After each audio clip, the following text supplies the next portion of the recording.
Podmortem would like to thank Original Cinematic for sponsoring this week's episode.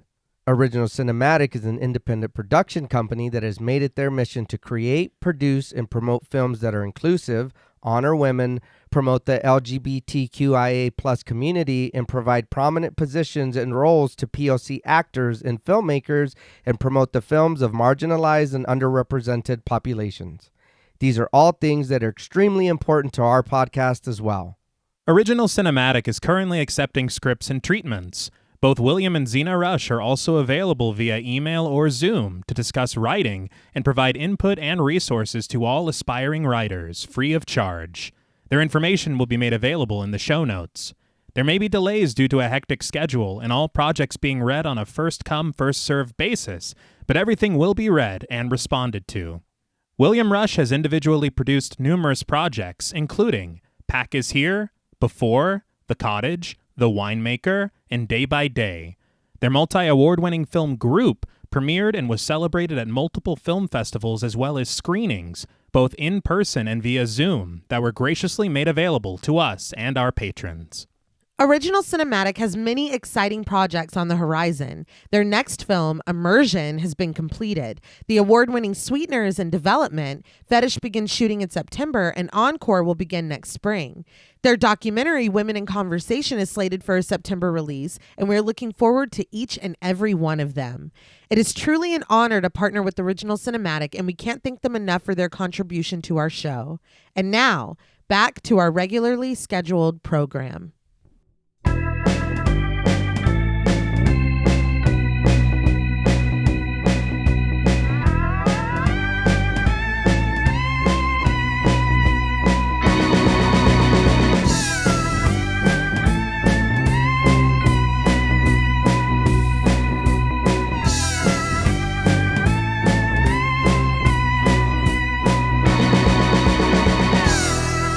Salutations! Welcome to Podmortem. I'm Travis Hunter-Sayapin, joined as always by my co-hosts, my sister and my brother-in-law. Hi, I'm Reneé Hunter-Vasquez. Hi, I'm John Paul Vasquez.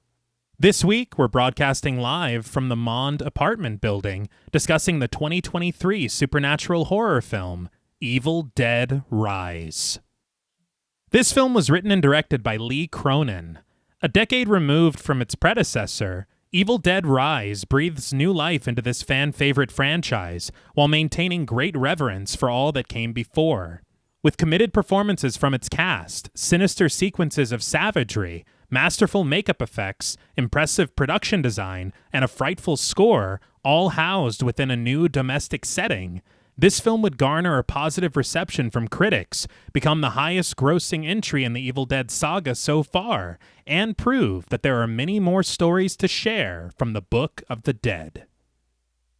This film was suggested to us by friends of the show: Carissa, Megan M., Rebecca M. Whitman, James Floyd, Alan Johnston, Beth Bauer, Brandon Dennison, Elena Metler, Martin Shaw, Rad Nito, President Eternal, Cookie, Kim H., Ambular Belladonna, TVR, Itzy M., Allison O'Neill, Gordon Sutherland, Topher Williams, Halisa, Jason Chastain, Lisa Misfit, Franklin Badge, Moldy Tic Tac, Gavin Annette, and George L. Robertson.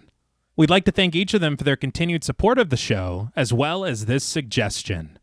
So, Evil Dead Rise. What were your first impressions on the film? We watched this in the theaters. My lovely wife just informed me. I do remember not liking it as much. Watching it for the show, and I've watched it a time or so before, just kind of on my own. I do like it a lot more now. I will be honest. It has come around, and I do like it more as like a love letter to the franchise. There's a lot going on in the movie, and I like it. I do like it.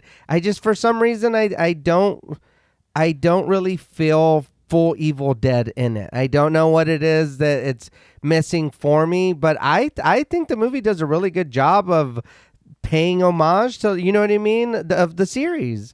It definitely does do that. And yeah, we saw this at the theater. You surprised me. I did surprise you. I'm so glad that you remembered. I totally remembered that.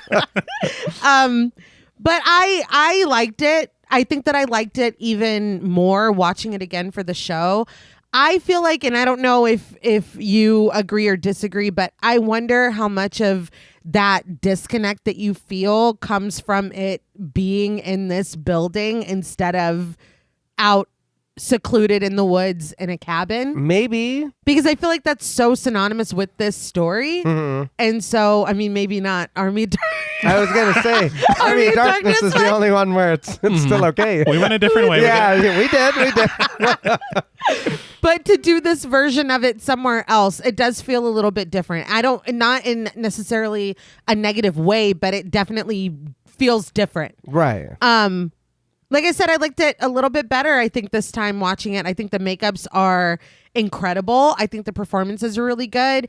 We have a really interesting creature pop up. Oh, yeah. That was unexpected, that I thought was really cool. It didn't completely make me like, oh, that was fucking amazing. But I did really like it. I definitely would watch it again. I personally think that it's unfair to compare this film to the ones that came before it. But I mean, I guess we did with Evil Dead 2013. Yeah. But they had a cabin. But they did. Yeah, they did. But we honestly do that with just about every sequel. Yeah. So The summer sequels, baby. It is the summer sequels. That's what we do. But, I think it's good. I think it holds its own. But if you're like, is it better than the original? No, of course it's not better than the original Evil Dead, Yeah. What is? Exactly. Yeah, that's true. So I think that, people doing that, I don't necessarily think that that's fair. You can rank it or whatever, but just to be like, well, it doesn't measure up. Well, it probably wasn't ever going to. Mm-hmm. But I think that it's interesting the way that they present the story, the way that they bring... I'm trying to be as vague as possible. No, yeah, and it's hard. The way that they bring everything back. Right. And the characters are very intriguing. I think I would even like more of the characters. Yeah. Because the short interactions or short time that we get with them before things start popping off, they seem very interesting and their dynamic is interesting, and what they're going through as a family is interesting. And as soon as we learn about it, it's kind of snatched away and it doesn't matter. I mean, of course, when this shit is happening, it doesn't matter. Yeah. I don't think much matters. Except for what's happening. Well, it's right in front of us. But no, I like it. I think that it's really fun. Like I said, the effects are great, and you can just tell it's made by people, like you were saying, that really, really love the source material. Yeah. And I would much prefer it to be stuffed with homages, stuffed with Easter eggs, than it be like kind of soulless and not give any credit or respect to what this is built off of. No, yeah. So yeah, I like this movie. I agree 100%. The first time I watched it, though, I think that I still had this feeling of how much I loved Fede Alvarez's reboot. Oh, yeah. And so going to see Evil Dead Rise after just watching that was not fair to Evil Dead Rise. Right. And I think that the first time I watched it, I came away from it kind of underwhelmed. Yeah. And I was a little upset about it because I feel like if you go film to film, Evil Dead might be the strongest franchise that there is for quality. Oh, yeah. That's actually so fair. Yeah. And that's actually so fair. I think that returning to it, though, for the show, god damn did my appreciation grow for this film. I was really surprised because I thought it was just going to be, very close to how I felt the first time. Right. But rewatching it and kind of getting a little more into it, the very in-depth way that we do when we cover films on this show, seeing it moment to moment, seeing some of the things that they set up so early to be paid off later, small introductions of items even that come into play so early that seem so inconsequential but become so necessary for some of the really cool sequences that come. It's very impressive work as far as the screenwriting is concerned. Yeah. And I know it is very different as far as not spending time in the woods. Not that much time in the woods. Yeah. I'm trying to, Yeah. it's hard.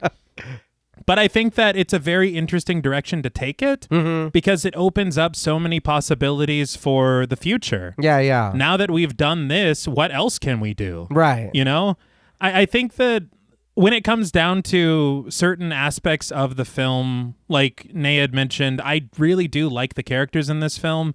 I also would like to spend a little more time with them. Yeah. Just to kind of get used to their family dynamics a little bit more before stuff kind of goes crazy. But then at the same time, if you look at the runtime, a big chunk of the runtime is that. Yeah. And so it is this thing where the pacing of it, this film honestly feels so short, maybe because of how well paced it is. Right. So I'm not really sure what to do or where to go. But I do think that some themes that are presented in the film and some aspects of the narrative don't necessarily work for me. Right. And we'll kind of get into some of those a little bit later because they feel presented in such a way that they can kind of allow character arcs for certain characters, but I feel like the way that they're used are a little clumsy. Right. And I just kind of can't put my finger on exactly why it doesn't completely work for me. Okay. But I think that there really is a real respect for all the films that came before. I'm a sucker for Easter eggs. I'm a sucker for fan service. Yeah. These things that kind of demonstrate that we are of the same ilk. Right. Where the filmmaker is like, no, I understand and I've got you. Yeah, no. And I think that Lee Cronin really showed just how much he loves and respects this franchise. Oh, no, yeah, I definitely hang out with Lee and have a drink with him if you'd like. I mean... One thing I will say, though, is that we are moving in a direction that is interesting as far as the setting is concerned, but I feel like this film shares so much of the DNA of Alvarez's reboot. Okay. In that it is kind of, I feel deliciously mean-spirited. Yeah. Okay. Because I know that even in the original films, like, shit happens. Yeah. And a lot of horror and horrible things come to a lot of innocent people. Yeah. But there is something about these past two films where it just feels almost nihilistic. Oh my God. Like, Jesus Christ. But it's still somehow fun. Right. Yes. You're impressed by the things that they pull off. This creature that Nay mentioned, that is just a wild swing. Yeah. But so cool. And you just have to respect the craft that goes into things like that. Oh, yeah. And when we talk a little bit more about the production, I think that there will be even more appreciation for all the work and all the effort that went into making this film. Okay. I really do think that it was a labor of love. And if anything that we've learned in the past from Bruce Campbell, it's that making Evil Dead films is fucking hard. Yeah.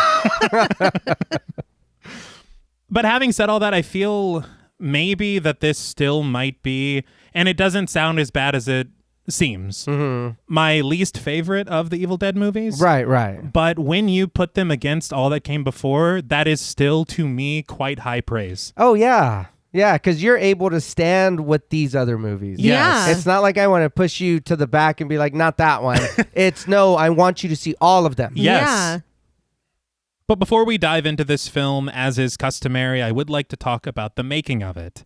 I have a large selection of sources that I will be citing now and also throughout the episode as we continue, but they include the director's commentary track with Lee Cronin, another commentary track with Cronin, Alyssa Sutherland, and Lily Sullivan, the article A New Evil Rises by Michael Gingold, as well as articles in Digital Spy, the Motion Pictures Association, comicbook.com, Entertainment Weekly, The Hollywood Reporter, Screen Rant, NME, The Spinoff, The Observer, and finally, the featurette called Raising a New Evil Dead. Okay. Damn.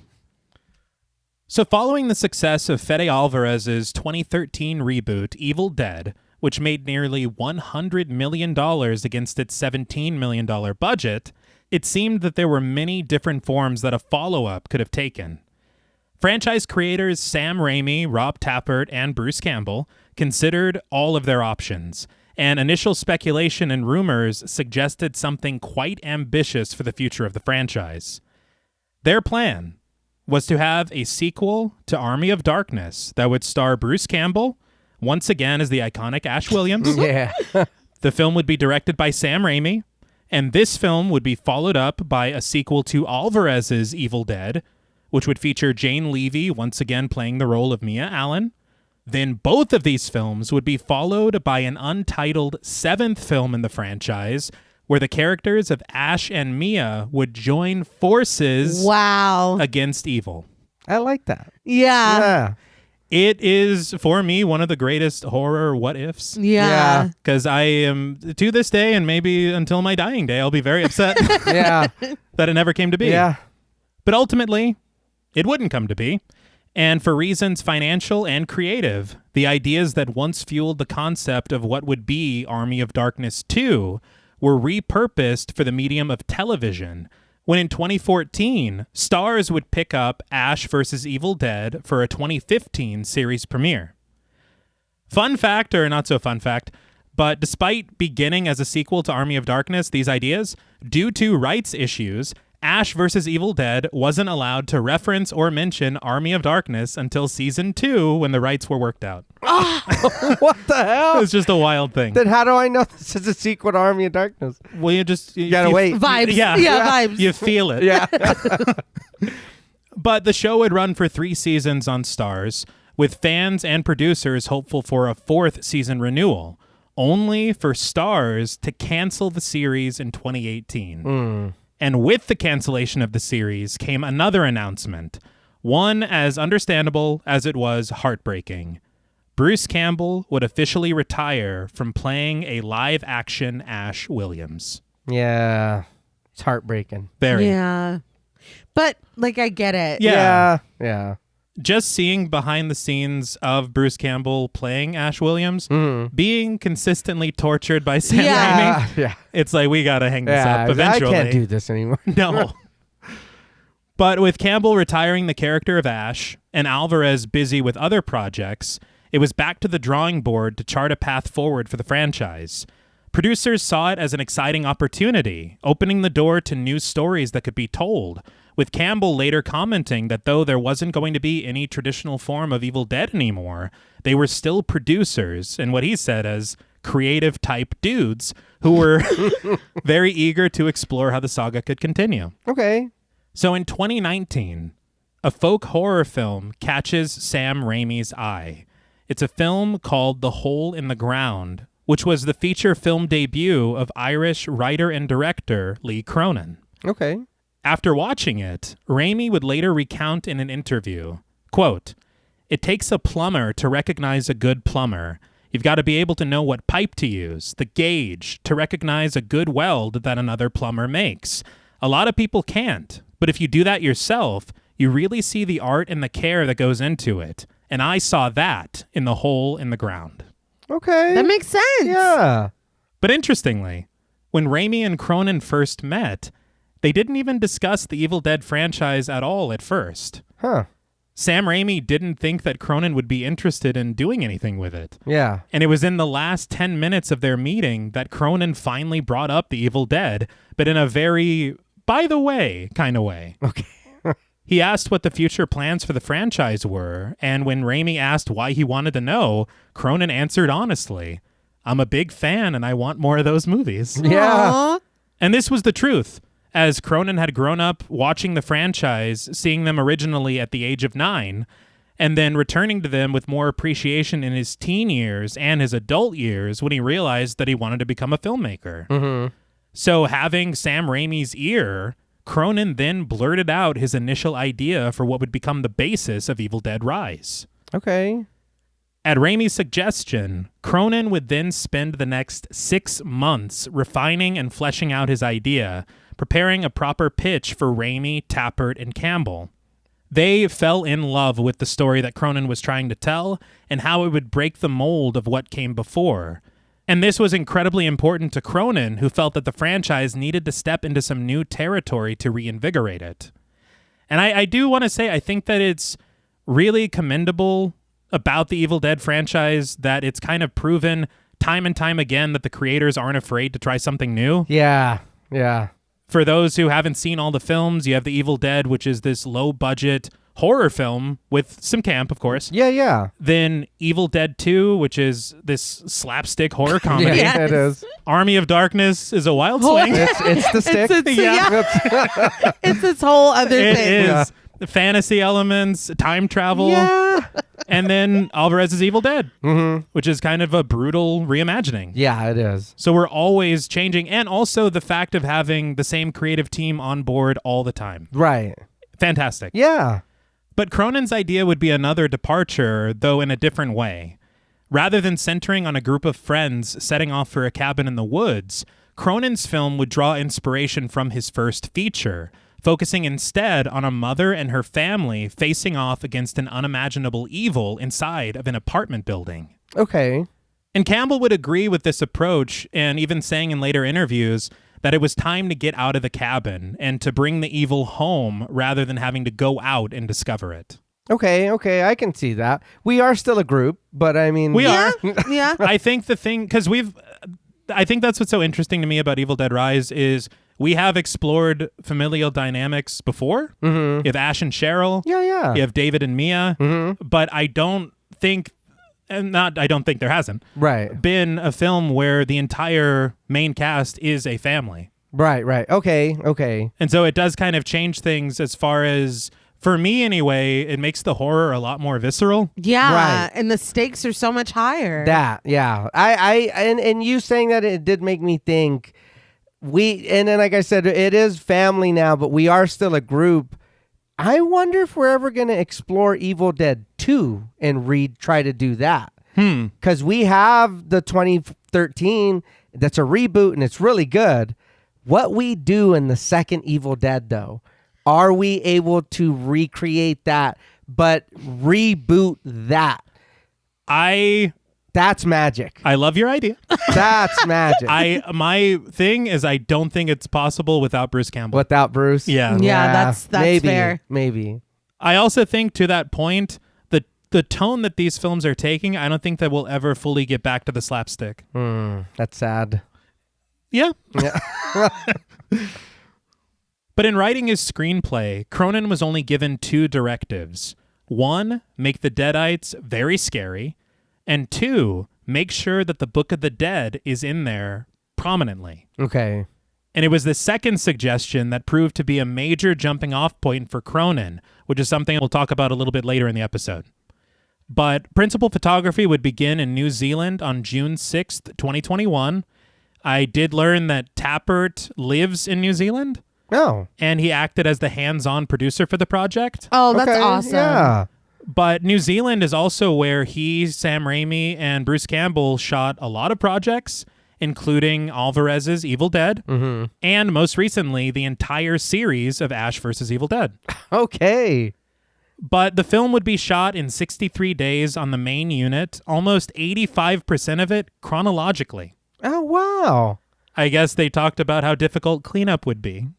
Yeah. No, that yeah. makes sense. That makes sense. And I'm sure just continuity with clothing and makeup, Yeah, too. that's Absolutely. true.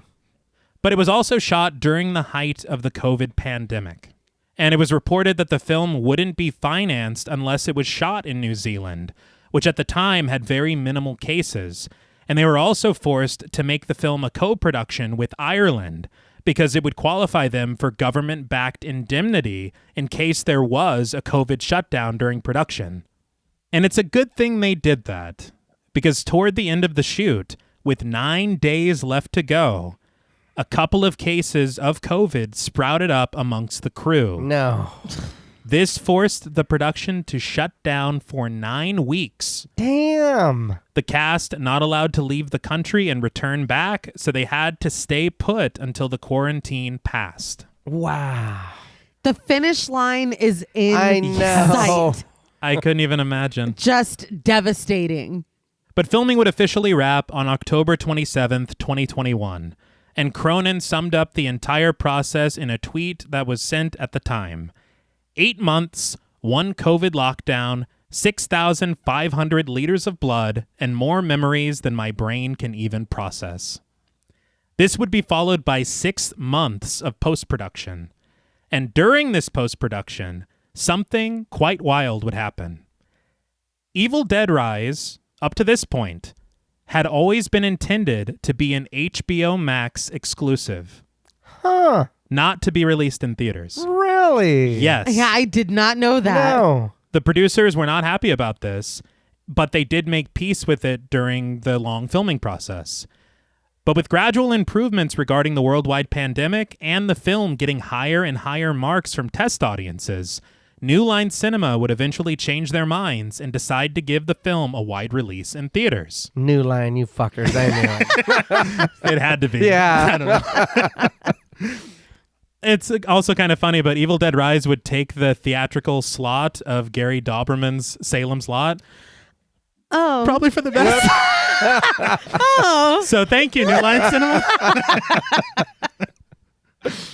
But following its worldwide premiere at South by Southwest in March of 2023, Evil Dead Rise would officially release theatrically on April 21st, 2023. Hey. Yeah. It's my 32nd birthday. Yeah. And it would receive fairly stellar reviews and achieve financial success, making $147 million against its $19 million budget. And as I said, to this point so far, become the highest grossing film in the Evil Dead franchise. Okay. And this success would inspire a plan from franchise creators to release an Evil Dead film every 2 to 3 years, rather than waiting another decade to reopen that Naturum de Monto like they did the last time. Yeah. And interestingly, at the time of this recording, the newest entry of the franchise, Evil Dead Burn, comes out tomorrow. Yeah. Yeah. So what great timing. Yeah. Oh, whoops. What a coincidence.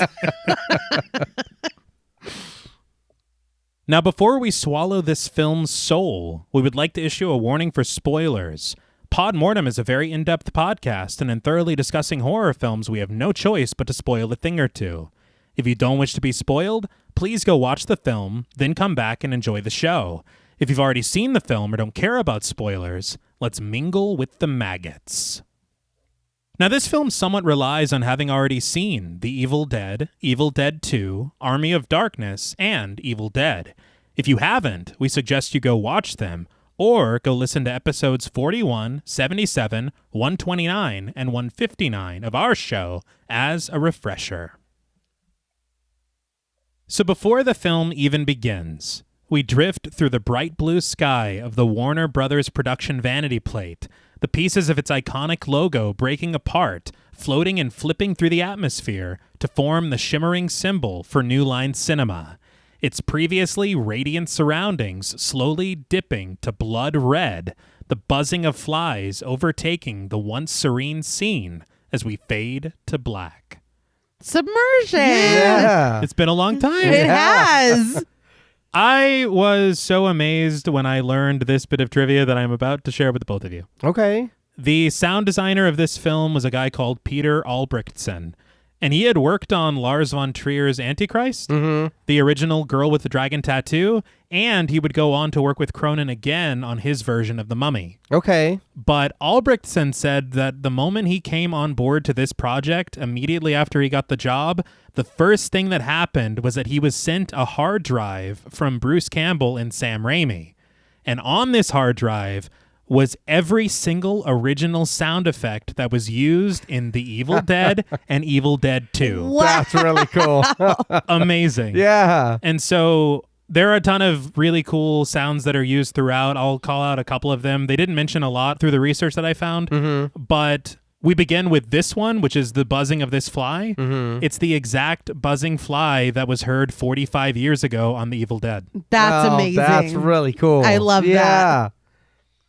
But when we return to a sudden strike and a mounting rumble within the score, we glide swiftly over greenery, past tree trunks and twisted branches outstretched from a murky creek, through rays of sunlight and the brittle text of the opening credits.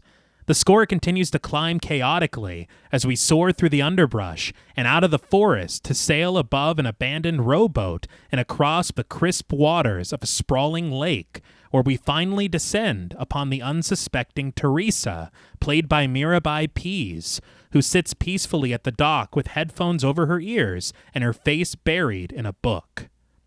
Teresa gasps fearfully, startled out of her story to discover the force charging right for her, and we see that it's a recreational drone.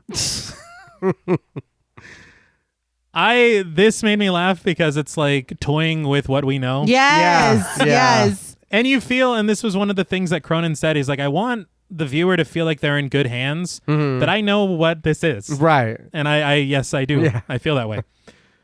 But catching her breath and tearing her headphones off, she watches as it hovers harmlessly over the lake, only to be joined by the cackling Caleb, played by Richard Crouchley, the pilot of the small aircraft, who stomps his way over across the wooden planks of the dock with the controller clasped in his hands. Mirabai Pease, she was in 14 episodes of Head High from 2020 to 2021.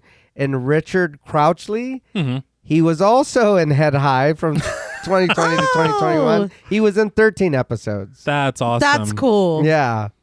And remember Head High. Oh, And if you like Yeah, that out. Teresa curses. What the fuck, Caleb? But lifting the goggles from his eyes, Caleb just chuckles for Teresa to wait until she sees the shot that he just got. He says she looked like she was going to shit a brick out sideways. Teresa counters that Caleb could have taken her head off, but Caleb is certain that it wouldn't have been a clean decapitation, not with these blades. It would have just scrambled her face up real good. Teresa just scoffs and attempts to return to her book, but Caleb's boorish belch after a gulp from his bottle of beer keeps her from her reading, and she suggests that maybe Caleb should go see if someone called Jessica is feeling any better. Breaking his gaze from the drone above them, Caleb cuts his eyes to Teresa, insisting that Jessica will be fine. He gave her a Klonopin so she can sleep off whatever the fuck is wrong with her. He complains that that girl is such a pain in the ass. He seems like fun. Yeah. Nice guy. Yeah. Teresa bites her tongue. Caleb's last comment clearly the line for her, as she shuts her book and collects her things to do what Caleb wouldn't. We settle on the A-frame wooden cabin that rests at the end of an unpaved path in the center of the woods, trees high above us as we press in on it and pass the parked vehicles outside. This cabin is so striking Yeah. and creepy. I loved the look of it. Yeah. I was really intrigued by the fact that it looks nothing like the Nobi's cabin. At all. No, yeah. I was like, oh, are we staying here? Right. Yeah. I will say the production designer of this film was a guy called Nick Bassett. He worked on Ash vs. Evil Dead, I think all episodes. Oh. And he's also credited for work on The Mummy and the upcoming Insidious film that will be released next month. Oh. But as far as this cabin, as it turns out, this section of the film was originally meant to be shot in Dublin as part of that co-production with Ireland that I talked about. So the team in New Zealand had put it out of their minds completely and just concentrated instead on the sets that they knew they were going to build there. But later on in production, because of COVID and the way that the production was going itself, the cabin sequence was abruptly switched to New Zealand. Okay. And so they were told that it obviously had to be completed before the incoming winter, which runs from, I believe, June to August in New Zealand. And so they were basically like, oh, shit. Yeah. So they had to scramble, and they got these location scouts scouring everywhere that they could on very short notice. And luckily and thankfully, they found a lake on someone's private property in Auckland, and they were able to build the cabin's exterior on location. What we see in this shot is literally just the front wall of that A-frame cabin. That's crazy. I love that. Bassett had called it a Buster Keaton set. I mean, but it works. Yeah. The interior that we're about to get into was built inside of a big warehouse space that they had rented in Auckland, which Bassett called the worst film studio you could imagine, because he had said that it was, I don't want to say poorly constructed, but whenever it would rain outside, it would rain inside. Oh. And so they had a lot of difficulties. Yeah. But they used that space to build nearly every single set that I'll talk about later in the film, which is kind of wild. Okay. And I really can't believe some of the things that are sets versus the fact that there are very few outside of this and maybe one other thing that we see. things actually shot on location. Oh. Well, they did a great job. Yeah. But Teresa makes the long trek for the front door, and once inside, we spy the reflection of her arrival through the glass covering of an antique clock, its pendulum ticking in time for each passing second. And this clock is an exact replica of the clock that was in the Nobi's cabin. Okay. Teresa eyes a nearby adhesive strip hanging from the ceiling, the buzzing wings of a trapped fly vibrating uselessly against its sticky trap. And maybe that was the fly that we heard at the beginning. I don't know. But Teresa turns her gaze to the opposite side of the living room, where a long gray curtain billows in the breeze, a divider that separates the bedroom from the rest of the cabin. A small groan emanates from behind it, prompting Teresa to call out for Jessica. We spy her through the small slit in the fabric as she creeps closer, the incessant ticking of the clock the only answer to her call. The score climbs creepily, but evaporates entirely when Teresa tears the curtain open. Jessica, played by Anna Marie Thomas, lies at the foot of the bed, barefoot, burning up beneath her blanket and facing away from Teresa. I saw that she had said one of the first acting roles that she ever auditioned for was for Ash versus Evil Dead. That's so cool. So this is such a cool, like, full circle. Yeah. Teresa smiles sweetly. Hey, how you feeling, cuz? When Jessica doesn't answer, Teresa makes her way over, and since none of Jessica's other friends bothered to show up, she asks if she can take Jessica's car and escape the hell of being stuck here with Jessica's latest boyfriend. I was like, that dude's her boyfriend, and that's how he was talking. Yeah, he's like, shut up. That's wild. He said, he's just a pain in the ass. Yeah. Like, oh my God. When Jessica's only response is a low grunt, Teresa narrows her lips into a resigned and sarcastic, "Great chat." She takes a seat in a chair at the corner of the bedroom, trying to find her place within the pages of her book. Under her breath, she warns Jessica that she better wake up in the next half hour, or she's going to be forced to go drown that brainless meat puppet's sorry ass. So there have been quite a few teases and overtures of violence so far. Yeah. But it's really interesting how we're doing that. Mm-hmm. Yeah. It always makes me, or impresses me, when screenwriters kind of give those little clues of what's to come without outright saying it. Right. But a small snicker escapes Jessica, inspiring a smirk from Teresa as she lifts her copy of Emily Bronte's Wuthering Heights to continue reading. Cronin had said that there were originally a lot more references to Evil Dead throughout his screenplay, and at some point before filming, he realized that maybe he had done too much, and he started to dial them back. Okay. Because Wuthering Heights was originally going to be a farewell to arms as a reference to Evil Dead 2. Oh. But he's like, all right, maybe I'm doing too much. Nah, he could have kept that in. That's clever. Yeah. I like that. Teresa absently twirls the ends of her ponytail, but before she can get too lost within the story, she's disturbed momentarily when a shuddering breath racks Jessica's body on the bed. Teresa eyes her for a moment before returning to her novel, her eyes tracing the black text upon its aged pages. But Jessica's sudden murmurs capture her attention again. Only now, when she lifts her eyes from the paperback, Teresa is startled to see Jessica sitting upright with her back to her. The score drones dreadfully as Jessica's voice returns to full strength, and she recites with unnerving calm. The intense horror of my nightmare came over me. I tried to draw back my arm, but the hand clung on, and the most melancholy voice sobbed, "Let me in! Let me in!" Teresa's eyes widen as she follows the passage upon the page in front of her, the printed words lilting upon Jessica's lips as her voice suddenly grows deeper. As it spoke, I discerned, obscurely, a child's face looking through the window. Teresa slams the book shut, but Jessica persists. Finding it useless to attempt shaking the creature off, I pulled its wrist onto the broken pane and rubbed it to and fro.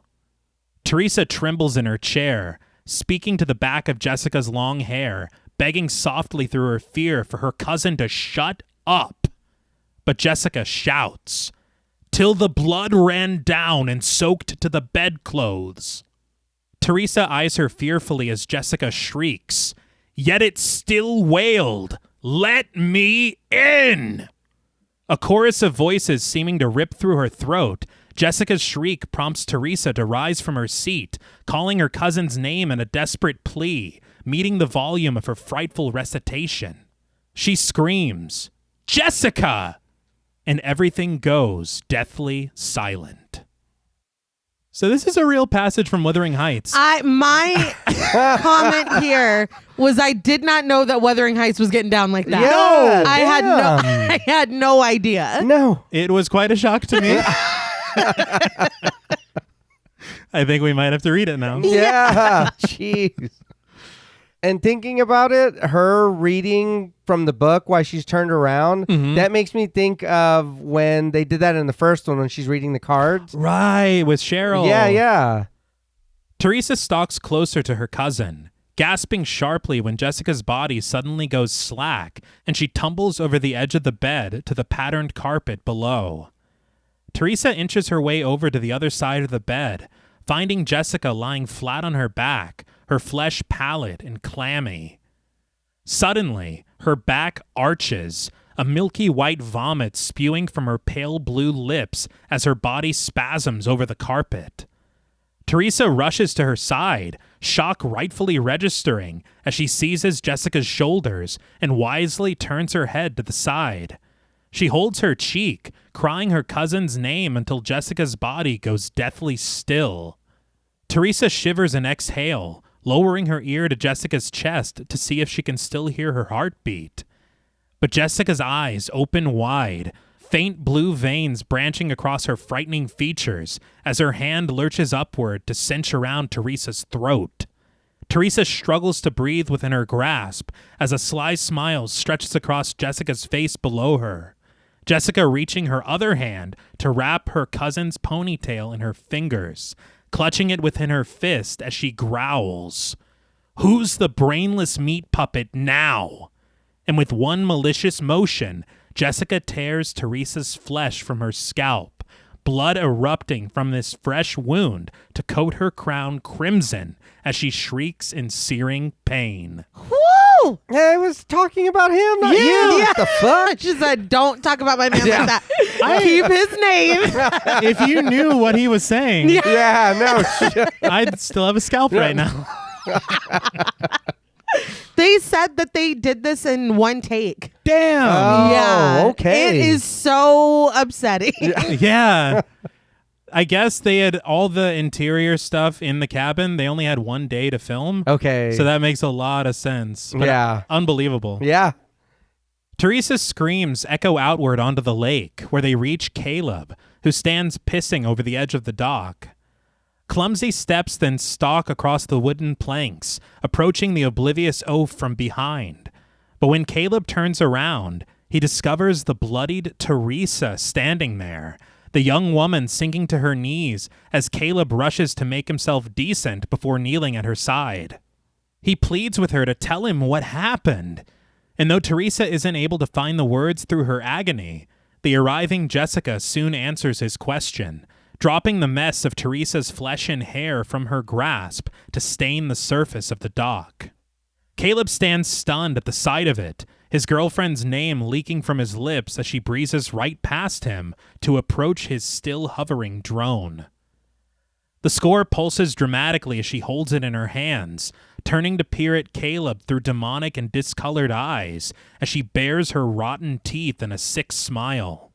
She brings the drone closer, its rotating blades carving into the soft flesh of her face, spraying a mist of blood as she's knocked off of the dock to splash into the water. She floats just beneath the surface of the lake, blood pouring and imbuing the water around her, and against Teresa's fearful protests, Caleb dives into the water to save her. I don't know. I know we love her, Yeah, but she looked really scary. she did it. Well, your cousin came out here without hair. That's also true. Yeah. What you do happened that? there? And Yeah. you seem to be the culprit behind Uh-huh. that. She said the latest boyfriend, like the latest in your string of boyfriends or whatever, how long have we even been together? Like, what's my application true, here? yeah. I didn't even go check on you when you were sick. So you're saying we take Teresa to the hospital instead? Yeah. Okay. Goodbye. Yeah, it's okay. Caleb somehow loses sight of Jessica, resurfacing and glancing all around, only for Jessica to find him within the murky depths, the lake rippling red at the sight of her animalistic attack as Caleb is dragged under. Teresa collapses defeated onto the dock, sobbing Caleb's name, but she jumps when something suddenly explodes from the water to land behind her on the wooden slats. Caleb's decapitated head, torn roughly from his shoulders, a mess of ragged meat and bone beneath his still twitching face. And Jessica finally reappears, snarling and hissing as her body ascends unnaturally from the water, the score going wild, the camera tracing her clawed fingers, bloodied dress, and pointed toes as she levitates above the surface of the lake. Water drips from her as she hovers at the center of the frame, silhouetted against the bright sun above her, and at the horizon, the film's title climbs from behind the distant forest, towering over all with its crimson color catching the light to imbrue the sky, grisly images etched into each letter and reflected into the lake beneath Jessica's feet. The score reaches a crescendo at the height of this frightful sight.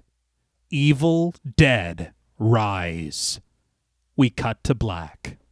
Fantastic. I have no words. It was Jessica. It's me. Yeah. It's Really? Jessica. That looked amazing. Yeah. If you look in the letters, you can see the book faintly. Uh-huh. That looked really cool. I don't know how I never noticed that. I think I was just so shocked in the theater. Yeah. And the music too. Yeah. When you see it at home, you do see all these like tortured faces, and it's awesome. Mm-hmm. They had said, I think that Cronin talked about all the concept art that went into the entire film, but this was one of the first things that they settled on and really put a lot of work into. Okay. And seeing it on screen completed, you can tell how much effort was behind it. Oh, yeah. It's beautiful. Mm-hmm. It's probably one of my favorite title cards in a very long time. Okay. Yeah. But as far as this prologue is concerned, Cronin had wanted to use it as a little bit of a mini version of what's to come, but deciding to move everything out of the cabin and into a city, he kind of felt disappointed in the fact that he wouldn't get to go to a cabin at all. Okay. And so he added this as almost a subversion of what the audience is expecting, but also selfishly to allow him to film an Evil Dead film within a cabin. Okay. Hey. So fair. Yeah. So fair. But through the darkness, the roar of a crowd grows louder and louder, overhead lights flickering to life to reveal the cluttered backstage hallway of a club. Uncredited workers tend to their tasks as we float over to the graffiti-scrawled wall, settling outside of the bathroom door as text appears in the lower third. One day earlier. Thank you, Ryan. Very interesting. Yeah. We're doubling back. Yeah. Inside the bathroom, we rise above the leaking faucet at the sink and over a crumpled can of beer to find the reflection of Beth Bixler, played by Lily Sullivan, who guzzles a bottle of water as she sits on the toilet. Lily Sullivan, she was in Forgive Us All in 2025 and Lee Cronin's The Mummy in 2026. Very cool. Yeah. That is cool. She said that she had sent in audition tapes of scenes that were not high, like, horror scenes. There's scenes of her having conversations with a couple of characters that we meet later. And her agent had called her and was basically like, kind of don't get your hopes up. It's probably not going to happen. And so she kind of accepted it and just moved on. But she said that one thing that her and her mother do, something that her grandmother used to do, was play with Ouija boards. And she said that she and her mother were playing with the Ouija board and a message came through for her to not give up on it and that she was going to get a call. She said they said like Thursday at 2:30. And she was like, oh, okay. So on Thursday around 2:30 or whatever time it was, she got the call. And he was like, are you good with cutting your hair? Then he made her cut her hair. But yeah, and she got it. Wow. Yeah. Okay. It's like, I'm still not going to play with Yeah, no, it was the mummy. the Ouija board. It's like good for her. Yeah, but I'm happy for her. Something really cool is that the majority, if not all of the main cast, as we go through it, their characters are named after actors who previously appeared in the Evil Dead franchise. Okay. So we have Beth Bixler, who is an homage to M. Beth Davids, and Denise Bixler, who appeared in Army of Darkness and Evil Dead 2, respectively. Okay. That's awesome. Yeah. But Beth sighs deeply before snagging a pregnancy test from the top of its opened box, tearing the applicator free with her teeth before holding it beneath her in the bowl to urinate on its absorbent tip. She stares straight ahead at a ghoulish bit of graffiti, a skeletal face smiling back at her with green gunk oozing from its eyes and an inverted cross upon its forehead. Mm-hmm. But a loud knock at the door staggers her steady stream, Beth gasping when Bruce, played by Noah Paul, calls out to her from the hall. I think it's pretty clear who he's named after. Noah Paul. He was in 17 episodes of Power Rangers Dragon Fury from 2021 to 2022. Power Rangers. Very cool. Yeah. Dragon Fury? Yes. Dino Fury. Dino Fury. Dino Fury. I'm I sorry, don't- Dino Fury. I just know the Mighty Morphin. Right. Yes, no, the no. variety. There's a lot. That's Yeah, there's wild. a lot of. Beth reaches for a strip of toilet tissue as Bruce continues to pound on the door, and she finally answers him, asking for just 5 minutes of privacy. But Bruce frets that someone called Brandon is losing his shit. He can't find the strat that he won in that arm wrestling contest last night. There's a lot going on here. Yeah. But Beth assures him that the strat is already tuned and racked stage left, like she told him it was half an hour ago. Her low monotone voice prompts Bruce to ask Beth if she's feeling all right in there. And Beth insists that she's fine, directing Bruce to just go man his station and promising that she'll be back out there before curtains up. The affable Bruce answers with a smile. You got it, boss. He exits for his station, leaving Beth all alone to peer down at the pregnancy test, offering the result of it a sigh and a slight shake of her head as she fixes her eyes once more on the graffitied ghoul. I was going to say that this does not seem like an appropriate place to be taking this pregnancy test. But I'm like, if they're on tour, Yeah. I guess how many options, you know what I mean? If they're sleeping on a bus, does she really, I'm presuming, or in their car? Yeah. How many options does she have? Yeah. And I would imagine, I don't know, of course, the anxiety of wanting to know right now. For sure. Yeah. Something very wild that I didn't know, and it's just a random aside, Mm-hmm. but on commentary, Lee Cronin talked about, just before recording the commentary, he had just approved the airline version of Evil Dead Rise, Yeah. and he said that in doing so, he had to cut out all the sounds of urine in this scene, and also maybe some vomiting sequences were shrunk down a lot, because he said that airline versions of films, you're not allowed to show anything that could trigger the same result in someone flying on the plane. What? Oh, wow. I never knew that. Yeah. But hearing that, I was like, maybe this shouldn't be on a plane at all. Yeah. Maybe when we rethink the whole thing. Peeing? I guess so. You're They're like, like, oh, that's shit. I gotta That's wild. Yeah. But we then arrive in Los Angeles, California, which we know because we pass a car with a Lakers sticker on the back of it. The headlights of a taxi illuminate the evening street ahead of it as it splashes through a puddle before it pulls to park at a curb. Beth climbs out of the passenger seat, retrieving her bag from the trunk and slinging it over her shoulder. As her ride pulls away, she stands on the sidewalk, soaked in the downpour as her eyes climb the expansive exterior of the Mond Apartments, a high-rise, flat-iron-styled structure at the corner lot. The camera tilts to take in its grandeur as Beth heads inside. It's badass. Yeah. something cool, almost like we had talked about on Evil Dead 2013, where each of the letters of the character's names spelled out demon. Yeah. The Mond Apartments, Monde, is just an anagram of demon. Of course. Okay. But the exterior of the Mond Apartments were originally going to be a full high-rise, but it didn't feel right, and so they decided on a smaller structure of just 14 floors. Okay. I know for us in San Angelo, it's like 14 floors. Yeah. But the production designer Bassett actually remembered a building that he had seen in the past while he was working on a commercial for Taco Bell. It was a brick building that he had completely forgotten about until they were working on Evil Dead Rise.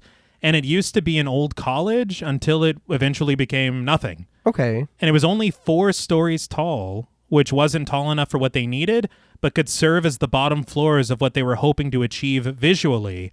And so they just expanded upon it digitally. Oh, all right. Which I could not have thought. No, not at all. And what's wild is the exterior, like this shot is on location, but what we see going forward, the interior, entirely a set. Oh, wow. Okay. But in apartment 85 on the 14th floor, a live version of Dance Yourself Clean by LCD Sound System blasts from a speaker as we glide over the contents of a cluttered desk. Family photographs, writing utensils, a pair of scissors, a roll of tape, and an egg timer. I love these little hints. Like I had said before. Yeah. Almost each of these items are going to be really important later. Yeah. But we eventually settle on the steaming tip of a soldering iron. Ellie, played by Alyssa Sutherland, sits at her workstation, repairing the rear spring of her coil tattoo machine, her eyes staring intently at the small mechanisms through her glasses. Alyssa Sutherland. She was in 10 episodes of the Mist TV show in 2017, 35 episodes of Vikings from 2013 to 2016, and she was in The Devil Wears Prada in 06. What? Mm-hmm. All right, I gotta go back. I've seen that like 500 times. She had said that she had never seen the Evil Dead movies at all. That she's not a big horror fan because the It miniseries traumatized her when she was younger. And so it was only after she got this role that she watched the movies. Okay. And that Lee Cronin told her, if you're going to study any of them for inspiration on like tone for Evil Dead Rise, to study Evil Dead 2. Huh. Yeah. I felt the same way. Yeah, I don't. Well, no. Yeah, I don't think so. Yeah. It's like, okay. To me, I think this film has way more in common with 2013 Yeah. as far as how it feels. Right. But the only thing that I could think maybe is, like you're saying, just her performance of what we'll see later. Okay. Maybe that takes the tone of a certain genre of thing. Yeah, Okay. Creature, we might say. Say no more. All right. Yeah. Because honestly, I do want to say for someone who arrived so late to the Evil Dead franchise, she is so good Yeah. in this, doing that particular thing, which we will get to later. Maybe one of my favorite versions of that thing. Okay. And also, Ellie is named after Ellen Sandweiss from The Evil Dead. Okay. Cheryl. Yeah. But Ellie's hand reaches to switch on the knob of her power supply as she admires her handiwork, her eyebrows raised beneath her tied-up hair, which is caked in red dye. The machine buzzes to life in her hands as Bridget, her daughter, and the middle child, played by Gabrielle Eccles, enters the room, sifting through the contents on the dining room table in search of her favorite black t-shirt, which she says that she needs for the Labor Day protest tomorrow. When Ellie doesn't answer, just pressing the pedal on the floor to test her machine again, Bridget offers an impatient, "Mom?" Ellie finally responds, telling her daughter that she isn't going to any protest on her own. Bridget reminds her mother that her friend Sophie's dad is taking them. She's told her like 10 times already. Remember? Ellie turns to face Bridget, asking if she remembered to check the bathroom hamper. Bridget exhales a sharp breath through her nose as she turns back for the bathroom, irritated as she follows her mother's instructions. But Ellie just smiles at her desk, calling out for Bridget to tell Danny to turn the music down. Bridget shouts the order to her brother through his bedroom door. And Ellie laments the fact that she could have done that herself. This was so Ari coded to me. All of it. I was like, man, I really could have done that myself. Right. I mean, go tell him. Yeah. So they nailed it. This. Yes. But we then find Danny, Ellie's son and the eldest child, played by Morgan Davies, in his bedroom, his headphones half on his ear as he stands huddled over his laptop and turntable. He offers the vinyl record a scratch, clearly pleased when the sound cycles in and out under the motion of his fingertips. He's getting it, man. Yeah. Morgan Davies, he was in The Hunter in 2011 and 10 episodes of The End from 2020. All right. The character of Danny is named after Dan Hicks, who appears in Evil Dead 2. Yeah. And something very cool about Danny's bedroom, we see before it racks focus, a Three Stooges poster. Yeah. Oh, I love that. But in the living room, Cassie, Ellie's daughter and the youngest child, played by Nell Fisher, catches the neck of her doll between the blades of a large pair of scissors, lobbing the doll's head clean off with a small chuckle. We all have our hobbies in the house. Yeah. Murder. Nell Fisher, she's in 8 episodes of Stranger Things from 2025. Really? Yeah. We never got that far. No. We need to. They had said that. Maybe. I don't know. Shrugged. I've heard not great things. We'll see. We'll get around to it. They had said that she didn't get the full story. She only knew enough to deliver the lines that she had with the people she shared scenes with, and that they went to the lengths of showing, because there's some pretty extensive makeup work later on. They would show her in full light, them getting the prosthetics put on, the makeup put on. So it's like, this is all pretend. You know what I mean? She is pretty young. Yeah. And the shit that they're doing Yeah. pretty rough. Yeah. But yeah, it seems like they really tried to make it not as scary as possible for her. That's really good. Yeah. And her character of Cassie is named after Cassie Westley, who appeared in Evil Dead 2 as well. Okay.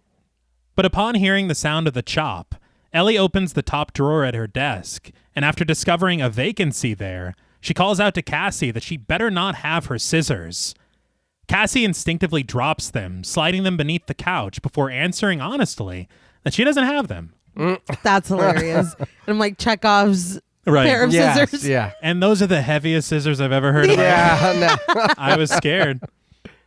But this seems to be enough for Ellie, though, who stands from her seat to inspect her reflection in a nearby mirror. As her fingers trace her hairline, Bridget returns with her favorite Eat the Rich t-shirt, only to report that it's still dirty. Ellie instructs her to just put it in the laundry and that she'll do it later. But Bridget retorts that Ellie will forget. She always forgets. But Ellie just reminds her daughter that she also knows where the washing machine is. I'm glad she said that, because that's exactly what I was thinking. The shirt's fucking awesome. Yeah. But also you could wash it yourself. Right. You're like, get her out. Yeah. Cassie sits unmoved on the carpet, seizing the decapitated head of her doll in an effort to create a rather unique contraption. But the bell at the front door suddenly rattles, capturing Bridget's attention. This is the coolest doorbell I've ever seen in my life. Yeah. Although I could imagine it scaring the hell out of you. Yeah. Oh, yeah. We had this buzzer in the apartment in Belgrade, and Jules saw me jump several times because I can't do it. But Bridget tosses her t-shirt aside to answer it, discovering Jake, played by Billy Reynolds McCarthy, and Scott, his younger brother, played by Ty Wano, standing out in the hall. As Jake munches from his bag of Cheetos Puffs, he tilts his head nonchalantly to bid Bridget a hello. He tells her that their mom is on nights and that they're going to watch all the Freddy movies in a row. Scott tears the tip from a massive gummy worm as he laments. Even the shitty ones. But Jake counters sharply that there aren't any shitty ones. This being produced by New Line, it's I like, know. I know. That's so funny. Oh, yeah. I love the dedication. But come Yeah. on. like some of them. Yeah. I own the box set. It's like, He turns back to Bridget, asking if she wants to come over and...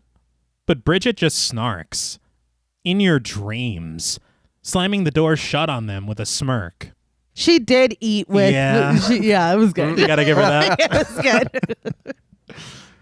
But as she presses her eye to the peephole, she watches as Jake lingers for a while in the hall, raising his hand to knock on the door again, only for his confidence to disappear with a huff of hot air as he turns to join his little brother down the hall. Bridget can't help but smile as she turns away from the door, but she discovers Cassie standing right behind her, her doll's head planted firmly on a mop handle in her hands, and the bristles of the mop worn like a dusty wig atop her head. She comments that Bridget's boyfriends are weirdos, but Bridget is certain that Cassie is the real weirdo, and when Bridget steps closer to her sister, Cassie jabs her in the gut with the end of the mop handle, Bridget buckling before giving chase and capturing Cassie as the pair tumble over the couch together. Suddenly, there is a snap. The mop handle breaks in half beneath their weight, Bridget eyeing the sharp point of it in Cassie's grasp before bailing for the safety of her brother's bedroom, closing the door and putting her back to it. I did laugh when she just gut checked her. I didn't know how real her reaction was. We're in the spirit of the old Evil Dead movie. Right. But Danny is none the wiser to Bridget's arrival, succumbing to the sound system and vibing like a maestro until his sister snaps him out of it. Big crowd tonight, Dan? Embarrassed, he switches the music off, tearing the headphones from his head and ordering Bridget out of his room. Come on, man. Yeah. He's killing it. Yeah, they're vibing. Yeah. The door rattles behind Bridget's back, Cassie screaming for her sister to let her in. It's like, we've been hearing that a lot. Yes. Yeah. Cassie backs up for one more charge, only for the door to open for her, the little girl snagged by her siblings and thrown to Danny's bed for a torrent of tickles. Her laughter escapes in a squeal, the sound so loud that it drowns out the ringing of the doorbell. But Ellie hears it over the water of the shower head, turning from the bathtub to call out to her children. When nobody gets the door, Ellie is left with no other option but to do it herself.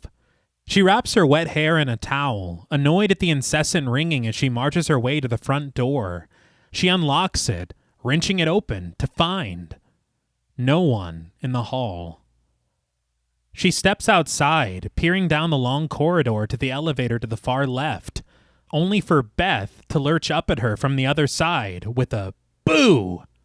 Ellie answers Beth with a swift, instinctive chop to the face. I mean, I know. she had it coming. What are you doing? But I'm like, was she Spider-Man on the wall? I don't know. How did I miss that? I know. But even Beth laughs at her startled sister as she clutches her nose. Ellie scolds Beth for scaring her, but Beth just embraces her sister warmly, telling Ellie that she caught an Uber straight from LAX. Holding her at arm's length, Ellie inspects her sibling, commenting with seeming concern. "Have you been sleeping? You look like Mom." Staring up at the stained fabric of Ellie's towel, Beth counters that it beats looking like a tampon. That was pretty funny. You got to give her that. I'd be like, damn, you got me with that You one. caught me at a bad time. Ellie just scoffs, stepping back into her apartment as Beth follows close behind. So this is one of the things I think that I mentioned earlier during the intro, that some of the thematic things kind of aren't explored as much as they should be, or come off a little bit clumsy as we're going through it. Mm-hmm. A line like this where, you know, you look like Mom. It's like, I feel like that's kind of the beginning of one of the few issues that I do have with this film. Okay. Yeah, I agree. I totally agree as well. And I didn't know when the appropriate time would be to kind of touch on it. Right, Maybe not right. get all the way into it. But we've already seen Beth take the pregnancy test. And then we cut to Ellie with her children. And then now, you look like Mom. Are you not sleeping? You look like Mom. This theme of like motherhood in, I don't know, I guess various forms and various stages. Yeah. I think it's very interesting. And I think where we're going with this story, we could have really played into that more. Yeah. I think maybe even just, I don't know, maybe expounding a little bit on the relationship with their mom. Mm-hmm. I'm not asking for, and I know we joke a lot about things being expositional or whatever, but I think that there's ways that it could be done where we can explore the meaning of this pregnancy, how Beth feels about it, maybe pertaining to the relationship that she had with her mother, and maybe like, I don't know, the relationship that she has with her nieces and her nephew. I feel like there are very heavy themes here in regards to motherhood specifically. And for a theme this big and this heavy and this like kind of, I guess, important to the characters within this film, Yeah. I would have just liked to go a little bit harder and for it to have meant a little bit more, because it kind of doesn't. Yeah, I think that might be something that, like you said, T, is a little gripe, but it is something that kind of not sticks out a lot in the movie for me, but like we get this little like sweeping scene of everybody and kind of a tiny bit of their character. And then we do have these things like you're saying that are being introduced. And then I feel like those things go nowhere. And all the character I really get from these people that we have in the movie or the characters in the movie is this little sweeping shot when we meet everybody. Kind of, yeah. Because even when we get to here and Beth shows up, my note was, oh, I guess the gang's all here now. Yeah. Because it almost feels like, okay, you've met everybody that you need to meet that's some importance. That's it. Because I feel like T was saying earlier, the distinction of this happening to a family, Yeah. that's not, and who these things happen to. Yeah. Yeah. It's not for no reason. Like, I see what you're putting down. I wish you just would have either put more of it down or put it down a little bit harder. Yeah. That's all. Yeah. Decorum. But I agree. I just think that there's something here that is definitely worth exploring. And all it would take is maybe just another scene or two. For sure. Yeah. Yeah. It wouldn't take that much. And these things that are happening would just hit a little bit more emotionally. And I know that that's not necessarily why people buy a ticket to go see an Evil Dead movie. Right. I fully understand that. But I think that we're stepping out and doing something a little bit differently. And we are dabbling in these themes. And I just, just go a little bit harder. What did I say? Put it down a little harder. And I think that is true, that if they were to put it down on us a little bit harder, It's throw it in a circle. it's possible that the audience wouldn't like that. Yeah, well, they might. We don't know. Some might not. But I mean, I don't know. I think that there are payoffs to these arcs in a way that comes later, but it does feel a little clunky. Yeah. And if we did spend a little more time on it, I think those would have felt more rewarding. And especially to just know more about Beth. Yeah, Yes. that's true. But back to Evil Dead Ride, I guess. Yeah, well, it's in the name. It's right there. It rises. Beth informs Ellie that the downstairs buzzer is totally busted and that she was able to just walk in right off the street. Ellie notes that the whole building is busted, lamenting that it's getting knocked down in a month. Beth can't believe it, but Ellie insists that it's true. They're out of here, and unfortunately, they haven't found a new place yet. Beth sets her bags down, sympathetic to her sister's plight. Shit, Elle. You and Jay have been here for forever. Ellie stands frozen with her back to her sister, her eyes seeming to search for the right words, which remain unspoken. Firstly, this apartment is fucking massive Yes. and gorgeous. But I'm like, y'all are moving in a month? We moved from a much, much smaller space than this apartment in this movie. And it took us a lot longer than a month to get the fuck out of there, to pack everything up. Yeah. I was like, what are y'all doing? We You're coloring your hair? Yeah. No. We do see Ellie pack one item Yes. Yeah. later, I think. So, It was giving me anxiety. Yeah. But the family gathers at the dining room table, Danny clearly stoked to ask his aunt, "Was Bangkok awesome?" Beth answers that it was insane. Crazy, obsessive fans over there. Danny leans forward. "Did you drink snake blood?" When Bridget admonishes him for being culturally insensitive, Danny amends his question. What about monkey brain barbecue? Bridget, That's better. Yeah, that's what Bridget says. It's like, great work, yeah. Yeah. But Beth is more interested in the creature that Cassie has created, asking her who her new friend is. And as she continues to decorate the doll head at the top of the snapped mop handle, Cassie explains that she's called Staphany. Beth kindly greets Staphany before asking Cassie what her situation is. And this was an idea, I believe, from Cronin's niece, Georgia. Okay. I think he said when she was 9 years old, she did that. That's really cute. I love Staphany. Right. That's the funniest shit. Staphany's the MVP. Yeah. Cassie confides that Danny told her that when this building used to be a bank, a teller got caught stealing and hunged himself. And if you walk around with coins in your pocket, his ghost hears the jingle and he scares you to death so that he can take all your money. Beth turns her narrowed eyes to Danny, who insists that the story is true. It made me laugh because as Cassie's telling the story, Danny looks so devious at his handiwork. Like, Yeah. And then what happened? But Cassie rotates Staphany to face her aunt, a pink glow stick circle upon her head, matching the larger one that rests atop Cassie's blonde hair. Beth attempts to set her niece's mind at ease, assuring her that ghosts aren't real. But Cassie wonders, have you ever seen one? When Beth says that she hasn't, Cassie asks how she can say they don't exist then. She's got you. She does. Yeah. Beth answers because she only believes what she can see. Okay. But she then holds up a gift for Cassie, a shimmering silver bracelet that clasps around Cassie's small wrist, Beth explaining that it's for badass rock chicks only. Cassie gushes, beaming a bright smile and holding the accessory up to Ellie, who's just entered the room. Look, Mom, I'm a badass! Her curtain of vibrant red hair now resting at her shoulders, Ellie lets out a sigh, requesting for Beth not to indoctrinate Cassie into her groupie world. Whoa! I know, damn. And if you like the word groupie. Oh, Yeah. Oh, my God. It's a word-a-day calendar over here.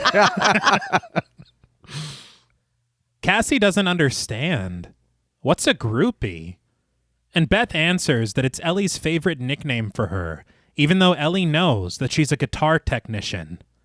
Ellie just smirks. If you say so. I was like, Come this is on. icy. Yeah.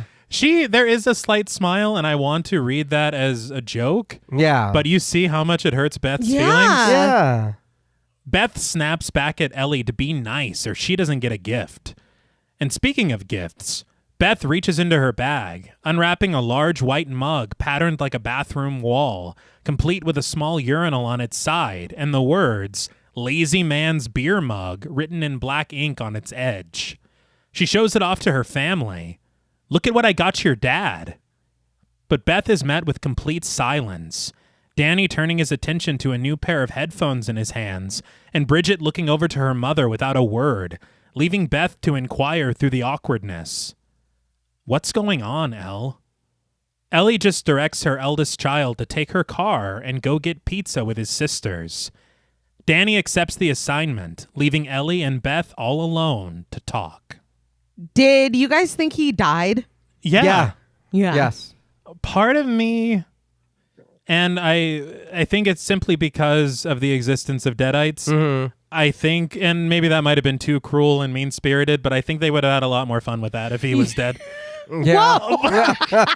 You were like, I like fun, mean-spirited. Yeah. Not mean-spirited. Exactly. It's like, hey, that's mourning. We've That's crossed a not, line. yeah. We've crossed a line. Well, maybe if he's a Deadite, then he can, make jokes or whatever. Yeah. Or they're like, I don't know. I'm not a Deadite. I can't get into that mindset. But we glide over family photographs, some including the absent and uncredited Jay, to find a stunned Beth resting against the arm of the couch as Ellie wraps a book in plastic to pack away for the future move. Something I appreciated so much about these photographs in this film, Cronin gave the cast cameras and said, go and have fun as a family, take real photographs, and we'll put them in the film. Okay. I love that. Yeah. There have been so many horrible Photoshops. Yeah.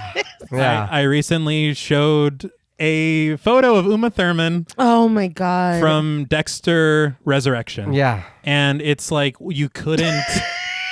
We have so much at our disposal I now. know. It's so I know. strange. But this is admirable. Oh, yeah. But Ellie admits that she can't wrap her head around all that's happened. And Beth just wonders if Jay might have met someone else. But Ellie assures her that he didn't. Jay just believes that paying child support equals co-parenting from afar. Beth sighs in disbelief, collapsing on her back to the couch. She tells Ellie that she could have called her. She would have jumped right on a plane to help her work through this. But leaning against the door frame, Ellie reveals that she did call Beth. Twice. The first time when her husband told her that he was leaving, and the second time was the night that he moved out. I would feel like fucking shit. Yeah, but only twice. You should have called more. So it's her I'm fault. just kidding. It's like, okay, that also that also explains some of the ice. Yes. Oh, no. Yeah. Beth sits up, her brow knitted in incredulity, as Ellie adds that was 2.5 months ago. Ellie storms off for an adjacent bedroom, gathering items from the shelves that she finds there, as Beth follows, apologetic for her absence. She's like, dude, I got to start packing right now. Yeah. I put this off way too long. She forgot. It's like, oh my God. And I think the conversation that we just had before she moved into the room, I think is when she's standing next to this door frame cluttered with height marks. Mm-hmm. And I thought that was such a good touch. Again, we can get so much information without it being expositional of like how long they've been here. Yeah. Charting all three kids' heights. And it's like, it just is so much sadder that they're having to leave so abruptly. Yeah. And all this intense change in their lives with their dad leaving and then them presumably losing the only home they've ever known. Yeah. So it's like there's this, it's such a transitional and like difficult time that all of this is like intersecting. Just interesting. Yeah. We could have done more with We that. could have. Because I do feel like it's mentioned, but then, then it's not. Things, A lot changes tonight. the other things take I precedent. know, but Yeah. we should have been worried about this. Yes. From the now. jump. Now. Yeah. Well, yeah. we might not have to move. Good news. Good news and bad news. Right, good news, bad news. But Beth says that Ellie knows when she's on the road, she gets sucked in deep. She says that she's trying to make chief tech right now, and if she does, she'll be the first woman in her crew to do it. Ellie just continues packing without even looking at Beth, prompting Beth to plead for them to have a proper conversation about this. Ellie cuts her eyes to her sister, breezing past her to return to the hall, and when Beth calls out to her, Ellie allows her sister to sleep on the couch tonight, but she reminds her that she and the kids need to pack and move. Beth just responds with a sigh, resting her weary head against the bedroom door. But outside, the kids have returned home through the rain in Ellie's Buick Roadmaster station wagon. We peer up from a puddle within the expansive parking garage as Danny leans out of the window, pressing the button to raise the gate for them to enter and park. So I am fairly positive that we're all thinking the same thing. Mm-hmm. And this is, tragically, the first Evil Dead film without the 1973 Oldsmobile Delta 88. Mm-hmm. I was waiting, and I was like, well, maybe the Buick is taking the place of it. I was like, no, I don't. There is a small nod to the Delta later, but there are two reasons why the car itself is not in the film.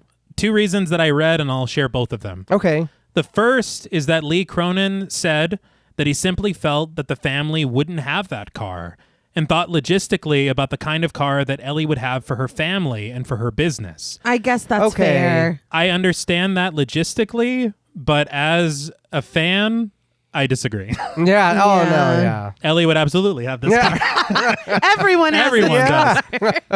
But the other reason, which is much more difficult to argue with, Okay. is Cronin said in another interview that COVID and all of its havoc simply made it impossible to locate the right Delta model and have it shipped to New Zealand for the shoot. Okay. Which to me makes a lot more sense. Yeah. And you can't, I feel like reason 2 made us use reason 1 to cope with reason 2. Yeah. She wouldn't have had that car anyway. You know what I mean? I And didn't even want it. Yeah. It would make you feel better as the director Of course. Right. to justify it.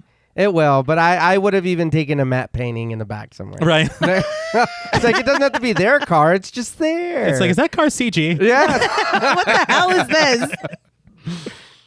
But upstairs, Beth sits at the edge of her sister's bathtub, and we climb the clean emerald-colored tiles to find her checking the voicemail on her phone. This bathroom. Mm-hmm. It's gorgeous. Oh Yeah. my God.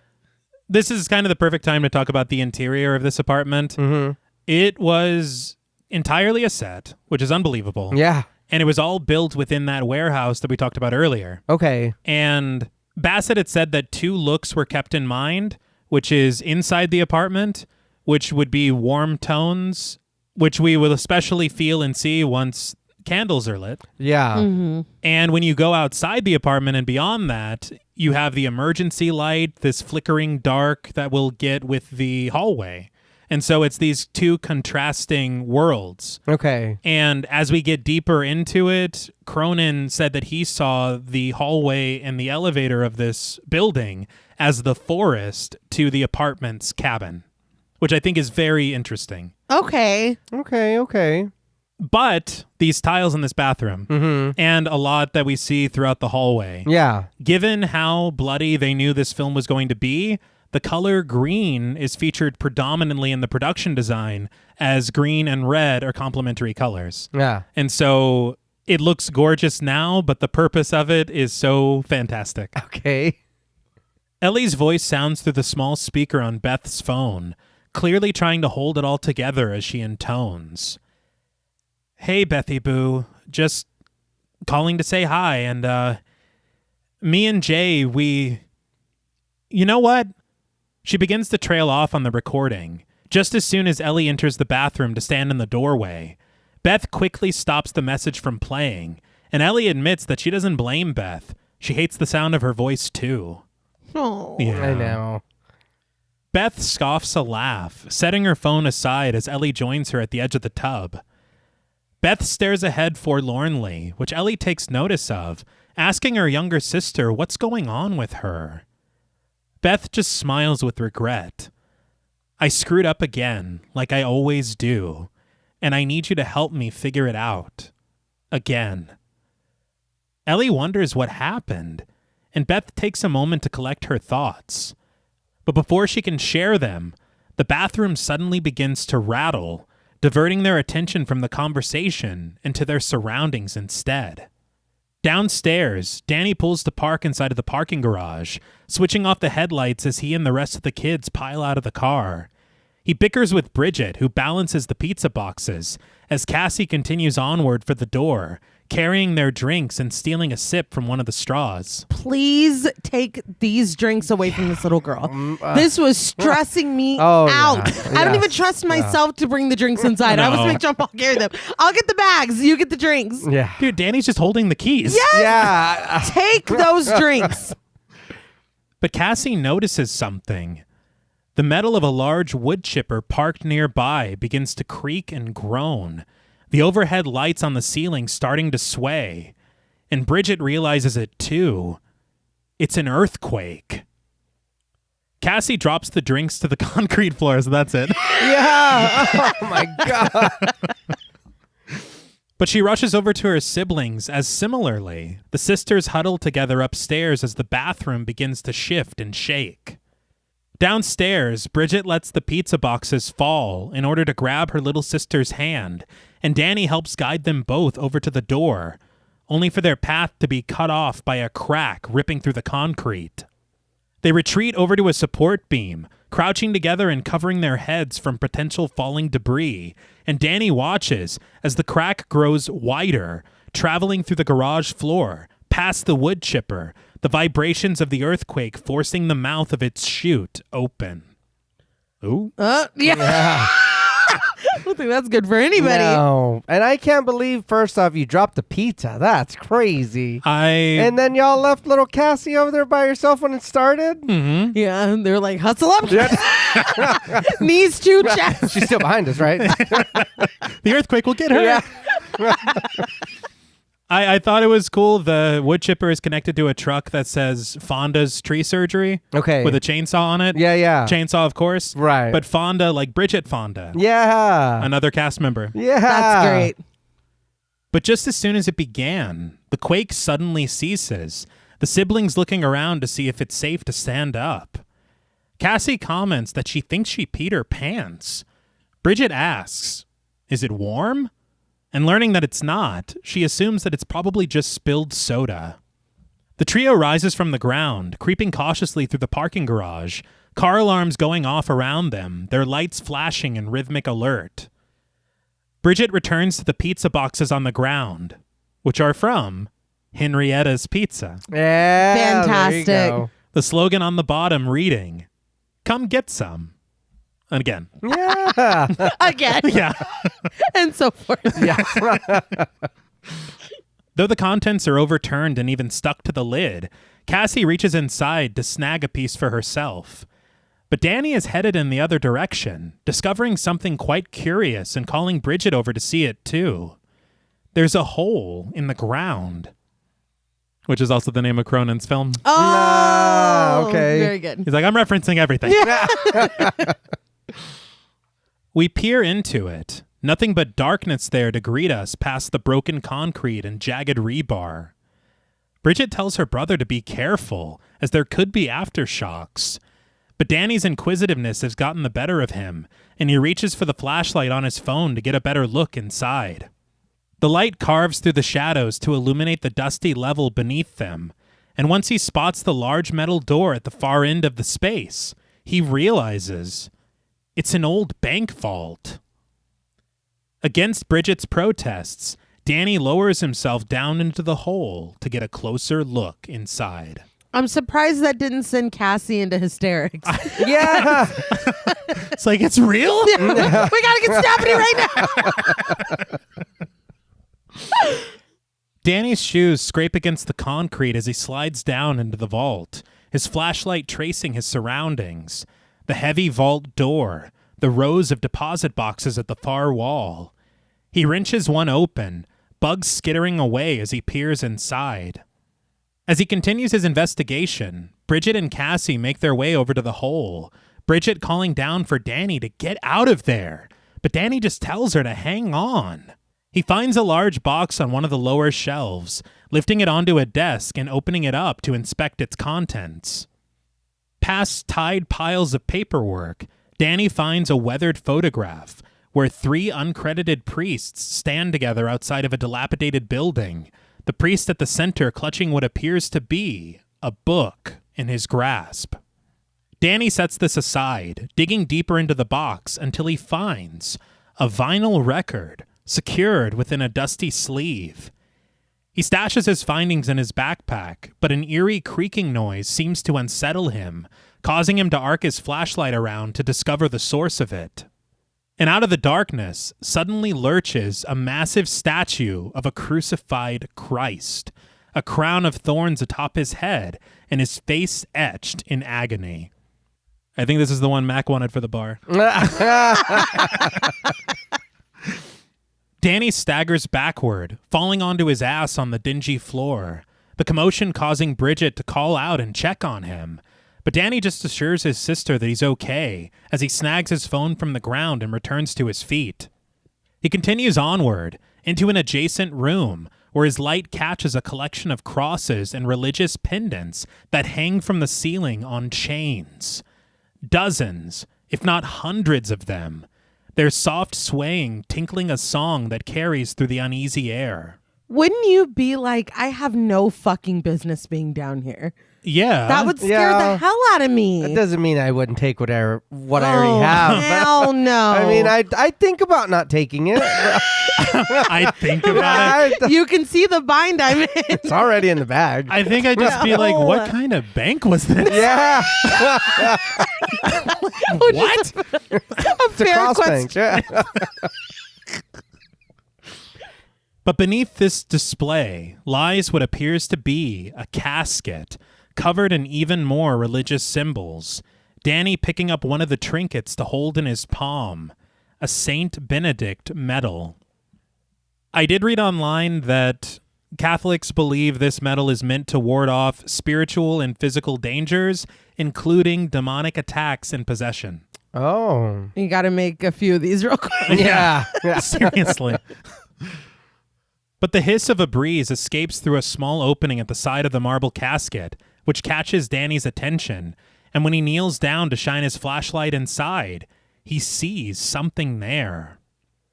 Something really amazing, before we find out what Danny has discovered, is a lot of this ambient noise that we hear as he's down here in the bank was recorded for Evil Dead 2 by Sam Raimi. Okay. I love it. Yeah. And so this is basically the sound of the cabin in the bank. Okay. Yeah. It sounds good. Yeah. But Danny reaches in, retrieving a heavy object shrouded within tattered cloth, and beneath its wrapping, something undulates. Danny tears the cloth away, the score crawling creepily around him as he reveals a cluster of cockroaches which creep across the surface of the item, their backs splitting open to reveal their wretched wings. The bugs take flight all around Danny as he bats them away fearfully. But once they vacate, Danny discovers what they were covering. A large book bound in a thick, leather-like material which rests upon the wrapping, a bundle of branches stretching across its surface like veins bulging beneath someone's skin. Danny eyes his finding with great wonder. This is the start of something big. Yeah. I already found it. I might as well take it. I mean, Oh, no. who needs it? Right? Like, you've left it behind. Yeah, the bank's been closed a long time. It's finders keepers, right? Uh-huh. I think it belongs to whatever ghost is Yeah. roaming around down there. I'm going to take some of these chains, too. Yeah, just in case. Why not? But upstairs, Ellie and Beth have stepped out into the hall, Beth trying to reach the children on her cell phone with no success. She tells the frantic Ellie that the network is totally screwed, but she's sure that the kids are fine. Ellie just pounds on the door of her closest neighbor, but further down the hall, it's Gabriel, played by Jaden Daniels, who exits his apartment to check on them, asking if anyone is hurt. Jaden Daniels, he's in 14 episodes of Head High from 2020 to 2021, but he was also in 396 episodes of Shortland Street from 2015 to 2022. Damn. Yeah. Ellie retreats from the neighbor's door, telling Gabe that the kids went to go get pizza and she can't get through to them on their phones. When she asks to borrow his car to go find them, Gabriel offers to drive her himself, rushing back to his apartment to get his keys. So, this is something that's not stated anywhere. Mm-hmm. Only Alyssa Sutherland said it on commentary track. Okay. But she thinks that part of what could have led to the divorce of Ellie and Jay is an affair that Ellie had with Gabriel. What? And there are small, subtle things there that you can pick from and see. I would have maybe liked that a little more. It could have been interesting. Could have been interesting for sure. Because I'll be completely honest, the neighbors do fine. Mm-hmm. I don't know how integral they are to any of this. Yeah. Like if they were not in this, I don't know what difference really would have been made besides a certain number of things. Right, right. Well, we do also, they bring some things into the hall, which Well, I guess that's are very important. fair. But I don't outside know. of that- Yeah, I think it's these things of just wanting a little bit more because it feels like I took that familiarity as like, oh, we're neighbors. We've all lived here for a long time. Like we would do for each other. Right, like that. right. You know what I mean? So just more character, more of these boys that are coming and like asking for Bridget to come hang out. Like, I don't know if we're going to introduce these characters. I would just like to care about them before like things may or may not happen to them. Yeah. But, like what you just said, this thing with Jake and his little brother coming and talking to Bridget, it is very clear that it's like she... Like the way that she turned smiling from the door, it's like there's something going on. It's cute. It's adorable. Yeah. And we never see those two characters together again. Yeah, at all. And so it's just, I don't know. You're right. If they would have explored that a little bit more, I think that would have added depth to it with these extra dynamics with the neighbors. Yeah. And regarding an affair, it could have been an affair, it could have been a kiss, it could have been whatever. Right. But whatever it is, we are going to meet some Deadites, and they're not ones to keep secrets. So I feel like... Yeah. They're not. Yeah. That could have been also something that would be exploited. Yeah. But further down the hall, Mr. Fonda, played by Mark Mitchinson, answers his door, taking a drag from his cigarette before his eyes catch sight of Beth, asking who she is. Mark Mitchinson, he was in The Hobbit, The Desolation of Smaug in 2013, The Hobbit, The Battle of the Five Armies in 2014, and he did 2 episodes of Ash vs. the Evil Dead in 2015. Hey! And so much voice work on different Power Ranger properties. Really? Like different shows, just voice work, That's voice work, awesome. voice work. He has an excellent voice. Yeah. And we will learn soon because it is on full display in this film in an uncredited way. Okay. But Beth gives her name, answering that she's Ellie's sister. And Fonda understands. That's right. The groupie. For real? I know. Come on. That's so wild to think of that conversation in the past. Yeah. She's like totally a groupie, dude. Yeah. Like, why? Why are you doing that? No. It's crazy enough that that's something that you needle her with and like poke fun. But I wasn't even here. And that's literally what you're telling people. To this old man? Yeah, that's wild. Beth casts a wounded stare to Ellie, who meets her gaze wordlessly. But Fonda continues, "Let me ask you something. Can you hear her up there?" Beth has no idea what he's talking about. But Fonda explains that it's his cat. The quake sent her hiding in the ducts. He rattles a container of her food, peering up into the grates, hopeful to get her attention. But Gabriel returns with his keys, beckoning Ellie onward. Though before they can head out, the elevator bell dings, the doors opening to reveal all 3 of her children, safe and sound. Very tiny nitpick that's not even a nitpick. Mm-hmm. Just a matter of me thinking one change would have made something a little bit cooler. Mm-hmm. We see the elevator numbers light up. Yeah. And it goes from 13 to 14. Yeah. I would have loved it if it went from 12 to 14. I know. I totally agree. I was surprised. Oh, okay. Yeah. A building of this age? Yeah. It just makes sense. But Fonda departs back for his apartment, telling Beth that it was good to meet her. But we watch as Ellie rushes down the corridor to meet her children with an appropriate admonishment. You never take the elevator after a quake. We've been hearing the term quake a lot. Yeah.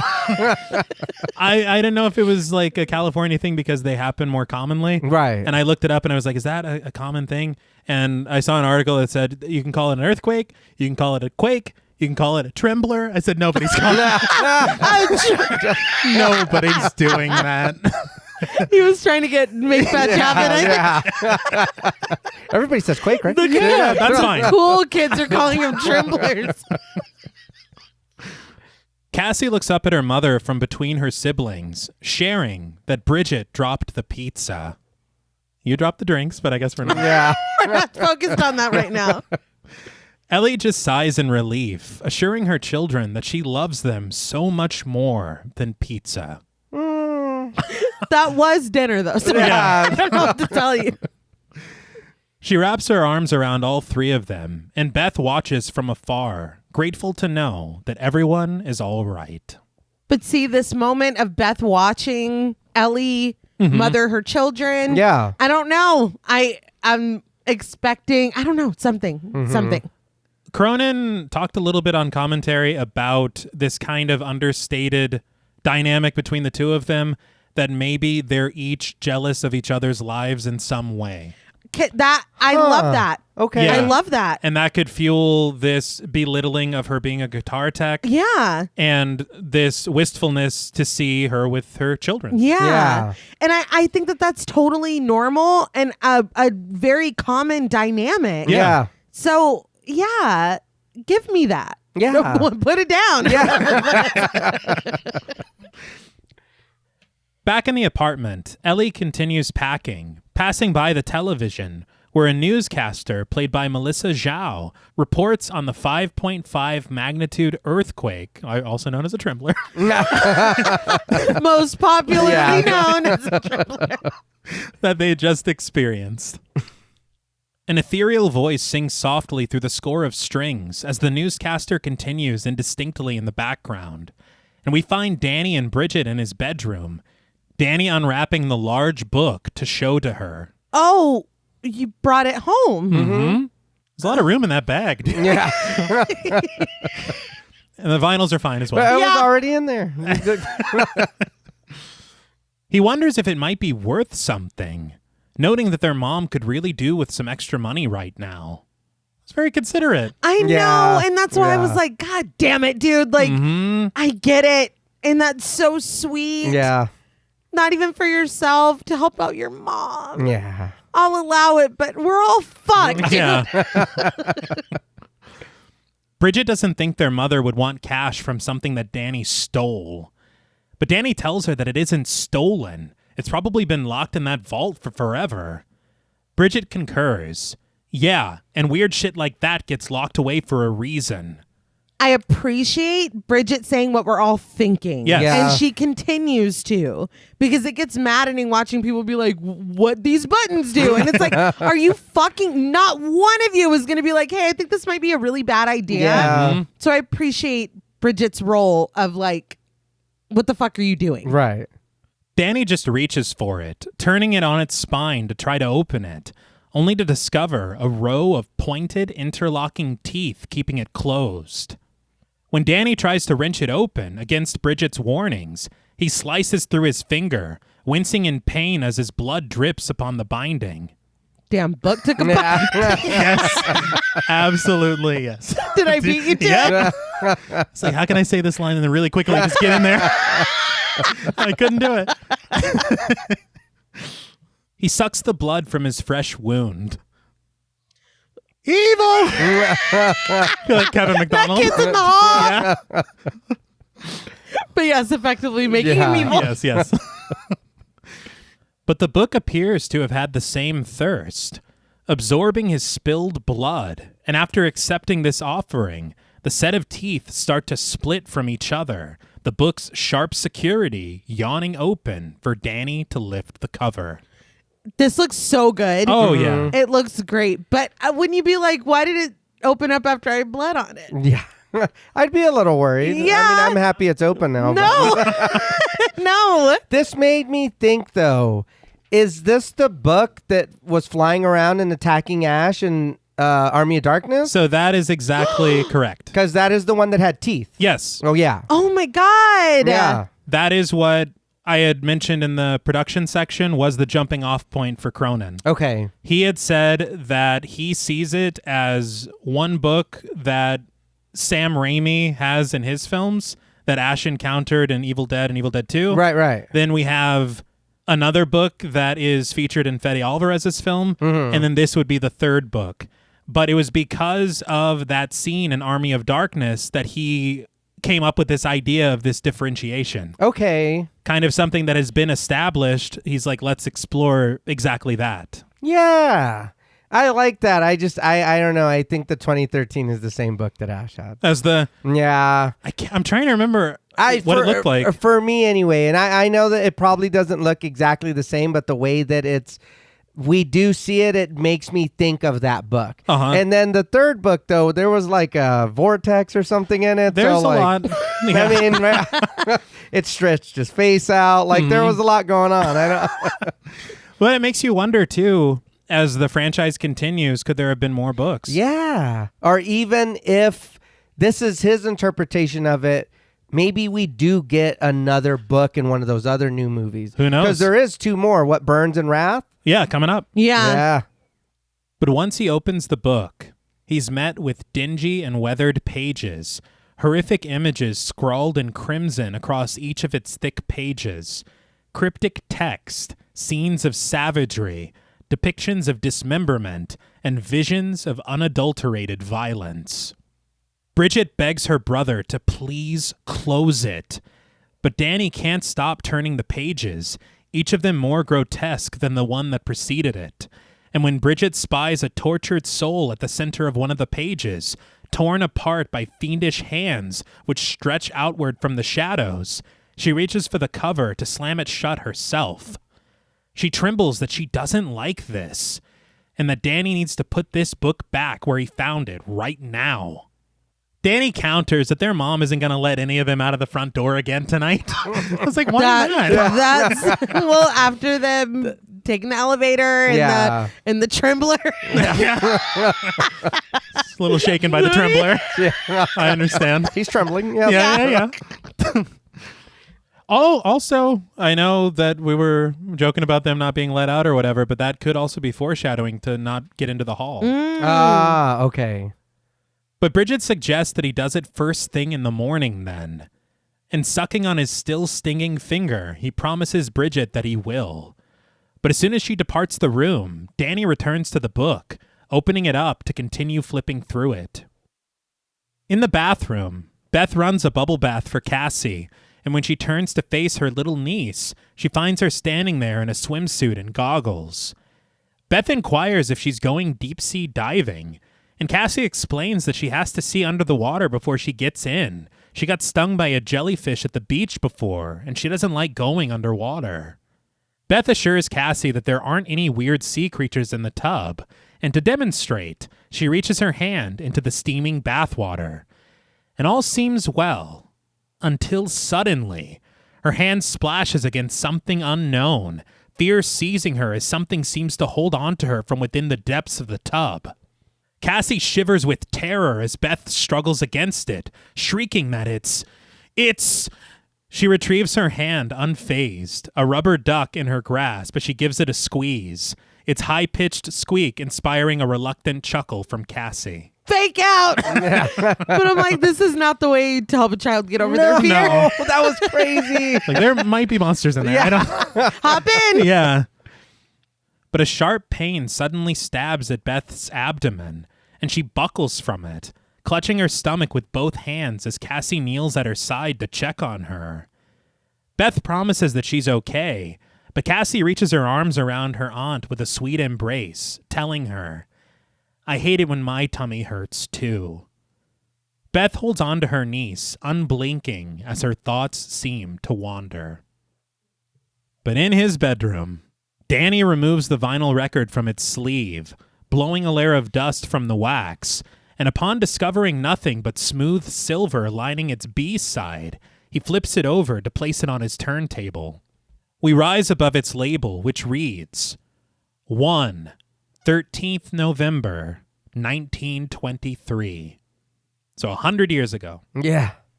Danny switches on the turntable, and as the record begins to revolve, he kneels down at eye level to stretch the needle into its grooves. A low crackle resonates through the nearby speakers, a muffled and unintelligible voice humming beneath it. Danny instinctively switches it from 35 to 45, but when the voice still remains unclear, he manually winds the record with his fingertip until the voice finally breaks through, able to be understood. A priest, voiced by Mark Mitchinson, there he is, Yeah. addresses his congregation through the crackling wax. "Good afternoon, my fellow clergymen. I'm Father Marcus Littleton, the library keeper here at St. Patrick's Cathedral, and I welcome you all today to the City of Angels."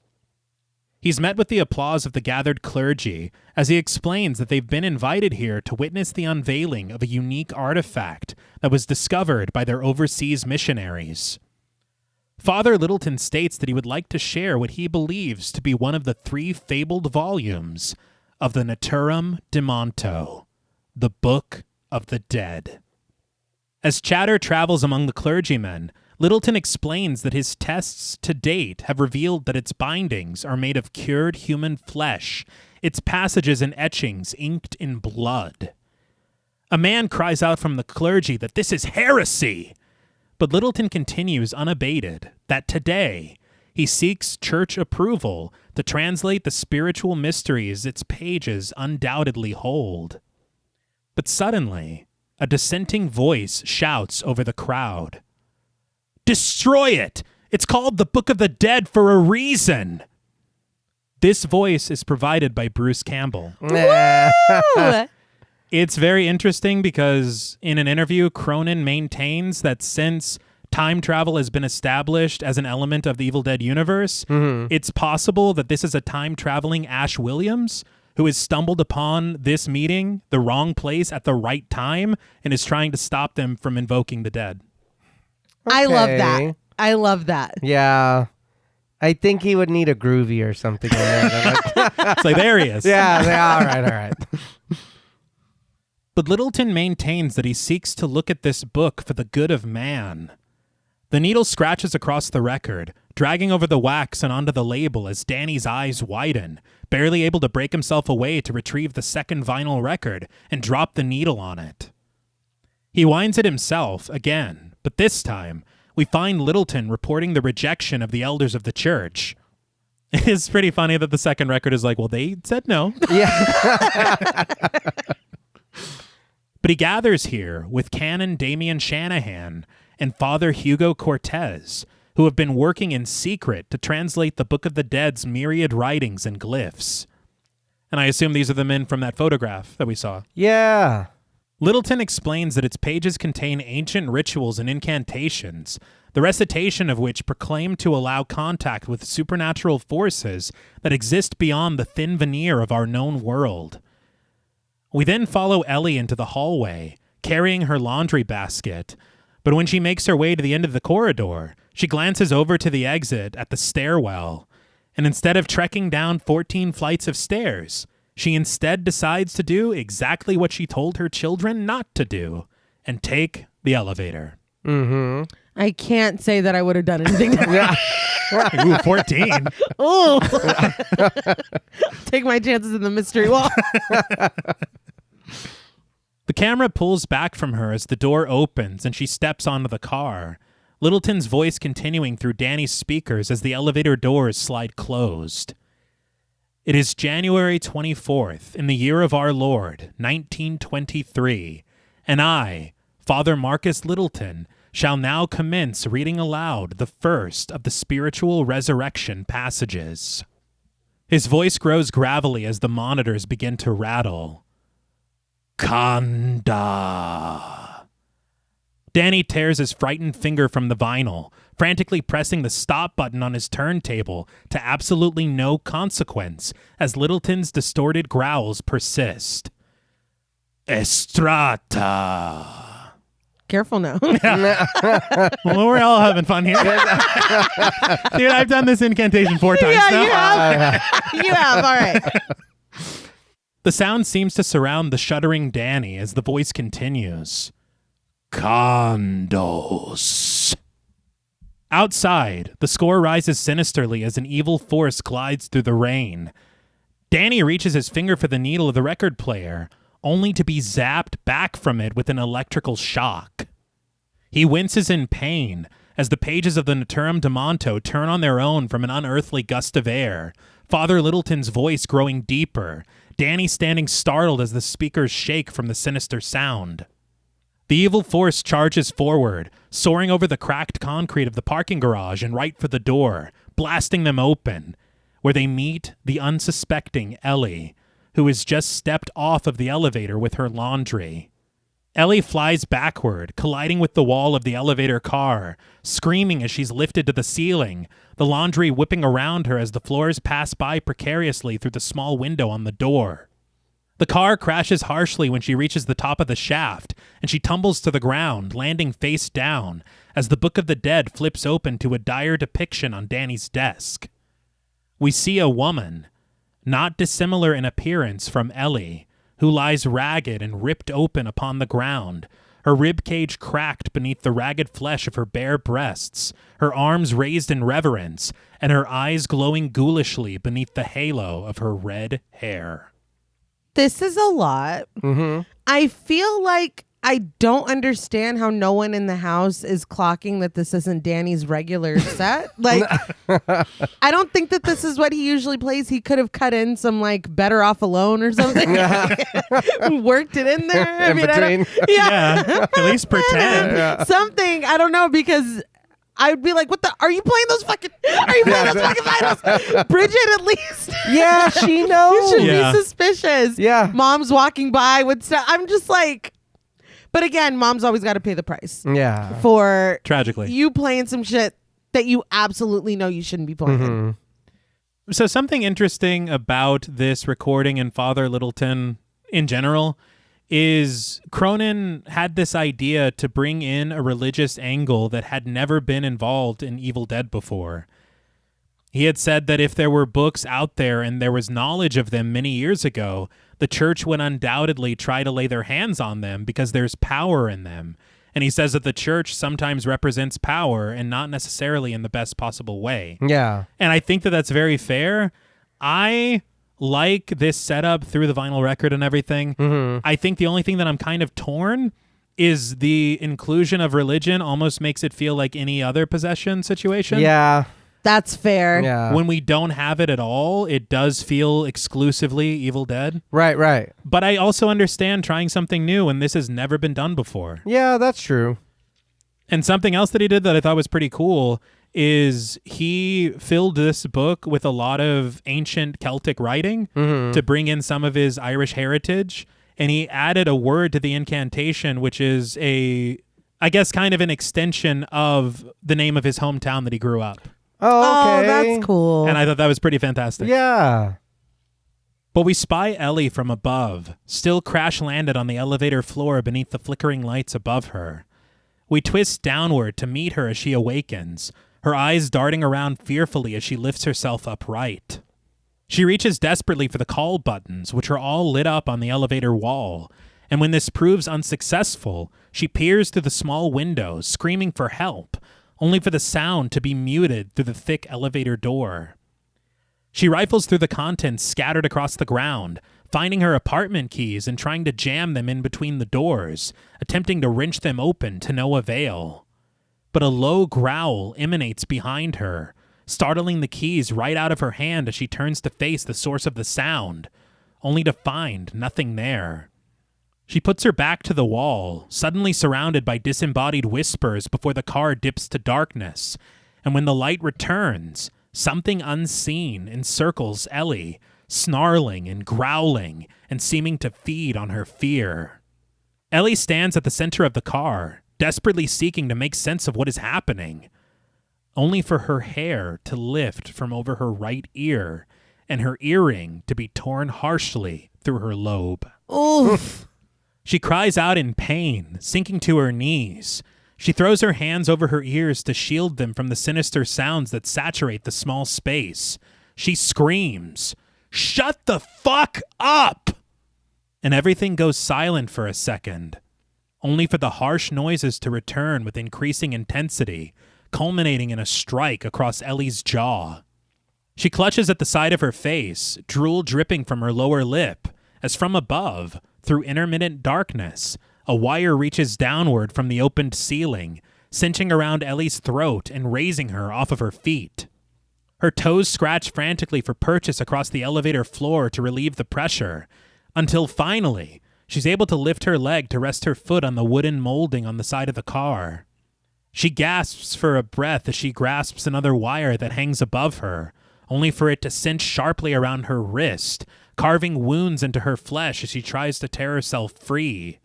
But each of her limbs is soon seized sternly by errant wires, which grip her tightly and contort the cracking bones of her body into submission as she shrieks. The light bursts above her head, a rain of sparks sizzling all around her until they're devoured whole by the shadows. This is the point of no return. Yeah. 14 flights of stairs doesn't seem that bad. No. Compared. Yeah. This feels so much like The Forest. Yeah. Yes. Yeah. Yeah. And again, I think Alyssa Sutherland's performance is incredible. Yeah. And it only gets better from here. Mm-hmm. The storm rages outside as we find the Mond apartment building in a Dutch angle. And in apartment 85, the light flickers above the dining room table above Bridget, who raises her eyes from her partially painted protest sign to take a look around. Electricity zaps from Danny's laptop, while in the bathroom, Cassie reaches fearfully for Beth's wrist on the side of the tub as all of the power in the building goes out. Beth assures her niece that it's okay, it's just a blackout, as Cassie struggles to catch her breath. But Danny watches as the vinyl record slowly revolves to a stop, retreating over to his desk to slam the book shut, unaware of what he has just unleashed. Bridget stands from the table, making her way over to the window to watch the downpour through the glass, thunder rumbling and lightning flashing. Beth finds her there, guiding Cassie by the hand into the living room and calling out to Bridget to see if she's all right. Bridget answers that she is, but she shares a troubling discovery with her aunt. It looks like it's just their building that lost power. So, if I'm Danny... Yeah. Mm-hmm. And I got bit by a book. Mm-hmm. And then I listened to these scary ass fucking vinyls. Mm-hmm. And then the power goes out. Unrelated. It's coincidence. There's no way it's a coincidence. I'm singing like a fucking canary. I'm owning up to what I just listened to. This is like hiding a zombie bite behavior. Yeah. That's fair. Yeah, but again, we've already said how much a piece of shit the building is, and so I mean, it could I be guess. like, oh, but, it's just Danny's like, look what happened by accident. Yeah. Look at this, totally unrelated. Well, I mean, maybe you're in denial and you're like, there's no fucking way I heard. Yeah, that's it. That's kind of what I am, I'm too tuned in. I'm like, I connect dots that shouldn't be. yes. And where's mom? Oh, yeah. Why isn't anyone concerned that mom hasn't come back yet? Well, she's doing the laundry. That's Maybe, mom. That's all right. No. Well, they probably think she's taking 28 total flights of Yeah, Yeah. that is true. We'll see Yeah. mom tomorrow. Beth crosses through the apartment and over to Ellie's bedroom with Cassie, only to find that her bed is empty, and Cassie is left wondering where her mother might be. So they care. Yeah. The little girl does. Yeah. Yeah. Danny's cutting and wiping. Yeah, Put some better off alone. Yeah. That'll improve our moods, I Trying think. He's got to practice, man. Uh-huh. Get the taste out of his mouth. Yeah. And Bridget's like, where's my freshly laundered shirt? She's got somewhere to go. But we search for Ellie. Ominous sounds surrounding us as we glide through the dark corridor, twisting over floorboards and toward the elevator at the end of the hall. But back in the apartment, Danny tries the breakers as Bridget lights candles around the living room, the golden glow of their small flames providing a minor respite from the darkness. But unbeknownst to the siblings, the front door of their apartment yawns open, revealing Ellie standing strangely in the blue darkness of the hall.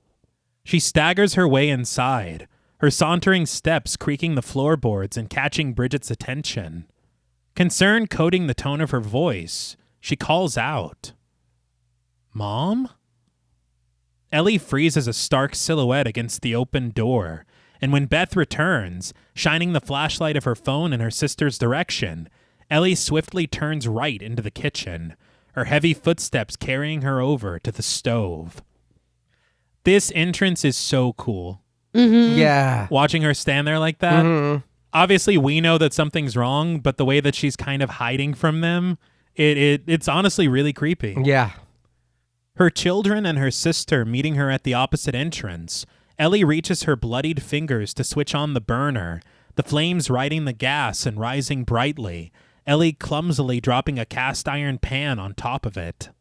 She drags a basket of eggs closer, the metal screeching across the countertop as she reaches for the eggs inside, hurling them whole into the pan, where they crack open and sizzle against the hot surface, one missing the pan entirely, cracked on the kitchen tiles, where the yolk and whites spill out, mingling with a bit of blood that leaks from the shell as well.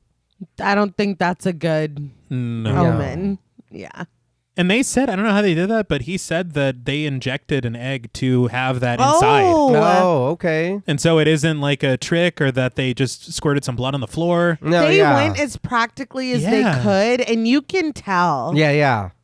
Beth creeps forward, bewildered by this bizarre breakfast, her soft voice asking, "What's up, sis?" But Ellie just reaches nearby for a spatula, dragging it across the mess at the bottom of the pan. A low voice lilts from her lips as we linger at the side of her face, spying her and her frightened family in a split diopter shot. Ellie intones, "I had the most beautiful dream. We were together, sitting in a tall forest. The wind was clean, and the birds were singing the sweetest mel. Her eyes blink incessantly, her mouth betraying her pronunciation until she finally finds the word. Melodies? She says that it was a perfect day, and all she could think about is how much she wanted to cut all of them open and climb inside of their bodies so that they could stay one happy family. She rasps a laugh at the mere thought of it as her children stand trembling behind her. A strong shudder suddenly racks her body, but something breaks free from the madness when Ellie reaches for the handle of the pan, dropping it onto the kitchen floor. She gasps, fear filling her face as she returns to herself briefly and turns to Beth. "It's in me." The score shrieks suspensefully as Ellie drops to the floor, her family backing out of the kitchen and into the living room as she crawls after them disjointedly, stopping in the doorway as her bones crack and her body contorts in a worrisome wave. On all fours, she retches, a sea of white vomit spewing from her lips and cresting at the feet of her tearful children. The sickness seeming to leave her for a mere moment, Ellie lifts her eyes from the bile before addressing Beth with earnestness. "Don't let it take my babies." Beth stands bewildered as Ellie collapses face first into the mess. I'm really upset. Yeah, that's one of the worst things I've ever seen. It's Yeah, so that's bad gross. because it's like, why couldn't it be like black? Yeah. Or like blood or like Yeah. anything but the color that they gave us. Yeah. I am Struggling to talk about it. Yeah. It's really gross. it's Yeah. so bad. I feel like Dee doing stand-up. Yeah. Literally. It should come as no surprise that Alyssa Sutherland said that this was the most difficult day on set for her. She had to do a lot of physicality, like a lot of physical things, demanding things to play this role. And she said she was game for all of it. But this vomit rig was terrible. Ooh. Essentially, there was a tube that she had to hide inside of her mouth. And this fake vomit, which was lemonade flavored. Oh. Well, They gave her a lot of flavors to choose from, and she thought that would be the least offensive, but it was still awful. But it's literally spewing from her mouth through this tube. So again, done as practically as possible. This is coming out of her mouth. it's through that tube. incredible. Like this shit is shooting into Yes. my mouth. And out. No. We all have to do it the old way. Just put the pipe next to my Yeah. head. Yeah. We don't- Or do Yeah. like they used to do on Saturday Night Live and Yeah. hold the hand yeah.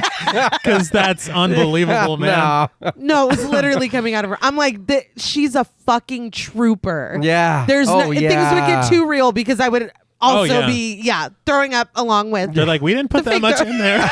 Alyssa, stop! Yeah, no. Ooh. Kudos to God. her. Yeah. But we soon follow the soles of Ellie's feet as she's dragged by Beth and Danny down the outside hall on the way to the elevator. Bridget trembles tearfully in the doorway with Cassie, calling out for her mother, only for Beth to bark back for Bridget to take her little sister inside. Now! Bridget does as told, wordless when Cassie asks what's happening to their mother. But Beth and Danny continue to drag Ellie onward, and when they reach the elevator, the doors open all their own, revealing the exposed wires and damaged interior. No longer appearing to be the most reasonable ride to the lobby, The pair lower Ellie to the floor, Beth directing Danny to check the stairwell. He does as told, Beth kneeling desperate at her sister's side as foam bubbles between her lips. The elevator doors clatter behind them as Danny reports a rather disturbing sight. The stairs are gone. Beth rises to join him, peering down the destroyed steps, a crumbled mess of concrete below them, leaving them without any options at all.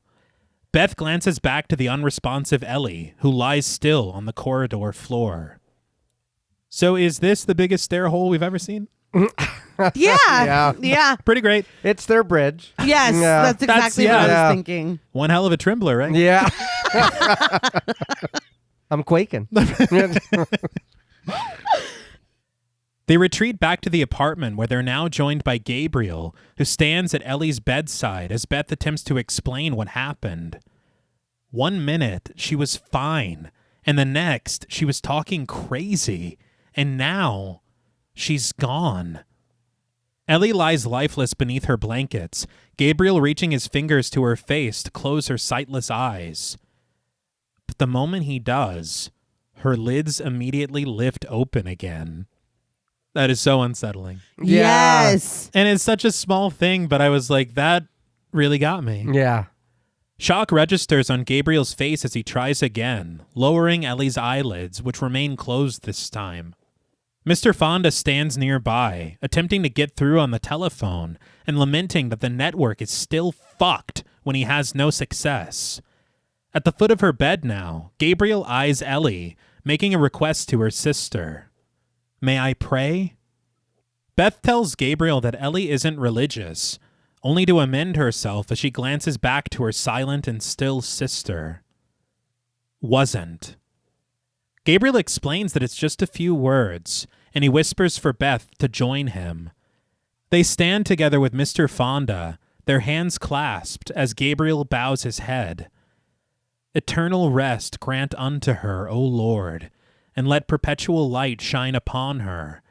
May her soul and the souls of all the faithful departed, through the mercy of God. But an inquiry from Fonda shatters the serenity of Gabriel's prayer. What the hell happened to her face? He says that it looks like someone beat her up. Gabriel concludes his prayer, crossing himself, but he remembers a possible solution. There's an old fire escape ladder on the north side of the building. He could try to get down that, raise the alarm, and get some help in here. Fonda reminds him that he'd have to go through apartment 82, and Gabriel curses. Shit, that's unoccupied, right? Fonda concurs, like most of this condemned dump. Gabriel suggests that with Fonda's tools, they could cut right through the door, and Fonda agrees that they could. Only his tools are still in his truck. He says there's no way they're getting through those old doors without something heavy-duty. And this answers a lot, because I've seen a lot of complaints online where people are like, where are all the people in the building? Yeah. They're like, this isn't an apartment building. Yeah. And I'm like, well, they're firstly going to knock it down in a month. Right. And he just said that a lot of the units are condemned. Yeah. So there's your explanation. Fishbowl? Yeah. Yeah. But in her bedroom, Bridget sits with the crying Cassie, her younger sister sobbing that she wants her dad to come home. Bridget assures her that he will. Once they get the phones up and working again, he'll come right back. Cassie tears herself away from her sister's embrace, irefully asking, how do you know he will? She also said that their mom was going to be okay, too. Oh. Yeah. I was like, damn. It's like, well, Bridget isn't bat 1,000. Yeah. Give her I'm a doing my break. best. Yeah. That's her mom, too. Yeah. Bridget swears that she thought that she would be, offering her sincerest condolences to her little sister. But Danny sits near to them, lost in thought, undoubtedly replaying the entire events of the evening, some of which that he still keeps close to his chest. Oh, the guilt. Yeah. Yeah. Can't even imagine. I know. I know where we are upset about what's going on right now, but I don't know. I feel like if this is my mom, stuff's going on, especially Bridget understanding what has happened. I'd be a little more upset with this or asking more questions. Can I see my mom? What happened to her? Uh-huh. Why does she look like that? What did you say? Did she say anything? Did she, like, they're not chilling, but they're just kind of in the other room. Mm-hmm. Yeah. And I don't know if maybe they kind of kept the kids out intentionally or something. Yeah. But I don't know. There are maybe just a matter of us knowing so much about horror. Our mom was possessed. I don't know. Yeah. No. I know that Beth says that she doesn't believe things that she can't see. Right. You saw that, Sam. Yes. Out in the hall, by the light of a lantern, Gabriel tries to break into Unit 82 with a hammer and a screwdriver, an impatient Fonda offering to go grab his shotgun so they can blast it open instead. Good to know he has a shotgun. Yeah. And I guess who cares anyway? Yeah, You know what I mean? honestly. It's gonna be torn down. Fuck it. Yeah. Yeah, It like- is funny, though, that they're like, this fucking building's a piece of shit. It's falling apart. Sturdy and thick. Beautiful doors, though. It's like, what? That's the one thing they splurged. Yeah. Gabriel asks for just another minute, giving it another go, and Fonda confides that he doesn't like being trapped.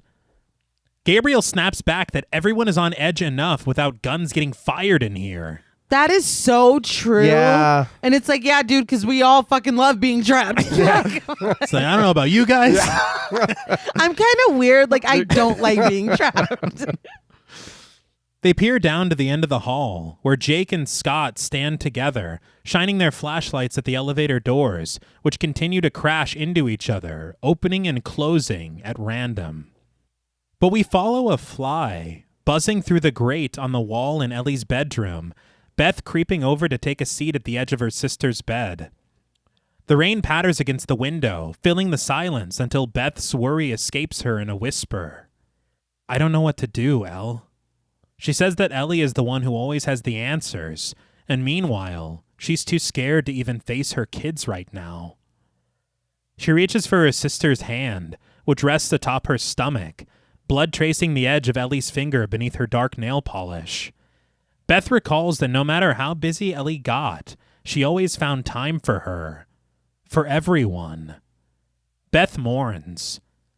I can't believe I'm never going to get to speak to you again. But suddenly, Ellie's voice sounds through the static of the speaker on Beth's phone. The previous message startling Beth as it begins to play. Hey, Bethy Boo. Just calling to say hi, and, But the fuzz of static grows stronger, giving way to a now emphatic Ellie who cries, Beth! You have to help me, Beth! You have to! I'm burning! I'm burning alive! The screen of Beth's phone shatters in her grasp, and she drops it to the floor, shuddering in horror.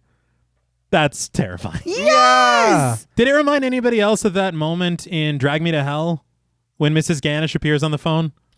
Okay. Yes. I have to be honest, when I saw that, I was afraid to look at my phone for a while. It's like, For a you while. can do that? Nah, I don't need it. I'll read a book or something. I'm off the grid. Screen time went down exponentially. But when Beth turns to face Ellie, she finds her sister's eyes have opened again, the buzzing fly from the grate landing to walk across Ellie's face, across the iris of her opened eye. Ugh. Yeah. But Ellie suddenly blinks, her lashes batting the fly away, and Beth leaping from her seat as Ellie sits upright, her piercing stare set on her sister. Bridget, Danny, and Cassie arrive just in time to see their mother sitting up, relieved but surprised to discover that she's still alive. Beth reaches for her sister, finding that the voice through the speaker on her phone was telling the truth. Ellie is burning up. Ellie is carried into the bathtub, submerged in the cold water, and struggling against the change in temperature, her eyes rolling back so far that they dip from white to a striated red. This moment is so brief, but it sent a chill up my spine. Yes. She gasps, her body spasming in the water, sloshing violently, even when Beth and Danny hold her down. Bridget rushes off to get some ice from the kitchen, passing a concerned Cassie who stands unblinking at the bedroom door. But upon Bridget's return, Ellie suddenly vaults up out of the water, perched upside down like a spider on the bathroom ceiling. She cuts her eyes to her fearful family through the veil of her crimson hair, climbing to perch upright as Bridget rushes Cassie out of the room and into their bedroom, shielding both of their ears as they cower in her bed.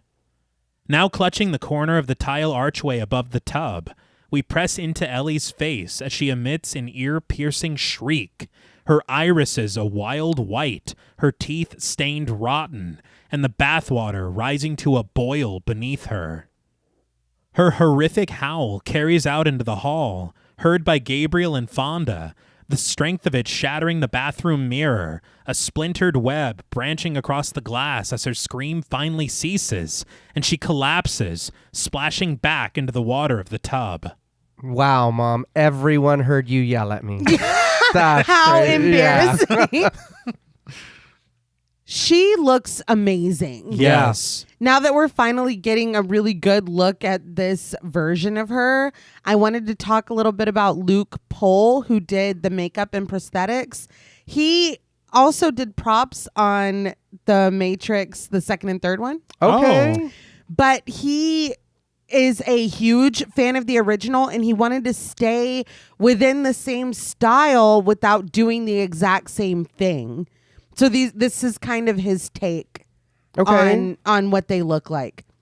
But he said, because we go on and on with what this character looks like. Yeah. And he said that there were multiple stages to her makeup, and they just kept adding prosthetics each like level of what she looks like, being a skeleton for the next level.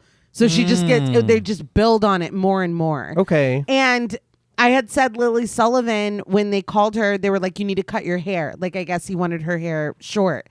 She was jealous because Alyssa Sutherland didn't have to cut her hair. She got to wear a wig. And she was like, why did I get to wear a wig? And Alyssa Sutherland was like, well, because they kept pulling hair out of it as the movie goes on. So she just gets more and more, like, her hair is coming out, like, she just gets worse and worse. Yeah. And you notice that. Yeah. It's such a good touch. Yeah. Because her hair is something that's so striking. That's what she's doing when we meet her. And it's this vibrant red. And so I thought that was a clever way to be like, no, it's getting worse in multiple ways. Yeah. But they said that with all the prosthetics and the extensive painting on her face and body, it was 4 to 6 hours a day of makeup. Damn. Yeah. And her crawling up, like, they had a lot of wires and stuff, and she did as much of her own stunts as she could. That's amazing. That's yeah, really cool. she kills it. Yeah. I mean, you know. Yeah. Yeah. Speaking of doing these stunts, Cronin had explained how extensive everything was, including something as simple as this bathtub. He said that nothing was easy on this film, that they created 3 or 4 different kinds of bathtubs so that you could capture different actions and angles safely. So you have one that Alyssa Sutherland could lie in, one to spring out of, one to fall back in. He said that there was no one-size-fits-all for anything that they did. Every stunt, every effect, every kill, every single attack required multiple setups and angles. And there's even a 2-second moment in this bathtub scene where the sequence required them to have a portion of the set that was upside down. Wow. Oh, okay. So I guess her crawl could make sense and look authentic to gravity. Okay. But it's a blink and you miss it situation, but that's how devoted they were to the details. Yeah. But Beth and Danny sit together, shivering in shock as they stare into the verdant tiles lining the tub. They're startled when Ellie reaches upward to drag herself out of the water, which is punctuated by a pulse in the score. Her face scarred and pallid, a sick smile stretching across as her unearthly eyes set sternly upon her sister and her son. When Danny breathes, "Mom?" Ellie's face softens, and a low and lamentful voice shares with solemn sincerity, "Mommy's with the maggots now." So maybe it's time to stop staring and get the fuck out of here. Yeah. That's not Mom. Yeah. No. Maybe it's more surprise than shock. Sure, but They're like, that line was killer. yeah. Like, dude, that was That was sick. so Yeah, that was fucking really cool. Mom. you got to get it like click do. into Yeah, place and you you got to do. run. Probably the vaulting out of the tub might have been the one. You know? that Yeah. Ellie bares her teeth in a ghoulish grin, climbing out of the tub in a jittery crawl, and forcing Beth and Danny out into the hall. They stand there, watching, waiting, only for Ellie to creep out of the bathroom and profile, staring at them from the sides of her eyes, her mouth stretching into a sinister smile.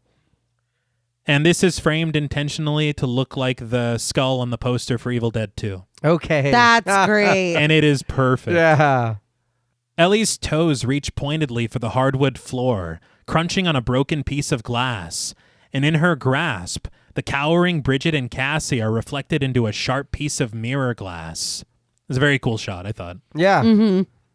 She drags herself raggedly across the living room, the camera finding her through a panning shot from the foyer and through the kitchen, as Beth and Danny shrink at her encroachment. When Danny ducks fearfully behind the couch, Ellie continues onward for Beth, pausing, only to step forward in a fake-out and causing Beth to flinch. Ellie snarls, charging for her, her mirror glass slicing through the air as Beth avoids her sister's attacks. But with her back against the wall, Beth raises her hand defensively, only for Ellie to bring the sharp shard down to pierce her through her palm. Her blood trickles on the living room floor as Ellie beams mischievously. But Bridget bursts out of her bedroom, screaming for her mother to stop it! Stop it? Yeah. Say, hey! Mom, stop. My mom looks like this and she's attacking my aunt. I'm going to two-piece my mom. Like, that's crazy. It's like, are you roughhousing again? Yeah. It is an underwhelming reaction. Yes. But Ellie does stop, lowering her weapon to her side as Beth scurries away to safety behind the couch with Danny. We spy Ellie from behind in a low angle as she intones, "It's not my fault, Bridget." I will say, as if we didn't know, the subtitles do read, "Demon," as if Ellie. Yep. Yeah. A few times. Yeah. Oh, okay. I've never seen I laughed out that. loud. Yeah. Crumpled against the ottoman, Beth shouts for Bridget to get away from Ellie. But Bridget stands frozen behind her mother as Ellie continues. "What's happening to me, sweetheart?" Bridget cries that she doesn't know. But Ellie says that she does. It's like, why'd you ask? Psych, dumbass. Ellie turns to face her daughter as she explains, "I'm free now." Her voice doubled deeply as she adds, "Free from all you titty-sucking parasites." So we talk a lot about Deadites kind of, telling tales out of school and being kind of dickheads. Yeah, yeah. This, to me, may be 1% of her inside that feels that. Okay. That wants to, like we had talked about earlier, and I think Nay said off mic, too, kind of have the freedom that Beth does. Yeah. I feel like that's why it would be more satisfying if those dynamics were explored. Mm-hmm. Because even if she like explicitly, part of me would love to do what you're doing, but I got to go do Bridget's laundry. Yeah. This would hit a lot harder. Yeah. You know what I mean? Because you were Mother of the Year earlier. Yeah. Like, what the fuck? You hate us? Ellie leaps onto Bridget with a roar, pinning her to the ground as she reaches for her tattoo machine from her desk, switching it on. The sharp tip whirring, Ellie presses it to her own temple. For a laugh, I guess. I don't know. She's like, to be clear, I don't give a fuck. She's getting some ink. Yeah. She then brings the machine down towards Bridget, the clustered needles oscillating an inch from her daughter's eye. And this did make me think of Fulci's Zombie a little bit. Yeah. Oh, okay.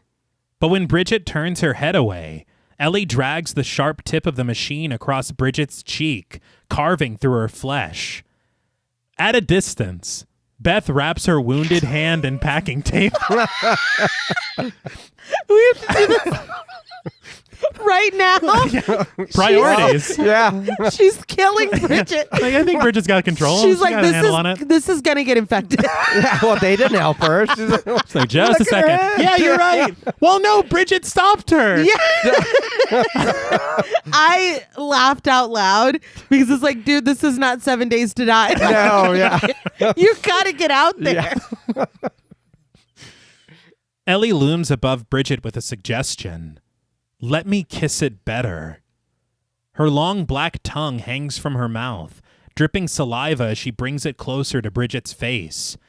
But out of nowhere, Danny returns, breaking a chair across his mother's back like Homer in the bath. Thank you. Yes, I know. Yeah. Danny understood. Yes. Fucking Beth's like, just 1 second. It's like, oh, you saved it. Yeah. Oh, sorry. Oh, good. Y'all didn't even need me.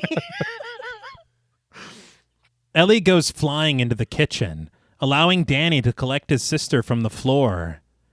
We watch as Ellie then rises within the shadows, just as Gabriel and Jake cautiously creep their way into the apartment. Ellie points her finger to have her pick of her litter.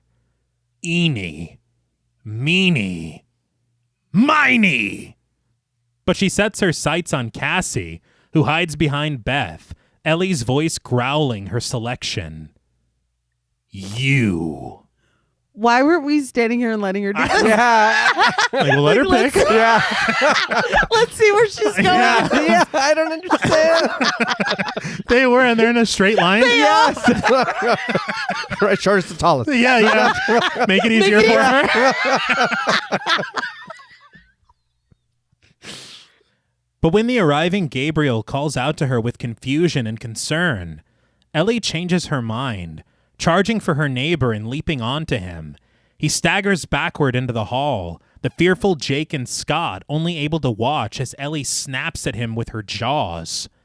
The camera finds Ellie from above as she arches her back in a growl before bringing her tarnished teeth down into Gabriel's eye, going to town until she draws her head back, revealing a vacancy within his bleeding socket. Gabriel staggers backward, screaming in eyeless agony as he collapses to the floor. Just an aside, but that shot of her from above as she's about to chomp down on his eye is so beautiful to me. I don't know what it is about it. It's fantastic looking. It looks very animalistic. Yeah. There is something cool, though, about the sound design in this section, because I guess whenever they were mixing the sound in Ireland, Bruce Campbell flew there, and he hung out like the entire time, and he was telling them all these stories about a lot of the sounds that were on that hard drive that I told you about earlier. Yeah. Like who recorded them, when, what happened with them, all this stuff. But while they were doing some of the Foley work, Bruce Campbell asked if he could help on this scene, and so the crunch of her biting into his eye is Bruce Campbell eating an apple. That's wonderful. But Ellie struggles to keep this disgusting dinner down, gagging and choking until the eyeball bursts from her lips, soaring across the corridor and into the open mouth of a jittering Jake. This is so Sam Raimi. Yes. Oh, yeah. Is it Evil Dead 2? Yes. Okay. I was like, that's awesome. Yeah, it is. When I seen it, I was like, okay, there it is. And again, for as dark and grim as this film gets, that is hilarious. Silly as hell. That's very silly. Ellie recovers on the ground as Jake collapses, suffocating on Gabriel's eye as Scott kneels at his side, unable to assist him. But upon witnessing this sickening scene, Beth slams the apartment door closed, dragging the chain lock into place as she presses her forehead against the heavy wood. We spy her from below in a shot quite similar to The Shining. Take a shot. Yeah. But she puts her back to the door as Ellie pounds against it with her face from the other side. Hereditary. Yeah. Beth secures it further with a chain that she finds nearby. I don't know where she got it. Yeah, I was going to ask. What the fuck? Where did this come from? I don't know, but it is like a chain. Yeah, Well, and where are you putting that to? You know, like when you're going through your shit and you're packing and you're like, oh yeah, this chain that I haven't seen in 6 years. You know, it's a universal experience. Oh, right. Beth secures the door further with the chain. Danny and Bridget pulling a cabinet in front of the door at Beth's request for good measure. The score throbs as Beth inches her way over to the peephole, peering through the fish-eyed opening, unable to do anything as Ellie chases Scott down the hall, his small body flying through the air to fall disemboweled through the small circular sight. Good Lord. I know. Gabriel then lurches up with a sting in the score, gasping for help and begging Beth to let him in. He stares at the unopened door through his remaining eye as Ellie approaches him from behind, digging her sharp nails into his throat and tearing it open. Gabriel gurgles, gasping as he chokes to death on his own blood, leaving Ellie all alone in the hall. Or so she thinks, as from the right side, Fonda blasts his shotgun, sending Ellie flying in the other direction. Blood drips down the small side of the peephole as Fonda creeps forward, his shotgun at the ready, only for him to be taken down to the ground out of Beth's field of vision, Fonda screaming until he suddenly goes silent. And we watch as Ellie stalks her way back to the door, pressing her inhuman eye to the peephole to peer back at Beth in the apartment. I don't know from which angle she attacked Fonda because she walks away. Yeah. I don't know. But this is kind of what we were talking about before, where it is almost as if they all exist just to add to the body count. Yeah. For sure. And you do want more because there could be more interesting dynamics explored. Mm-hmm. And I was just thinking about it as we're talking, the tragedy of Jake and Scott's mom. Yeah. She's at work right now. Oh my God. That's awful. And another mom. Yeah. But I will say I do like this gag of seeing everything from Beth's point of view through the peephole. Mm-hmm. I think it is pretty cool. And they had talked about having no other coverage of this portion. So all we get is that shot through the peephole. Yeah. Yeah. And I think that's pretty neat. It's also kind of another change because there have been many firsts in this film for Evil Dead, but children in peril. Yeah. Oh, that's Yeah. true. Like, you don't see that. No. Yeah. And they are. Oh, yeah. Yeah. But Beth rushes off for the dining room, opening the window that she finds there and leaning out through the rain to spot a man down below, pushing a grocery cart. She cries out to him through the downpour, but when he's unable to hear her desperate call, she sits defeated on the sill, once again clutching her abdomen, which the arriving Cassie takes notice of. Did it make anybody else's stomach hurt a little bit that there was no screen in this window? Yeah, we're not doing that. No, Yeah. I hated it. We're not getting saved even. No. if- Yeah. No. And honestly, it made me think of that section of 1408. Yeah. That's what it did Totally. make me think that too. She could have yelled a little louder too. That was was a tiny help. She's, I'll give it one try. Yeah. Yeah. That was it. Back in the living room, Bridget confronts the retreating Danny, asking him, "Don't you think Mom looks just like one of those pictures from that book?" Danny stands silent, clearly in denial, until Bridget urges him to answer her. He turns to face her wordlessly, but the look in his somber eyes is enough of an answer for Bridget. She charges, "You never should have stolen it." Danny insists that this isn't his fault, but Bridget shouts that it is his fault. She pushes him, the siblings tussling and screaming at each other until Cassie and Beth break them up.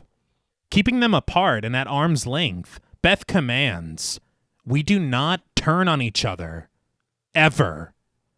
And finally, mercifully, Danny tells his aunt that he needs to show her something. Right. Because I'd be like, we need to be a united front. You don't turn on each other. But also, what did you mean when you said this was his fault? Yeah. What Yeah. what the fuck have y'all been doing? I need to see. Yes. And through the shadow of the storm outside of his window, we peer down at the Naturam de Monto, Beth demanding to know what it is. The wind whistles through the opened window in the living room, Bridget sitting across from Cassie, holding a towel to her wounded cheek. When Cassie asks her sister if it hurts, Bridget rises abruptly from her chair in a rather peculiar motion, assuring Cassie that she's okay before exiting the room and leaving her all alone. If I'm Beth, obviously she thinks that Bridget and Cassie are together. Mm-hmm. But if I'm Beth, whatever Danny has to show me in here, we're already in it. It's already happening. Nobody's splitting up from anybody. Oh, yeah, There's no protecting. I don't want Cassie to see it. There's no protecting at this point. Cassie, you can look at the wall or something. Yeah. That none of these kids are going to be out of my sight. Period. Yeah, especially after what we seen through the fucking peephole. Yes. I feel like we can do all of this in the living room together. I don't think that I Danny, need go to... get that Yeah, bring it in here. Yeah. Because we do have a deadite Ellie still at the door. Yeah. Yeah. So why are we leaving anybody near that door? Right. And Bridget standing up was weird, right? It's like she almost levitated out of her seat. Things are happening. Yeah. But Ellie hums sweetly in the hall, the soft sound echoing into the apartment for only Cassie to hear. But back in Danny's bedroom, Beth opens the Book of the Dead, flipping through its pages, the content within disturbing and unsettling her greatly. But Ellie's hum evolves into a song as she begins to sing the Irish fairy lullaby. Cassie, creeping nervously to the door, shudders at the sound of her mother's voice.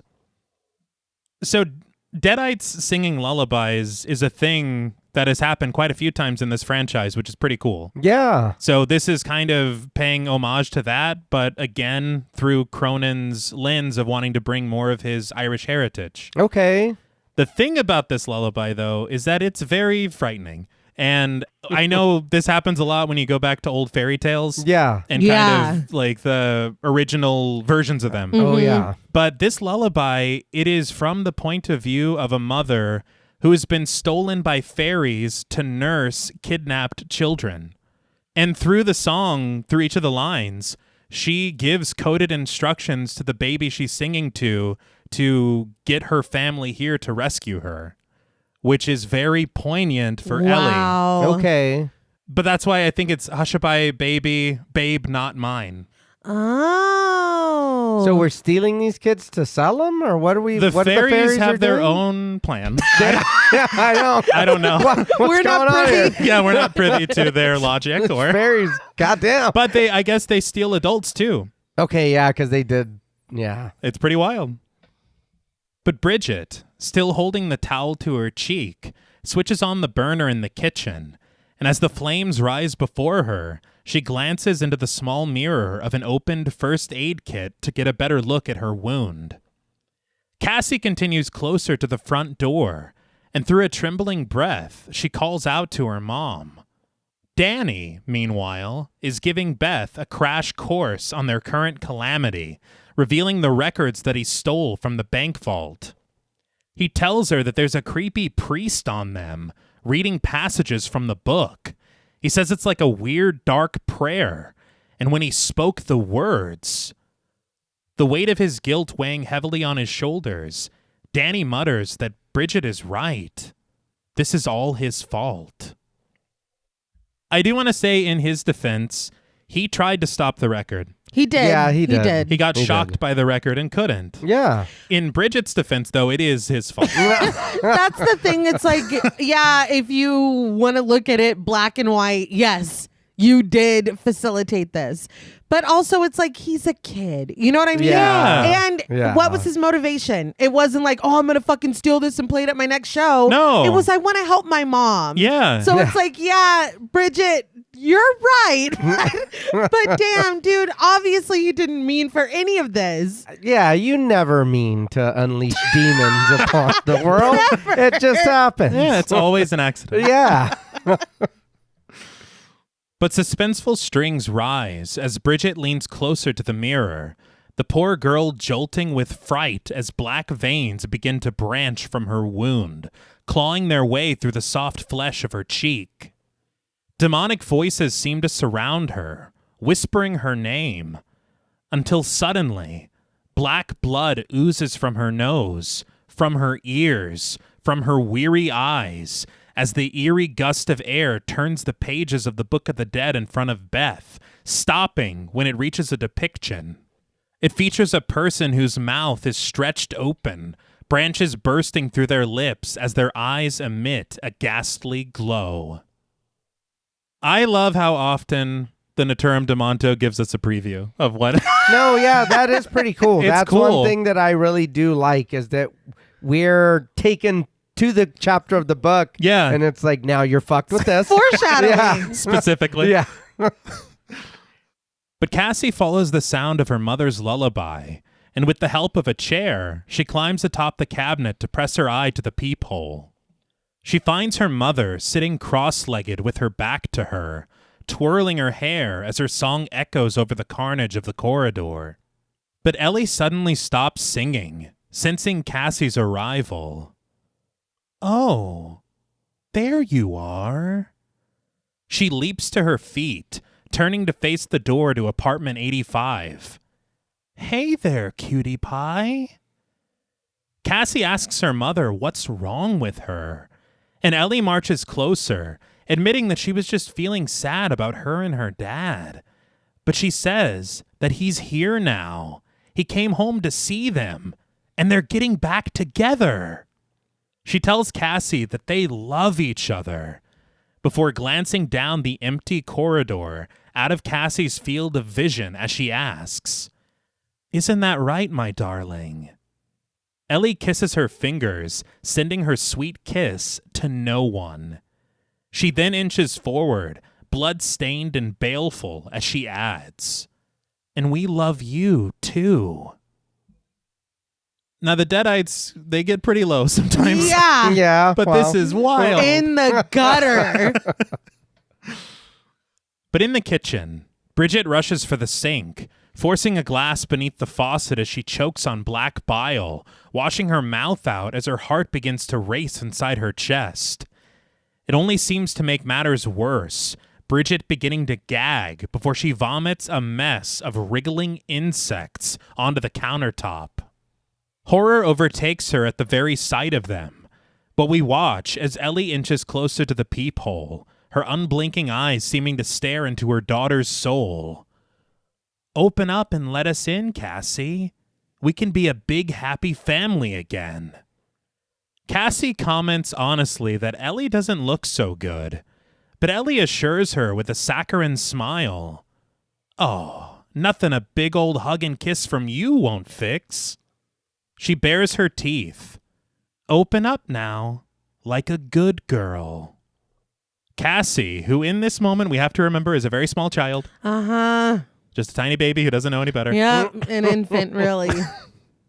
She reaches for the deadbolt. No, it's Cassie's fault now. No, it's Cassie's fault. Danny, you're fine. Yeah. You're off the hook. I was like, no! I know. Ellie urges, That's it. Come on now. Her voice then doubles. Do it for Mom and Dad. She's speaking for both of them, I guess. Well, he is not there to speak for himself. It is funny to me, everything that the Deadites are capable of, everything that we just saw Ellie do. Mm-hmm. And she's like, I cannot get past that lock. Yeah, dude. I need you to unlock the goddamn door. The craftsmanship is just... The chain was too much. Yeah. That extra chain. Yeah. Wherever it came I from. still don't know. Cassie twists the lock, and the second she does, Ellie's arm bursts through the small crack in the door, seizing her small daughter by the throat. The sound disturbs Beth and Danny's conversation, the pair racing for the front door and finding Cassie hanging at the end of Ellie's grasp, kicking and screaming as her mother roars at her through the crack in the door. Danny steals his sister from her, Beth rushing over to kick at the cabinet to crush Ellie's arm, forcing her to draw it back and allowing her to close the barrier once more, snapping the chain lock into place again. Danny checks on his sister, Cassie crumbling to tears as she apologizes to him, promising that she thought that their mom was better. Ellie pounds angrily against the door, growling at Beth. Open this door like you open your legs, you stinking groupie slut! All right. Oh, goddamn. We're going places we probably don't need to. I don't know why stinking is so funny to me. It's pretty Because funny. I think everything else is so mean and vulgar. Yeah. Not fucking, not... Yeah. No. Stinking is hilarious. Beth screams, matching her sister's volume and aggression as she cries. I'm not a groupie, you psycho bitch! The apartment goes silent as Beth trembles at the door, and when Danny calls out to her, Beth orders him and Cassie to go to their room. We dip down from strings of Christmas lights, planetary decorations, and constellations to find Danny curled up and shuddering in bed next to Cassie in her room. Her room is badass. It is. Yeah. I will say I don't know how these Christmas lights are working. If the power's off.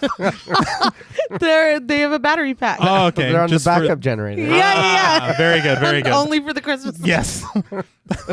I didn't even notice that. I didn't I eat. was like, that's really cool, so I'll give it a pass.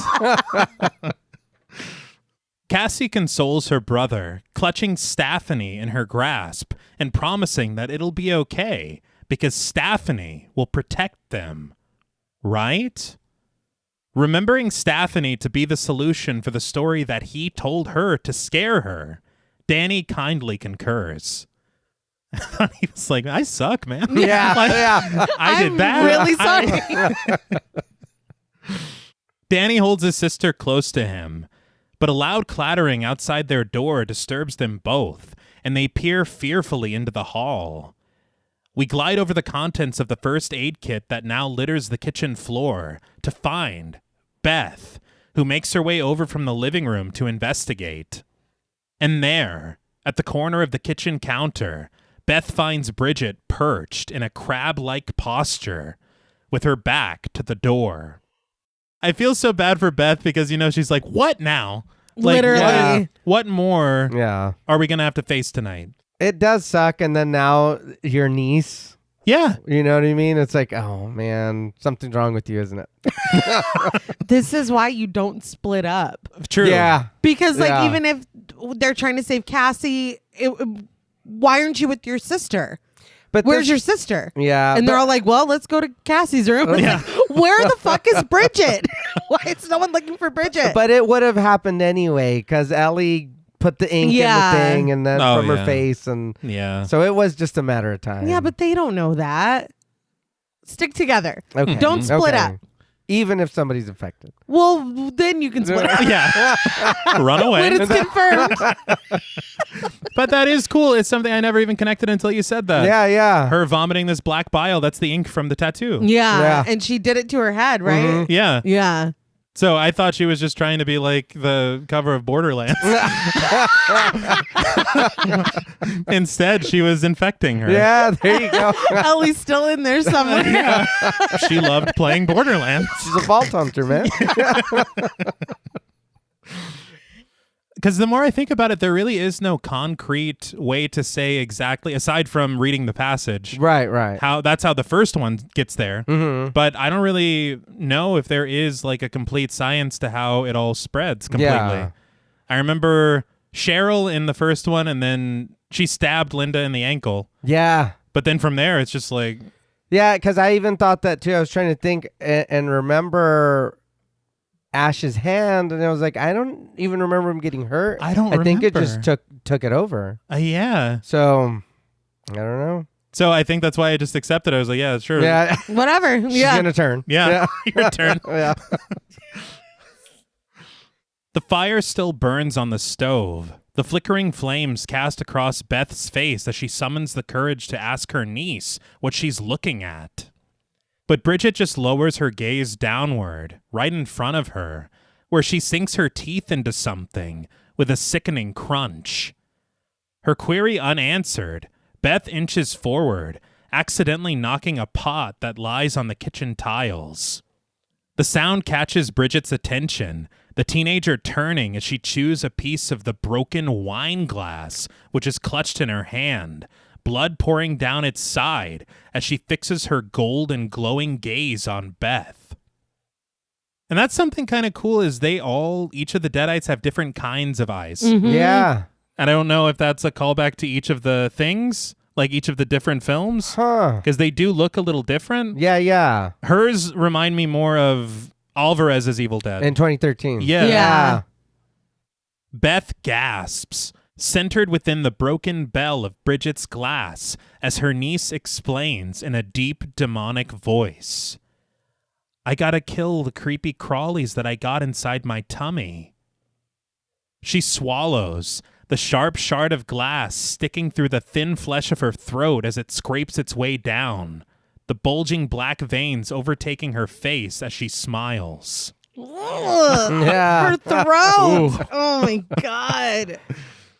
She tells her pointedly, I don't like having things inside my tummy. Do you, Auntie Beth? What have you heard? Yeah. I know. Who told you? Yeah. See, they have inside knowledge like nobody ever. Mhm. Yeah. That's terrifying. All your secrets. Yeah. Use everything against me. Yeah. Bridget goes in for another bite, only to spit bloody mist into Beth's face, sending her aunt staggering backwards, losing her footing to stumble into a seat on the floor. Bridget crawls from the counter, slithering sickly for Beth, only to be fended off with a stern kick that sends Bridget spine first into the dishwasher. She collects herself, persisting in her pursuit, Beth then reaching for something, anything, to keep Bridget at bay, and she finds it. A cheese grater. She bats it in her niece's direction, only for Bridget to catch it with ease. Beth tries to drag herself away, but Bridget holds onto her ankle, bringing the cheese grater down into the soft flesh of Beth's calf, dragging it sharply, strips of flesh sliced bloody from her leg as Beth screams in agony. So this is the moment that I think everyone heard about, whether they saw the film or not. Yeah. I do think that it looks cool in some ways, but I think that it was built up a little too much for me. Yeah, I think the problem for me is I know we only did it one other time, but the slithering down, walking on the hands thing, you didn't need to do that. You could have just stood up and got off the she's counter. Like, look how scary I look. You look scary no matter what. So when we do set this up, it's just like, okay, you're fighting on the ground. What's happening? Oh, wow. Okay. I think it looks awesome. It but does look good. Hearing cheese grater, Right, right. and then you go and you're like, all right, what else are we gonna do with this cheese grater? I'm thinking somebody's face. Yeah. I'm thinking, but that was it. And so it's like, oh, it looked great. It just would have been probably cooler if that wasn't the thing that everybody was posting about. Fair. Yeah. I think, honestly, if we maybe just lingered a little bit longer. Okay. Do you remember Or go slower, maybe? Yeah. In Weapons, whenever she used the peeler. Oh, yeah. That's kind of what I had in mind for this. I thought of, and it's going to be very gross to even say it, but each individual strip of flesh you see coming through the thing. Yeah. And you do see it when she tears it away, but it's just so fast. It's really fast. It is. And I think it looks really good. But again, it's like, let's stop building shit up before people get a chance to see it. Yeah. Because this one isn't the movie's fault. No, of course not. Because it does look, I think it looks great. Good, but it is fast. Yeah. Beth reaches for the steel spatula that Ellie left on the floor, slapping Bridget across the face with it. But Bridget takes it like a champion, returning her sinister stare to Beth, creeping closer and closer. Only for Beth to crack her across the face with a pot, Bridget knocked onto her back where she lies motionless. Danny finally returns, standing in the foyer and looking into the kitchen, struggling to make sense of what he's seeing. Well, he's like, I've been hearing this long enough. Yeah. I should probably go see what's going on. Right, that sounded like a spatula. Yeah. Now it's a pen. Well, we are all hungry, I'm sure. Was someone chewing glass? Fuck, Let let me go look. But before he can make sense of it, Bridget's eyes burst open and she reaches her feet again, chasing Danny down the hall. Ellie howls on the other side of the door, pounding against the barrier with overwhelming delight. I loved this so much because it's such Deadite behavior. Mm-hmm. Oh, yeah. And she could not... I don't think I've seen her happier. Yeah. Danny races for Cassie's bedroom, attempting to shut the door behind him, only for Bridget to break through without issue. And once she's inside, she sets her sights on the cowering Cassie. She charges in her direction, only for Cassie to raise Stephanie's sharp stick defensively, impaling Bridget through her mouth and out of the back of her skull. And Stephanie did save the day. Yeah. She, in fact, did. And it's kind of poetic because Bridget did break it. Yeah, that's right. But Bridget gags and gurgles as blood pours from her mouth, Beth arriving just in time to watch Bridget reach for the offending object, pulling it slowly from her wound, Stephanie's sharp point traveling through her skull, her brain, her throat, her palate, over her tongue, and out through her teeth. She drops the makeshift weapon onto the floor, her resilience rattling Beth. She then takes one step forward, only to collapse to the floor in a heap, a pool of blood collecting around her as it spills from her mouth to stain the carpet. Triumphant strings sound in the score as we spy the blood-stained Stephanie and the trembling Cassie in a split diopter shot. This visual is fantastic. The pulling of the staff. Mm-hmm. I think this whole sequence is really, really well done. Yeah. Here's the thing. I appreciate split diopter shots. Mm-hmm. I think we all do. Yeah. Cronin had talked about how he and his cinematographer, Dave Garbett, who I think did all episodes, every single one of Ash vs. Evil Dead. Oh, damn. He said that he did not want to compromise the energy of a scene, and rather than racking focus or cutting to a different angle, he said you could get an impressive close-up of an item and then keep the action moving in the background as well. Mm-hmm. And so he's like, we used about 30 split diopter shots in this film. He said it was a matter of it being the language visually of this film and not being a gimmick. But I will say that 30 times. Yeah, that's a lot. That's a lot. quite a bit. That's a lot. And you do notice them, and sometimes they're like, okay, this I get. Like Ellie standing at the stove, and you see her entire family Yeah. terrified. Right. That's fantastic. But Yeah. it's like, do we really need to see Stephanie and Cassie right now? Well, yeah, I guess they're a duo.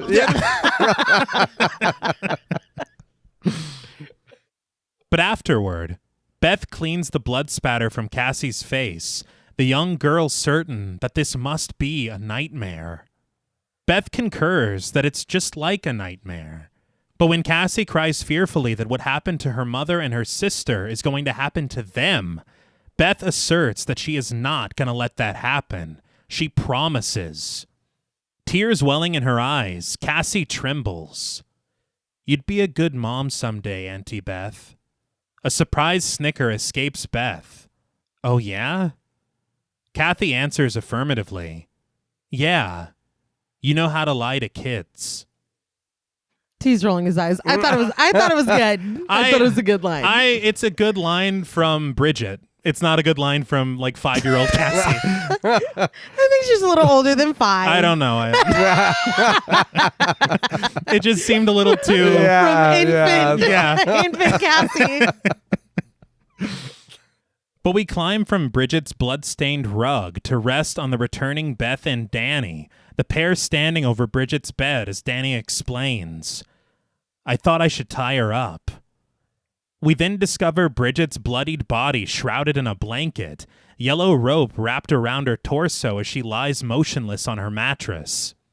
Holding her wounded hand at her hip, Beth tells Danny that she wants to listen to that vinyl that he found in the bank vault. Danny declares that it's too dangerous. Those words. But Beth supposes that maybe there's words on there that can help stop all of this. It's like, dude, we already popped the top. Yeah. It's not, I it's guess. too dangerous. Yeah, no, dude. we're in it now. Honestly, more dangerous might be okay for us. Like, if we Just take us out end of it this all. one. Danny reminds Beth that they don't have any power to run the turntable. It's being used on all these Christmas lights. Yeah, no shit. But Beth, the guitar tech, counters confidently that she can fix that. We cut to Beth, utilizing Ellie's soldering iron to create a power source with the help of a large battery. And once she's successful, she switches Danny's DJ equipment on, lights flickering to life across the console as she reaches for the vile vinyl record. Danny explains that he listened to the first one, and then the priest spoke the words on the second one. Beth supposes that she'll start at the other end then, snagging the third record from its sleeve. But before she places it on the turntable, she hands a kitchen knife off to her nephew, just in case. He retreats into the living room with Cassie as Beth closes the bedroom doors, returning to the turntable. She wisely plugs in a pair of headphones, the world muffling around her as she puts them on, her nervous breaths the only sound she hears as she drops the needle and winds the vinyl with her finger. Littleton's voice returns. It is now 2 nights since I read aloud from the book. My want to understand and commune with the other side could not have been more misguided. I make this final recording as a warning to whoever next comes into contact with its malignant pages. He states that the Naturam de Monto cannot be destroyed. He urges whoever finds it to bury it deep within their secret vault, for the words he uttered have unleashed a demonic entity beyond his darkest nightmares. And I'm very thankful for Littleton recording this record as a warning. Yeah. I am not thankful to him for not breaking the previous record and keeping it with the other record. Oh, Yeah. it's a set. And it's a multi-pressing. Yeah, that comes together. But maybe label 3 as one yeah. instead. Yeah, there you go. Maybe that should be the first Yes. one. Start here. Yeah. Yeah. Out in the hall, Danny holds the knife defensively as Cassie inquires worriedly if Bridget is going to come back like their mom did. Danny doesn't know. The record continues its revolution under Beth's finger as Littleton recounts that the demon possessed Cortez first, rotting him from the inside out. We then return to the corridor, where the snarling Ellie drags her sharp, painted nail against the wood of the apartment door. Danny and Cassie both disturbed by the sound, which we discover in a split diopter shot. Littleton explains that with the light of their Lord's words, they tried to drive out the foul entity, but it mocked their prayers and took Shanahan under its control. Fellow priests came to their aid, but the possession quickly spread amongst them without rhyme or reason. The camera twists into Bridget's bedroom, centering on her twitching toes at the foot of her bed. And even worse, out in the hall, the meows of Fonda's lost cat echo from the duct, drawing Ellie's attention to another entrance that she hadn't thought of yet. Littleton adds that this evil is not governed by the rules of man. No, it takes its pleasure in creating terror through total chaos. Danny creeps closer to the peephole, discovering that there is no one left in the hall as a metal creaking is heard overhead. Littleton then admits on the record that he tried to kill what once were his brothers. He led them to the woodshed and set it ablaze, but they danced in its flames and reveled in its burn. Bridget writhes in her bed within her bindings, but Danny and Cassie follow the clattering above them, making their way into the living room, oblivious to the arriving Bridget, who stalks behind them like a sheet ghost. A plume of dust puffs from the grate in the living room from the movement in the ducts, the optimistic Cassie recalling that Mr. Fonda's cat likes to hide up there sometimes. But Danny, the realist, is quite doubtful that it's a cat that's up there now. Littleton laments that he buried their squirming, spitting corpses in consecrated earth, but they arose again, rotting and rage-filled. The score rises suspensefully as Danny follows the movement overhead to the door of his bedroom, and when he reaches a nervous hand for the doorknob, Cassie urges him to be careful. When he finally turns around, he stands stunned at the sight of Bridget, who glides forward for Cassie beneath her blood-stained sheet. Danny is able to knock the young girl out of the way, meeting Bridget sharply at the room's center, burying his knife in his sister's gut. Cassie crawls beneath the couch as Bridget stands unfazed by the stabbing, charging for Danny and carrying him into the kitchen. With great effort, she removes the knife from her gut, bringing the blade down into Danny's arm and pinning him to the countertop. Ugh. Now we're in a bit of a predicament here. I huh? think so. Oblivious to all of this is Beth, who continues listening to Littleton's record. He explains that after hiding in the cellar for a night, he knew only one choice remained: complete bodily dismemberment. And Beth is extra oblivious as Ellie climbs down from the grate in her son's room, crawling through the shadows and across the wall. Meanwhile, in the kitchen, Bridget levitates over Danny, the score shrieking something sinister as she rains a vomit of blood onto his face and into his mouth. In his blind batting, he uncovers Bridget from her blanket, his sister snagging the knife from his bicep as she scolds. "Told you should have put the book back, Danny!" It's like, now is not the time. Yeah, I know.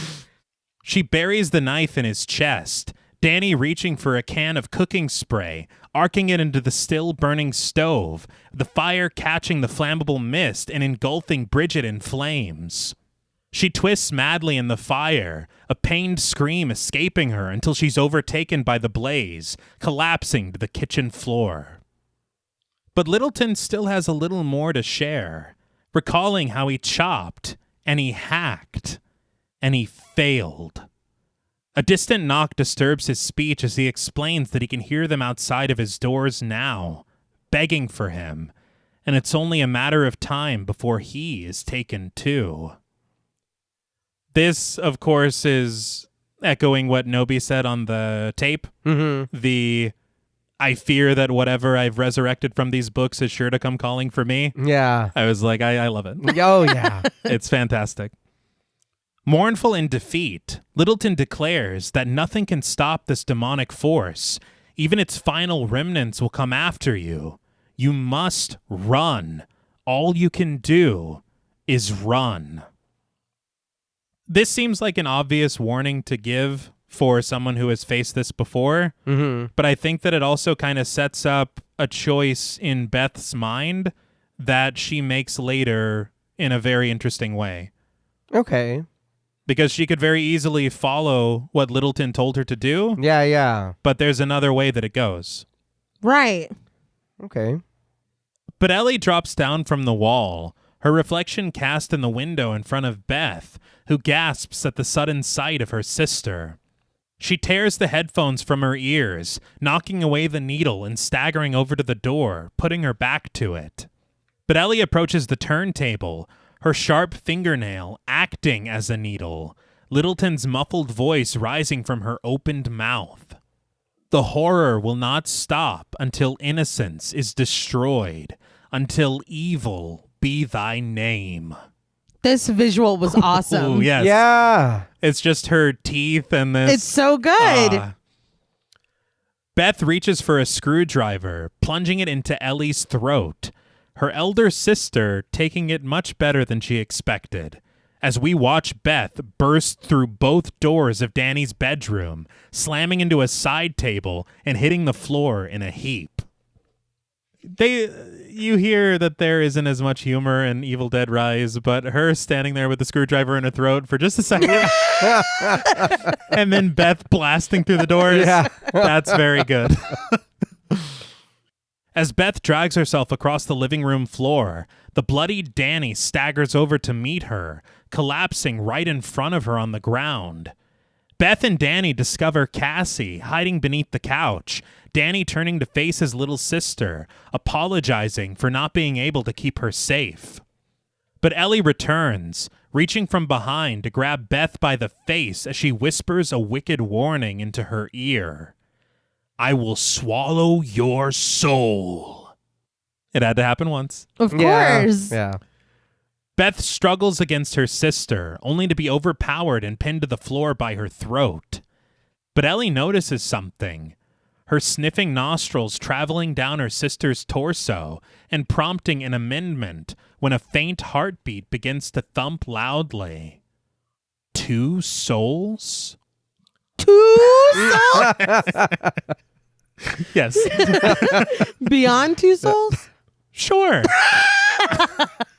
John said no. Oh, okay. Not that one. No David Cage? Yeah, not that thing. Yeah. Cassie watches terrified beneath the couch as Beth begs her sister to stop. But the demon darkly declares, Ellie waits in hell for you and your unborn bastard baby. She digs her fingers harshly into Beth's abdomen, Beth defenseless from her strength.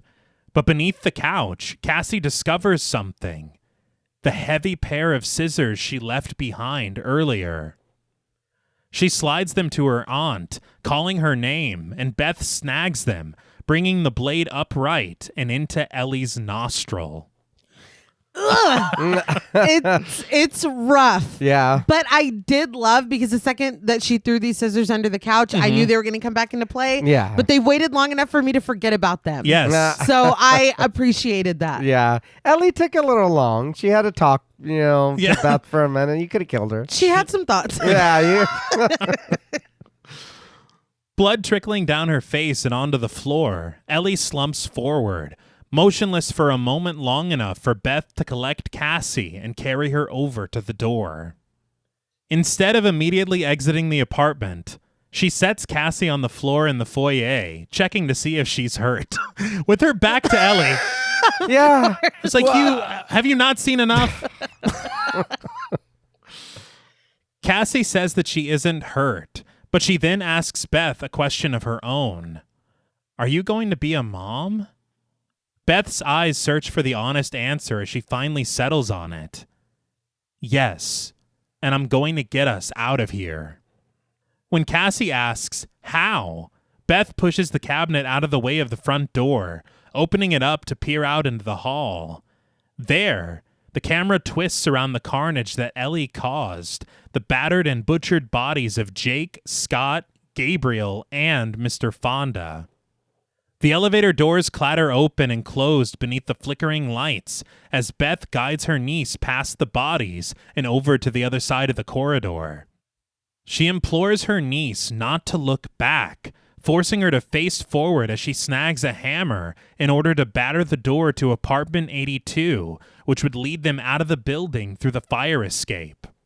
She stumbles backward to fall upon the floor when she's unsuccessful, but from this perspective, she eyes Fonda's shotgun, rushing over to pry it from his cold, dead hands. She slips in his slick blood as she collects his scattered shells.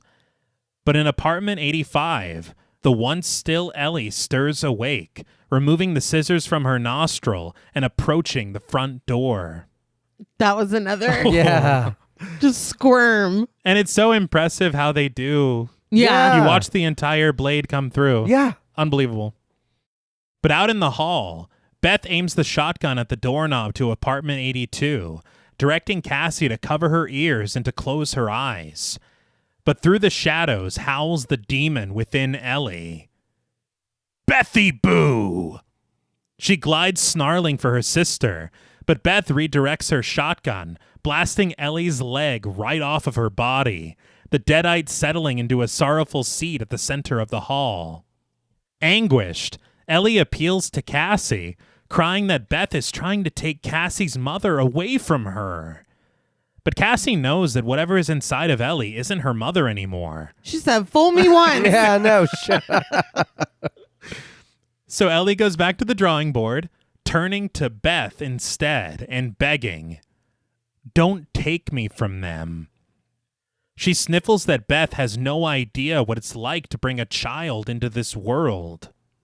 Beth raises the gun to shoot Ellie in the head, but when Fonda springs to life at her feet, seizing her ankle, her aim isn't what it used to be, and she blows Ellie's arm off instead.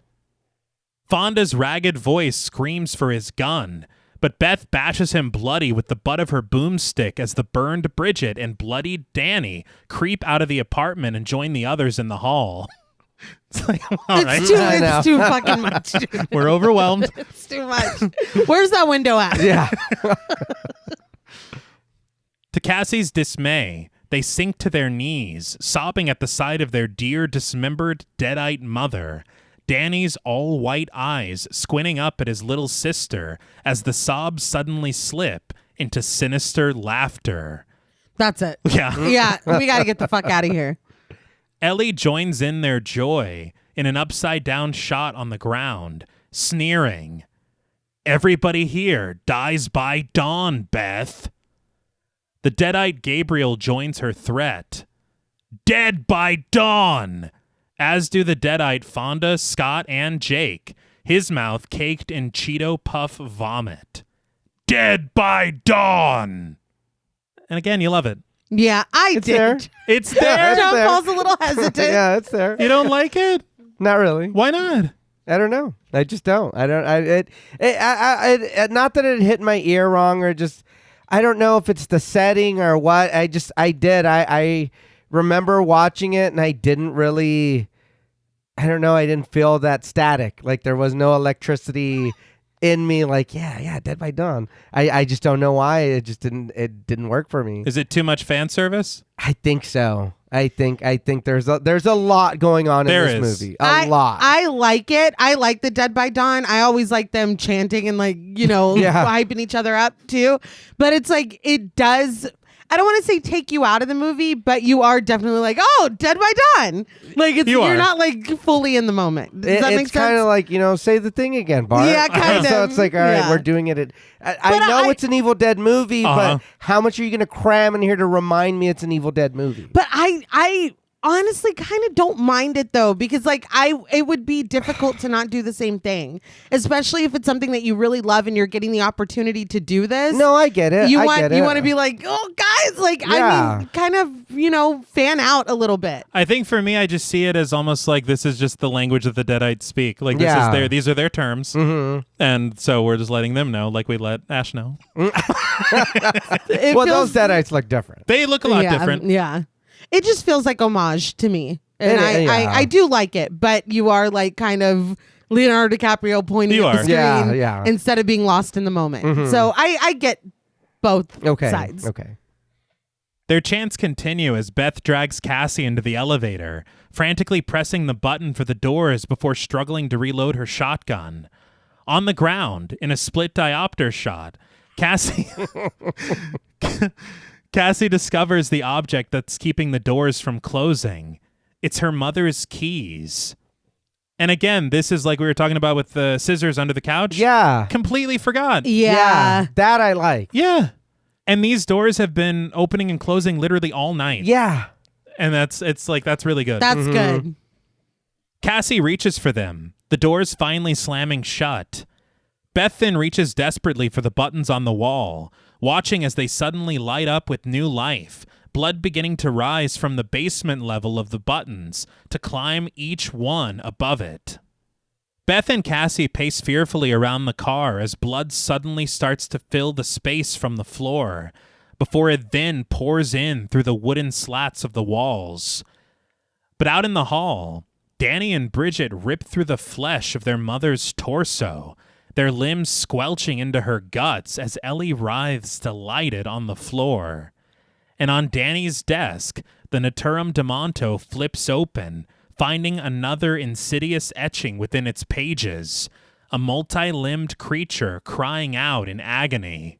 And when we return to the hall, where the grate that was once above the Deadite family sways open, a mess of bloody hands and footprints denote their departure. This to me was so cool because it creates such a sense of intrigue. Yeah. You're like, what is this going to look like in the real world? Oh, Yeah. yeah. You know? Yeah, I was waiting. Blood rises in the small window of the elevator, chest high for Cassie as her undead neighbors gather around outside, chanting that there's no way out. No way out. As the blood continues to rise in the elevator car, Beth lifts her niece onto her shoulder as she reaches for the small door at the top of the car, only to be met with 6 blood-stained limbs stretching outward and blocking her and Cassie's escape. Left with no other option, Beth and Cassie hold their breath, going under. The elevator dings on the ground floor, 2 lanterns at either side flickering as an unearthly whisper invades the space. The doors suddenly yawn open, a crimson cascade spilling out and carrying Beth and Cassie into the lobby. That was a shit ton of blood. It's incredible. Yes. Yeah. And we'll take another shot, I think. Yeah. Yeah, for sure. And it was a lot of blood. They said that it was 6,500 liters for the entire film. The elevator, they used 6,000 of God Good damn. Lord. Yeah. And mentioning The Shining, I also saw it as maybe a metaphor for birth as well. Okay. That's what I was going to ask. It may be like a rebirth Yeah. for Beth. Right. I think that makes a lot of sense, okay. yeah. Cronin had said that he wanted a, quote, major blood event, and I would say that he got one. Yeah. But the elevator was actually built in a steel frame that allowed it to be dropped and shaken and easily repaired if it were damaged. Okay. And so they're above a vat of blood as the elevator shaft, basically. Mm-hmm. And they're physically lowering it and raising it as need be for them to get what we see on screen of it filling with this blood. Okay. So they're just dunking them in it? Basically. That's how it's like, so rising Like it's up. rising. Yeah, it's that's really okay. brilliant. Yeah. And that little shot that we see of Cassie where she's looking out the window, that's literally just that window filling with blood. And so it's a trick of the camera. Yeah, that's really cool. Talking about the blood too, Lily Sullivan had said that it was because she's covered Oh, yeah. in Yeah. blood, and she remains covered in blood for a while, that it was so irritating to her skin. It was so sticky. She was having to peel her clothes off of her. Like her hair was like crunchy, like Oh, that it was no. horrible. It irritated her skin. And she said that she had met Bruce Campbell and he had told her good luck. And then when she saw him after, she was like, nobody told me about how terrible it was, the blood, how bad it Yeah. would be. And he was like, oh no, yeah, it's terrible. I was like, thanks, dude. You're telling me now. Yeah. He went through it. He's like, Yeah. "Ah, Yeah. shit." You'll be fine. They said a lot of people thought that it was a model of this lobby that they built. Yeah. And they're like, no, that is a full set. That's crazy. With like, I think they said 2 giant dump tanks for the blood. Yeah. And it actually legitimately spills out. You have actors, you have stunt performers. It's all legitimate. Yeah. And it makes sense why they would have to film chronologically. Yes. Because this is fucked. Oh, yeah. Oh, yeah. Something interesting, though, all the talk about The Shining and this obviously being at least partially an homage. Mm-hmm. Stephen King tweeted about this film after it came out and specifically highlighted this section, Okay. which is really like a full circle moment for the franchise because it was Stephen King who also Right. You yeah, remember? That's right. Yeah. brought so many people to the original Evil Dead. Yeah. But Beth rises, gasping for air and sloshing through the blood to check on the unresponsive Cassie. She cradles her in her arms until the little girl finally stirs awake. She asks her aunt, "Am I dead?" Beth is relieved to tell her that she isn't, but when a loud creaking sound emanates from within the elevator shaft, Beth rushes her niece into the parking garage, the blood-stained pair rushing beneath flickering lights to find the family's station wagon, piling into the front seat and whipping out of their parking space to face the front gate. At Beth's urgency, Cassie tries the controller to no consequence, and Beth initially isn't any luckier when she snatches it to try for herself. But finally, and miraculously, it works. The red light above the gate turns green, the metal barrier beginning to lift.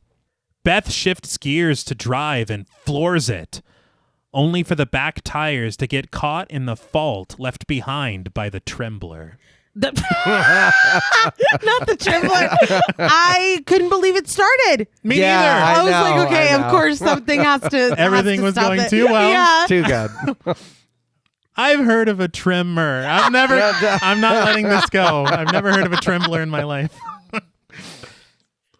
Smoke rises from the burning rubber as Cassie warns her aunt that it's coming. Beth leans her head out of the driver's side window, horrified to discover a massive and misshapen silhouette slinking through the smoke and charging right for her.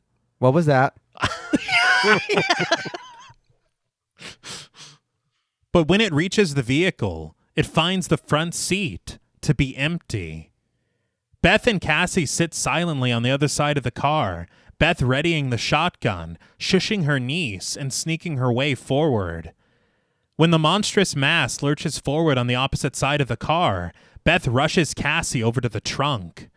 The open passenger door obscures Beth's view as she glances backwards, watching the creature crawl across the concrete on bent limbs, a hand dragged across the windshield with a suspenseful squeal. The level of suspense is off the charts, just waiting to see what this thing is. Mm-hmm. It really, really, really put me in the mind of Jurassic Park. Oh! Okay. Yeah. And I loved it so much. Yeah. I like the camera when it's coming to the car and then we get there and they're gone. Yeah. I was like, okay, this I like. Yeah. Seizing their small window, Beth rushes Cassie over to hide behind a nearby pillar, watching with dismay as the gate beeps, the light dipping to red as it begins to come down slowly. Without a second to spare, Beth runs with Cassie over to the gate, rolling beneath it just before it closes. But before it does, a hand reaches out of the darkness, seizing Cassie by the ankle and pulling her back into the garage. Are you fucking kidding me? I know. Cassie is carried kicking and screaming deeper into the garage, thrown into the back of Mr. Fonda's truck. She cowers from the creature who creeps forward through the darkness, a mess of massacred limbs lurching closer, 3 devious grins greeting her from one frightening family unit. Ellie at its center, flanked on either side by Bridget and Danny, revealing the merged monster known as the Marauder. Does this look like something from Silent Hill? Absolutely, dude. Yeah. I love the design of this thing. I think that it is so fucking creepy. Mm-hmm. Cronin had said that the first time that you see this completely, it is all practical, totally.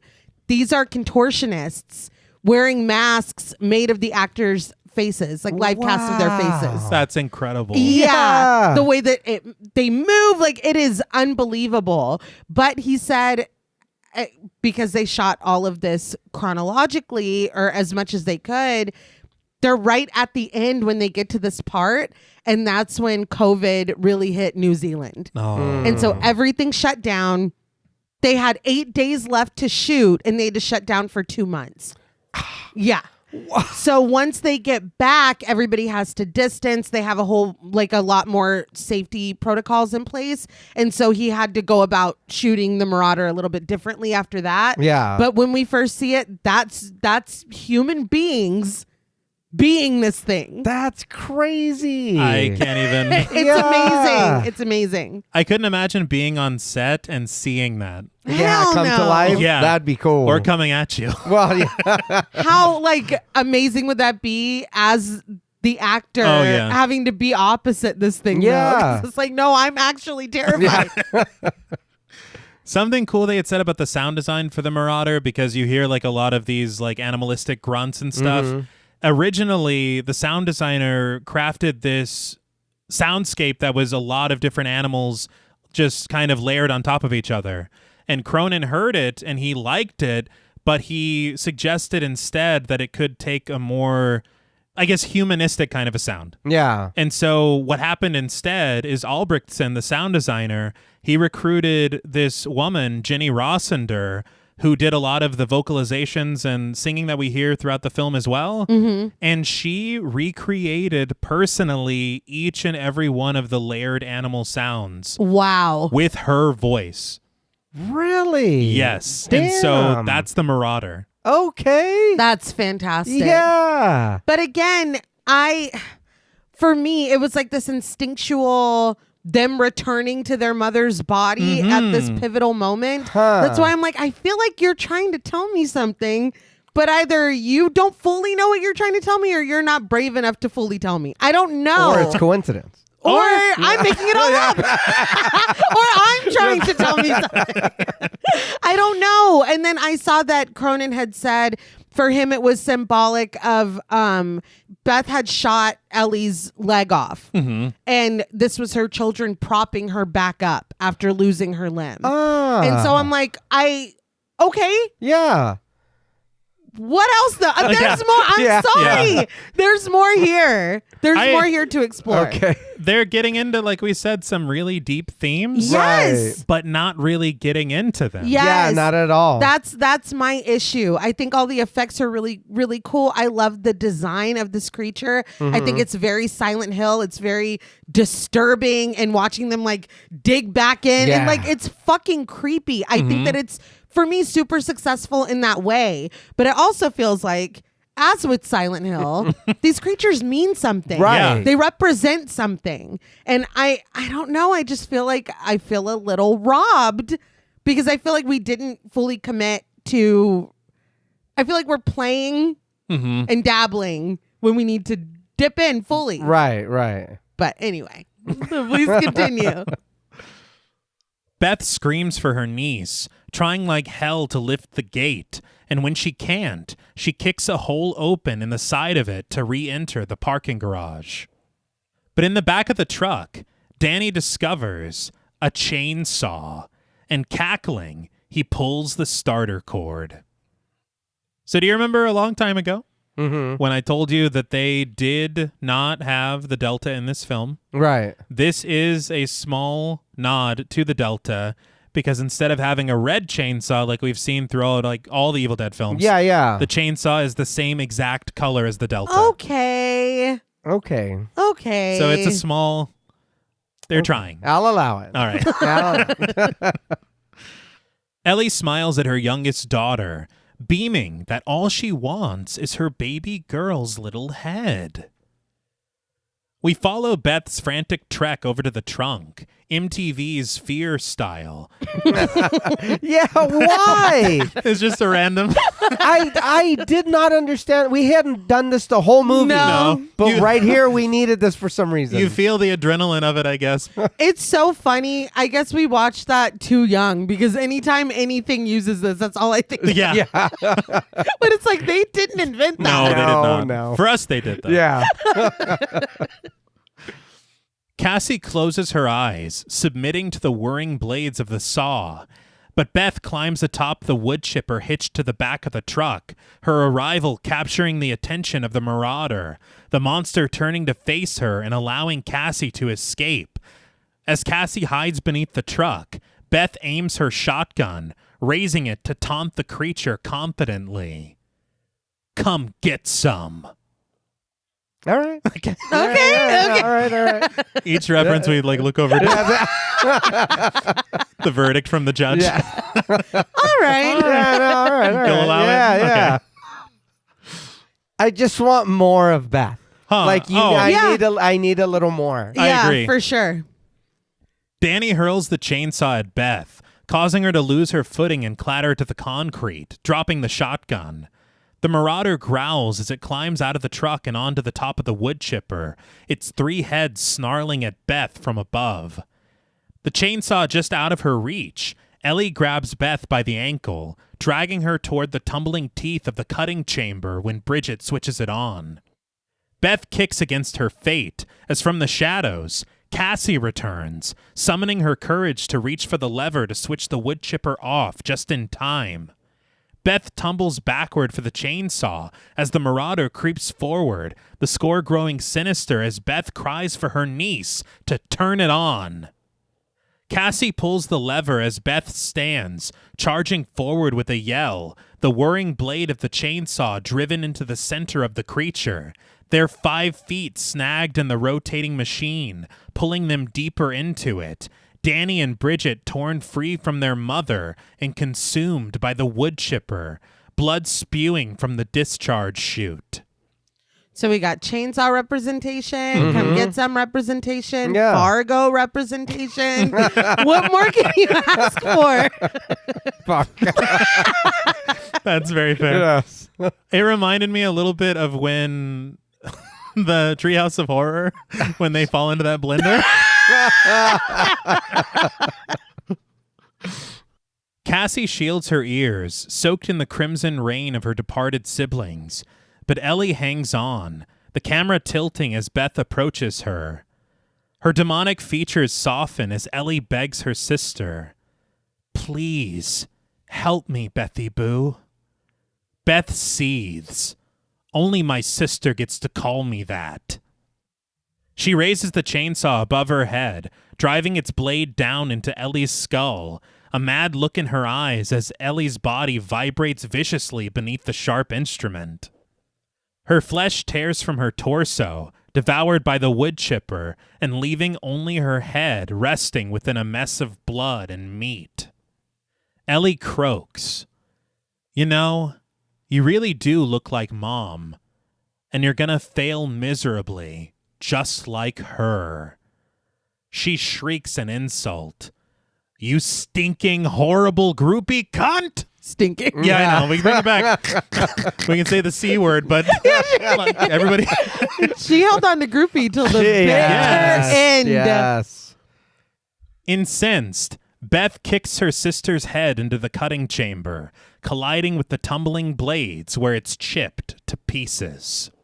Lily Sullivan had said about using the chainsaw that every time she had to physically do something that was difficult for her, that was what encouraged her to keep going because she was one day closer to getting to use the chainsaw. That's awesome.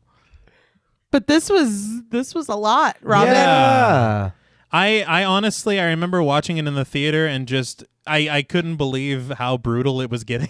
Yeah. Like seeing each of the siblings torn from Ellie's body and just completely crunched and crushed. Oh, yeah. And then Ellie, I don't know, there's just something very gruesome about the way that the gore is done with what's left. Mm-hmm. Like seeing just Ellie's head, but it's so carved and cut, so misshapen. Yeah. Like it's not just like, like Carly Beth's mask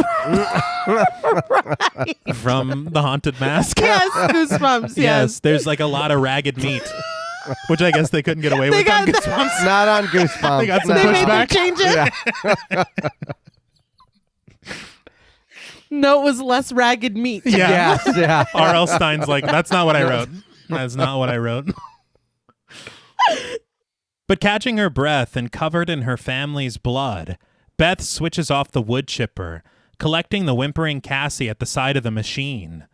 The little girl embraces her aunt, Beth reciprocating warmly, before taking her by the hand to march their way over to the gate. But before they depart, unsure of what might be waiting for them outside, Beth wisely snags the chainsaw from the concrete floor, the camera settling behind the wheel of Ellie's station wagon as Beth and Cassie exit the garage in a blur through the windshield. The shot settles on a keychain that hangs from the ignition, solemn strings singing as we spy a silver frame in the shape of the specter of death, and the photo at its center captures Cassie, Ellie, Danny, and Bridget on a much brighter day. We fade to black.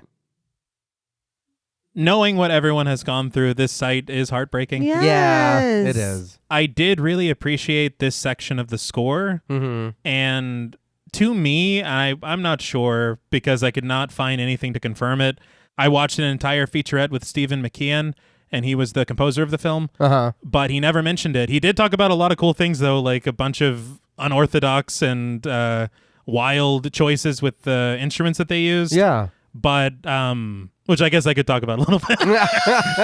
I'll just keep that to myself. Yeah.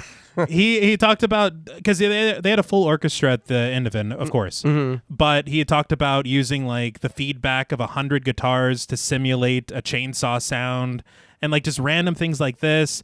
Or he said that he had put in some sections, instead of actual like notes for the performers to follow, he would put words like wrath and rage and things like this, so that you get to this point and you just do whatever. You do this. And it's just like, it's incredible. Yeah. And he came up with like 1,000 tracks that they scored. Damn. And I guess picked through them. Mm-hmm. But this section to me sounds so much like the piano from the original, just reworked. Yeah. Doesn't okay. it? I thought it sounded familiar, and then I just I'll be honest, I kind of pushed it out of my mind because I was like, God damn, what happened? Oh, it was a lot. But I was like, I appreciated almost like a slight nod. Okay. But when we return from darkness, Jessica exits her apartment on the 5th floor, her bags at her hip as she makes her way over to the elevator. You guys remember Jessica? Mm-hmm. Right? Yeah. She finds the elevator is stranded on the basement level, deciding to get her steps in instead and taking the stairs down to the parking garage. Speaking with Teresa over FaceTime, Jessica shares that there hasn't been any service until like 5 minutes ago, and the thunder from the storm kept her awake all night, so she got basically less than 0 sleep.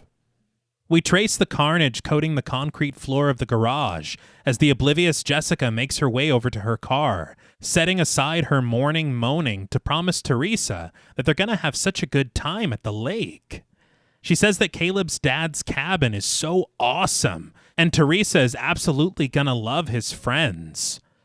Teresa twirls her ponytail as Jessica piles her things into the car, Jessica promising her friend that she's sure one of them will be perfect for her. Through the telephone speaker, Teresa comments that she doesn't mean to be a downer or anything, but she was thinking of actually taking a rain check on the whole trip. But Jessica tells her, not a chance. She's picking her up in 15. She hangs up, climbing behind the wheel of her car and twisting the key in the ignition. But spying something peculiar through her rearview mirror, she shuts off the engine, stepping out of her car to investigate. She makes her way over to the wood chipper, a shuddering gasp escaping her when she discovers the dire and disgusting sight that waits for her there, the dripping and collected remnants of the Bixler family. And suddenly, from all directions, we charge for Jessica, gliding through the garage in point-of-view shots until we find her in a scream. We cut to black, and the really cool credits roll. So, what did you guys think of Evil Dead Rise? Very quickly, I think it's crazy that she was still able to pick up her cousin after that. Yeah. And drive out to the lake. Well, but The Deadites know how to... Yeah. But that does explain why she was sick and how she was feeling. Yeah. And again, we start that at the beginning. It feels like almost a... kind of just a cold open prologue that doesn't relate to anything. Yeah. And then when we return to it, it is a really cool feeling. It was a treat. Yeah, it was a nice it surprise. is. I know I had a few complaints here and there, but I really do enjoy this movie. I did like it a lot. I think that the gore and like the effects do really look cool. I think any complaint I have is just coming from, I don't know, being a purist or whatever. I like the original films. You know, I really, really, really enjoy those original. Army of Darkness is all, I'm gonna love it all the time, but the first two, really, really enjoy those. But I mean, yeah, our characters were even cool. I wish we would have learned a little more about them. I like them. I like everybody. I just wish that I would have gotten a little more instead of this quick little quirky moment that we get with them to see who they were. Then we just kind of glance past it and then go on. I know we do get little things here and there, but I think it is also that we touch on certain stuff in the movie and then we just never come back to it, or it means nothing at the end. So, I mean, other than that, I think it's a pretty solid entry into the Evil Dead franchise. I will be honest, is it something I'm probably going to run to? 2013 is the one I'm gonna run to. You know what I mean? That or the original ones. But again, that's not fair to this movie to try to compare it to those. Right. I just think it is different, and it is still really good though. I would watch it again 1,000,000 times. But again, is it for me the strongest one of the franchise? Probably not. I think that's fair. I am conflicted on this one. I do enjoy it. Let me start out by saying that. I think the effects work is really, really cool. I think that my issue is that we've completely come out of like the kind of comfort zone of Evil Dead, so to speak. We're in this apartment building. We're with this family.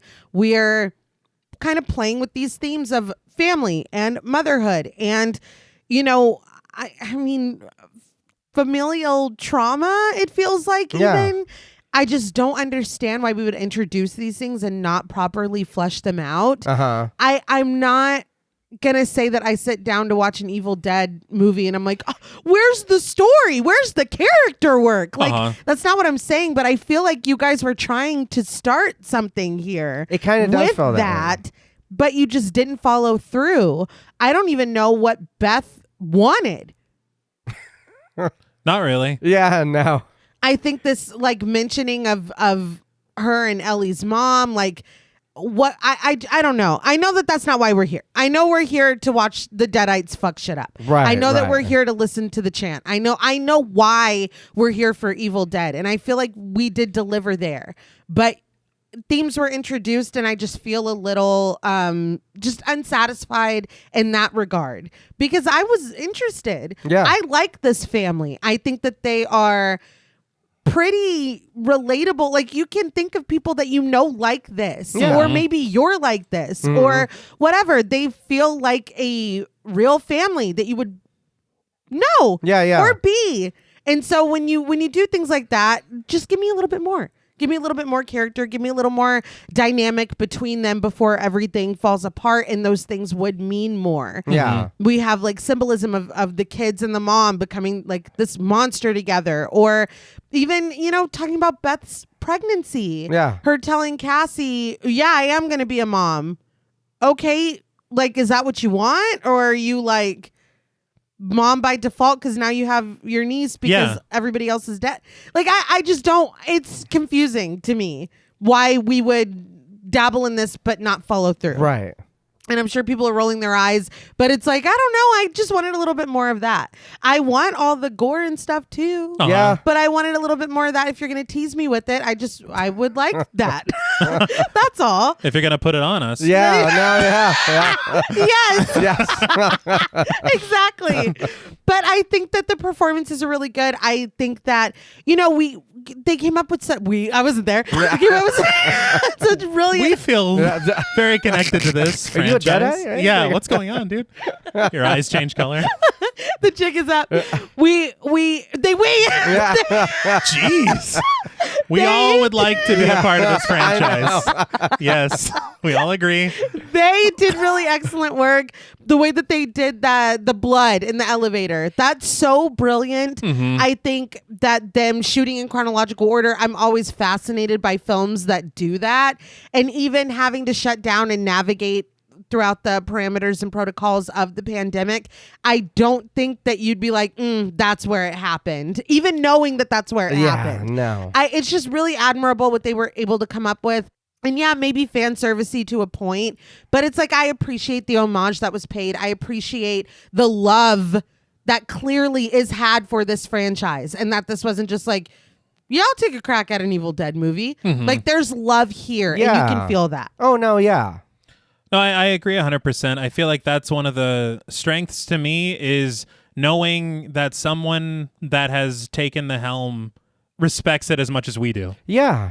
And we are, and I felt like we were in good hands of somebody who understands this franchise, understands why it works, and is trying to also at the exact same time bring something new to it. Right. Which, is successful in some ways, maybe unsuccessful in other ways for, whatever you're looking for in an Evil Dead film. Yeah. I think, and I agree with you, Nay, I would really like a deeper dive if we are trying to bring something thematic into this, rather than it just being this simple story of discovering an evil book and havoc. Yeah. We have these really rich themes that just don't really get explored. And it's a little confounding because it's like, then why are we doing it? Yeah. Right. Yeah. Why are we bringing it up? I didn't bring it up. You did. Yeah. Yeah. You told us. So I did want a little bit more there. And also this whole thing with Beth, she's like, oh, I'm fucking up all the time. And I'm just like, no, you're not. You're killing it in your career. You're going to become the chief tech. Yeah. All this stuff. And it's like, so I would like to know where that's coming from. It's that. Yeah. And if you are fucking up all the time, I would Tell love to know me. about that. Yeah. I mean, I don't know. But I mean, it's just stuff like that. But I am also wanting to commend them for trying to add a depth of character Yeah. For sure. to it. So, I mean, it's a little bit of a mixed bag there. And that's probably really my only real complaint about the film is just wanting more of that. Yeah. Expound on it and give us more of a reason for it being there so prevalently. Yeah. Because it comes up a lot. Mm-hmm. And it would be nice to know what was meant by it or what these characters are even after. Right. But outside of that, I mean, I really cannot believe how much my opinion has changed on this film since the several times of rewatching it since the cinema. Because I have really grown to really appreciate this film. I still feel, as I said in the beginning, that it's still my least favorite Evil Dead. But I think that there is a lot here to appreciate, even so. Yeah. You know? Oh, yeah. But I guess that can lead us into ratings. Okay. I really think that this film does some interesting things. I appreciate that even though we don't spend the film in the cabin, we do spend some time in the cabin. We do. I like that we get that little bit of a prologue that acts as this setup that you don't even realize is coming. Yeah. This stinger at the end. I really, really appreciate the boldness of this franchise to continue to evolve. All these different things and different tones, but also still with that core creative team of Sam Raimi, Rob Tappert, and Bruce Campbell. Yeah, yeah. Still maintaining what it is about this franchise that we do love the most. Yeah. Aside from, of course, Bruce Campbell being on screen, Right. which I tragically think we're not going to get anymore. Yeah. But I think that they understand what makes an Evil Dead film good. It doesn't have to keep repeating itself. Yeah. And that, I think, is really, really respectable when it would be so easy to just make the same film every time. Yeah, that is true. You know? Especially now when it's like nostalgia bait. Yeah. Yep. Yeah. You know? And yes, there is a lot of fan service here. Yeah. But I appreciate it. And I think that some of it is understated. Some of it's boldly in your face. Yeah, it is. But I don't know. There's something about it that maybe I just am the target audience for that kind of a thing, because when they do it in literally all of my favorite franchises, Yeah. I like being the DiCaprio meme. I like it. I appreciate it. Okay. Yeah. But I don't know. I think performances are great. Alyssa Sutherland might be top 3, depending on the day you ask me, maybe my favorite Deadite. Just her performance. She was Okay. great. Yeah. She handles it so well. Yeah. And it is such a demanding thing. Oh, yeah. From the physical stuff that you described with that vomit, all the way to the like emotional beats of the performance that are synonymous with the Deadites. Yeah. Because they run the gamut. They're ferocious, they're animalistic, they're wild, and then they try to appeal to you. And then they it's unbelievable. And I love the incantation scene so much. Oh, yeah. With Danny and that vinyl record, Yeah. the sound through that speaker, I feel like it's actually genuinely scary. Yeah. Yeah. And it takes me back to Nobi's tapes. Okay. Cinematography as well, fantastic. The way that we will always have that evil force camera angle. Yeah. I love it. Yeah. It, again, like we always talk about, it brings you back to feeling like a kid again. I appreciate the production design of this film, how I don't even understand that parking garage is a set, the apartment is a set, Yeah. everything. How? That's incredible work. Yeah. It looks real. Yeah. I don't know. Would have liked the Delta, Of Yeah. course. Yeah. but I understand why we can't. I don't know. I am just, I think I like it. I think I like it a lot. The makeup, the gore, the carnage, the little bits of humor here and there. Yeah. Yeah. It's just that wanting a little bit more for the characters, and I think that's really it. Yeah. But I have spoken enough, and I will say that out of 10 ill-advised incantations, I am going to give Evil Dead Rise 8 ill-advised incantations out of 10. I feel very fair with that, even with it being my least favorite in the franchise so far, because I haven't seen Burn. Right. Right. It comes out tomorrow from this recording. Yeah. I think that it's still worth a watch for sure. Oh, yeah. But I will now open the floor to you. I agree with all of that. Like, honestly, you know, I think the thing for me is that I do appreciate the fan service, but when it's like there all the time, it's like, oh man. I remember there's a funny story I want to tell real quick. Your sister loves Sex and the City.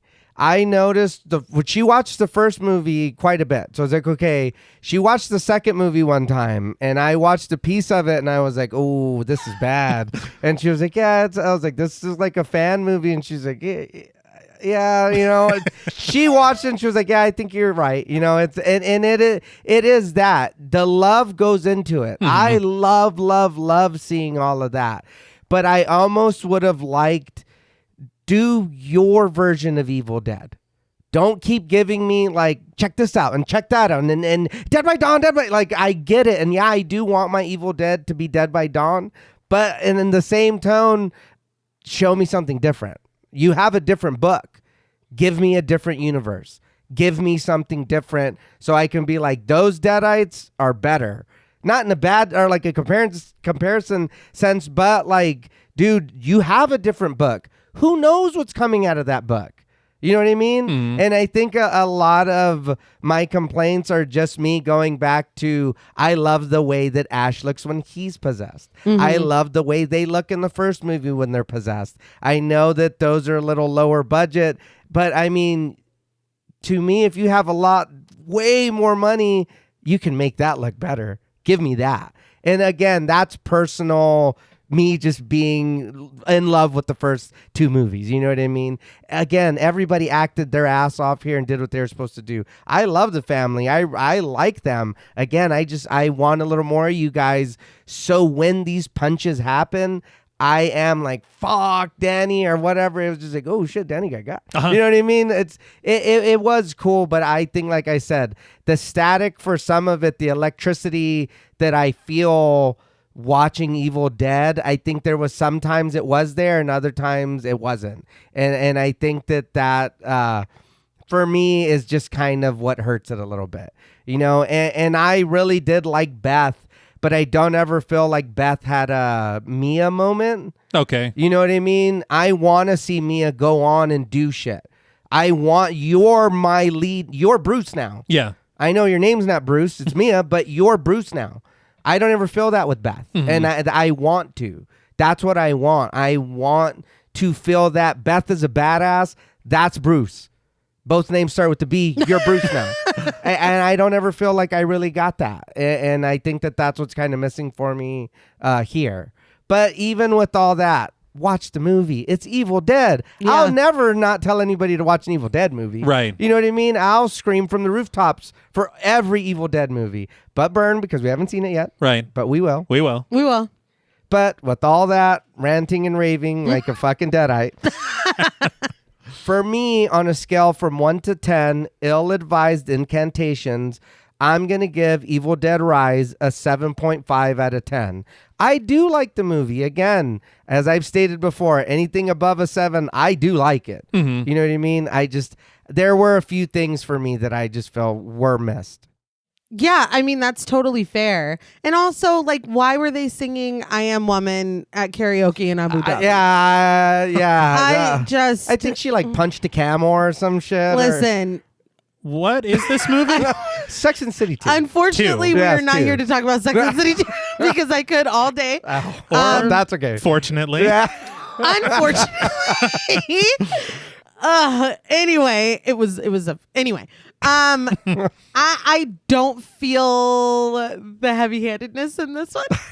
I appreciate the homages. These feel like homages to me instead of like, well, we got to give him a fucking fill in the blank or the fans will get mad. Like it doesn't feel that way. It feels very much like, I love this. This is what I would want to see if somebody else were making this film because I am a fan. Okay. You know what I mean? Yeah. I won't go on too long. I've already said, you know, the strengths of it.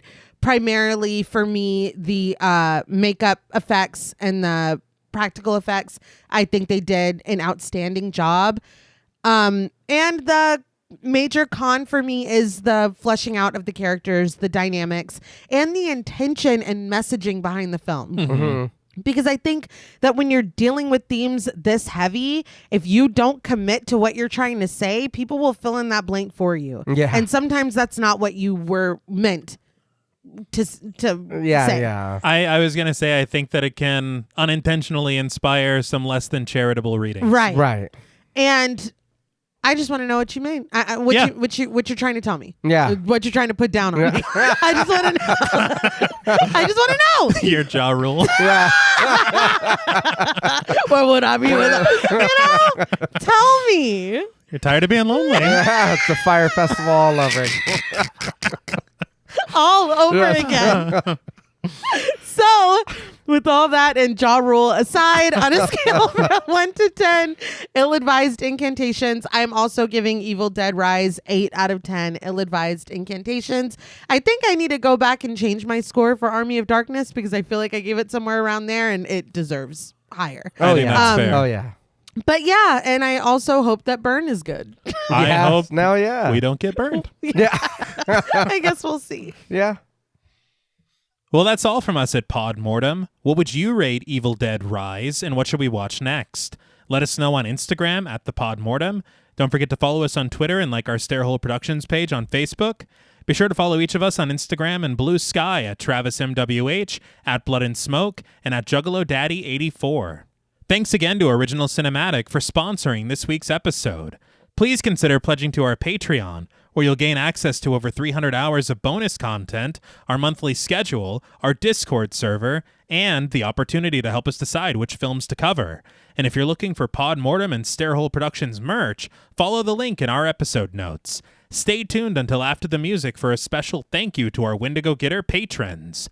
And remember, when the darkness of the world seems to surround you, your family can be the lantern that will guide you out of the woods. Until next time.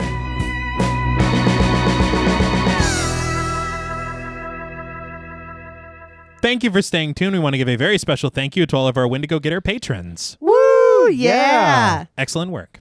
A special thank you to Chris Ontiveros, Kristen Lofton, Megan Martinez, Kimberly Bass, Sophie Hodson, Anthony Jerome M., Jordan Nash, Kent Morton, Lala Thomas, Travis and Nisa Hunter, Miguel Myers, ATX, Jennifer Perez, Allison O'Neill, Carissa, TJ and Angie Bronson, Andy Teague, Applin Ontiveros, Karima Rhodes, Kimberly Kleindienst, Bobby Holmes, Donna Eason, JD Rizak, Molly Gerhardt, Armand Spasto, Aaron Aguirre, Eggy, William Barry, Charity Oxner, Amanda Six, Mandy Rainwater, Jordan Roberts, Dylan, Spencer Montalvo, Pancake the Panda, John Ramos, Michael Newting, Alexis Roberts, Itzy M, Gary Horton, Kate Lamp, Carlos and Sydney, Jessica Hunter, Helena Rudder, Alan Johnston, Mariah, Livy Fun, Scott Troutman Wise, Mozzie Bear, Dave Burke, Emma Hagel Kissinger, Valerie G, Emiliana, C.T. Babs, Taylor Santana, Will Lewison, Angelique, Smelly Poo Poo Head, Beth Bauer, Cookie, Esperanza J, Jason Kyle, OKC, Joshua Rumley, Danielle Peralta, Sawyer P, Sahara, Girl That's Scary, Cassandra, Andrea Simmons, Ashley Higuera, William and Xxena Rush, Ryan Brom, Megan Ochoa, Laura Lassiter, Eileen O, Marissa E, Henry F, Megan M, Strangely Sarah, Christy Beck, Nancy and Andy, Amanda Lopez, Andy Terrell, Erica Morin, Tris Wynn, K.87, Mariah Jensen, Carrie A, Lonnie Lono, Powell, Kayla E, Maggie H, Murder Stina, Kristen Marcy, Ori81 Boricua, Look Like That One Girl, Bog Boy, Felnez63, Alita Pui, Probably My Jugs, Kate Thackeray, Wade Pack, A Lizard, Bay J, Jay Rich, Topher Williams, Elena Metler, Valerie K, Christy Lee Kruger, Professor of Humanities Laura McCarricker, Naomi, Josh Smith, Autumn Green, Abby Kopp, Crystal 831, Skank Sinatra, Morgan Alexander, Tony Osteen, Julie Fredborg, Rihanna S., Daniel Taylor, Anna Kate, Heather Ortiz, Kim H., August, Jenny May, Old School Cool, Malik Caselli Armstrong, Scarly D, Toya Shea, Katie, Martin Shaw, Star, Tyler J, Cam Davies, Patrick Hoagland, Raven, Wesley Tart, Kristen Jackson, Jacob Nordberg, Samantha, Damian Grant, Half Price Horror, Clemmy, Nisi Nay, Aaron Norman, Victoria Smith, Patricia A. Graham, Erasmo Peña, Danielle Wright, Chuck D, Tabitha Thomas, Connie Lingus, Richard Murray, Irene, Jordan McCarthy, Rosalind Harnias, Emily Rance, Amy, Lisa and Kathy, Mike H., Christian Sadler, Hannah, Sarah Jack, Casey L., Evelyn Knight, Paula Garcia, Nikki M., Megan and Alexandra Saldivar, Lisa Sykes, Kelsey Niemeyer Cook, Martina LaForce, JG, Morgan Novello, Ashley, Alex M., Brandon C., Gordon Sutherland, Georgia Renland, Ashley Poe, Diana Joe, Connor Gormley, Carrie Parker, Katie Face, Jane Pillsbury, Caitlin Asher, Mia Franz, Pooh Bear, Spicy Caldera, This is the Zodiac Speaking, Jason the Ghost, Moldy Tic Tac, Brian Ward, Tanner Rutgers, Gremlin Keeper 22, Sam Spade 666, Veronica, Kristen Rhodes, Daniel Laurent, Carmito, TVR, A Very Sweepy Baby, Nicholas Rage, A Lazy Boy, Nicola Williams, Stu Corbett, Brick O, Jada Nicole, Lost Fan 08, George L. Robertson, Mercedes X Bleeple, Joel Miller Apologist, Cool Trainer Elijah, Mrs. Bloomingdale, Sierra Duncan, Renee Hart, Meg Like Sleep, Final Boy, Alani, Elizabeth Thompson, Joey, Michelle Nicole, The Lipstick Demon, Less Than Zombie, Franklin Badge, Sean Reeves, The Kryptonian Orphan, Melissa B., Elena C., Jillian Munford, Evil Chris, Rex Term Raul, Witchy Poop 19, Brian Avers, Danielle Milton, Instant Horror, Skin Deep, Ashay Guevara, Aaron Mr. Clean Bouchard, Henny Kravitz, Francisco Almos, Paunchy Cat, Christina Perez, Buddy Boy Mac, Revamped, a Rewatch Podcast, Sarah Coolidge, Show Livia, Film Fiend, Catherine Clark, Brandon Brown, Jessica Hernandez, Camry, Amy Shipley, Like the Donuts, Jack, Alyssa Muskites, Jennifer Hager, Byron Pittman, Sophia Mason, Most Unholy S'more, Pear Bear, Tom Blades, Bonnie Bozell, Crystal Reddy,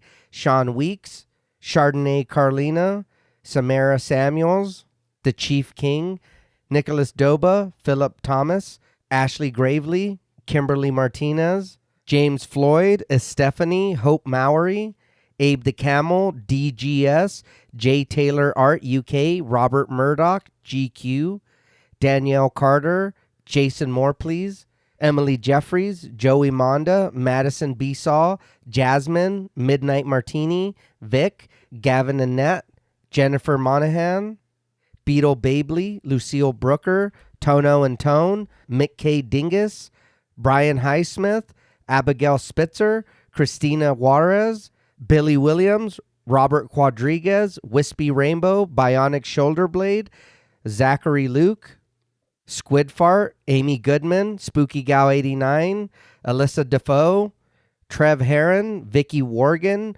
Brooke Ball, Jason, Ryan Skelton, Travis Coolest Name on Earth Adams, Sage Pearsell, Elizabeth Salvamoan, Seed, Funny Bearded Guy, Ronnie Ortega Chavira, Puck/Annie, Trauma Llama, Ashling O'Leary, Jake Guajardo, Danny Landeros, Jamie Peel, Desiree Rose, Maija B, I'm Only Here for Aliens, TJ Schroeder, Kaylee RV, Rachel B, W. Grant Livingston, Disco Tumor MD, Bimbo Yaga, Such a Horror, Dana Simpson, Christopher Zufaw, Nikki Pook, Blake Fry, Do You Have Your Passport? Did You Get Your Shots? Missy Mack, and Mrs. Timmy's husband. Thank you so much. Thank you all so much. Thank each and every one of you. We appreciate you all, and we hope that you know that there's no one greater than you. Oh, that's good. That's She's greater. good. Yeah. Until next time.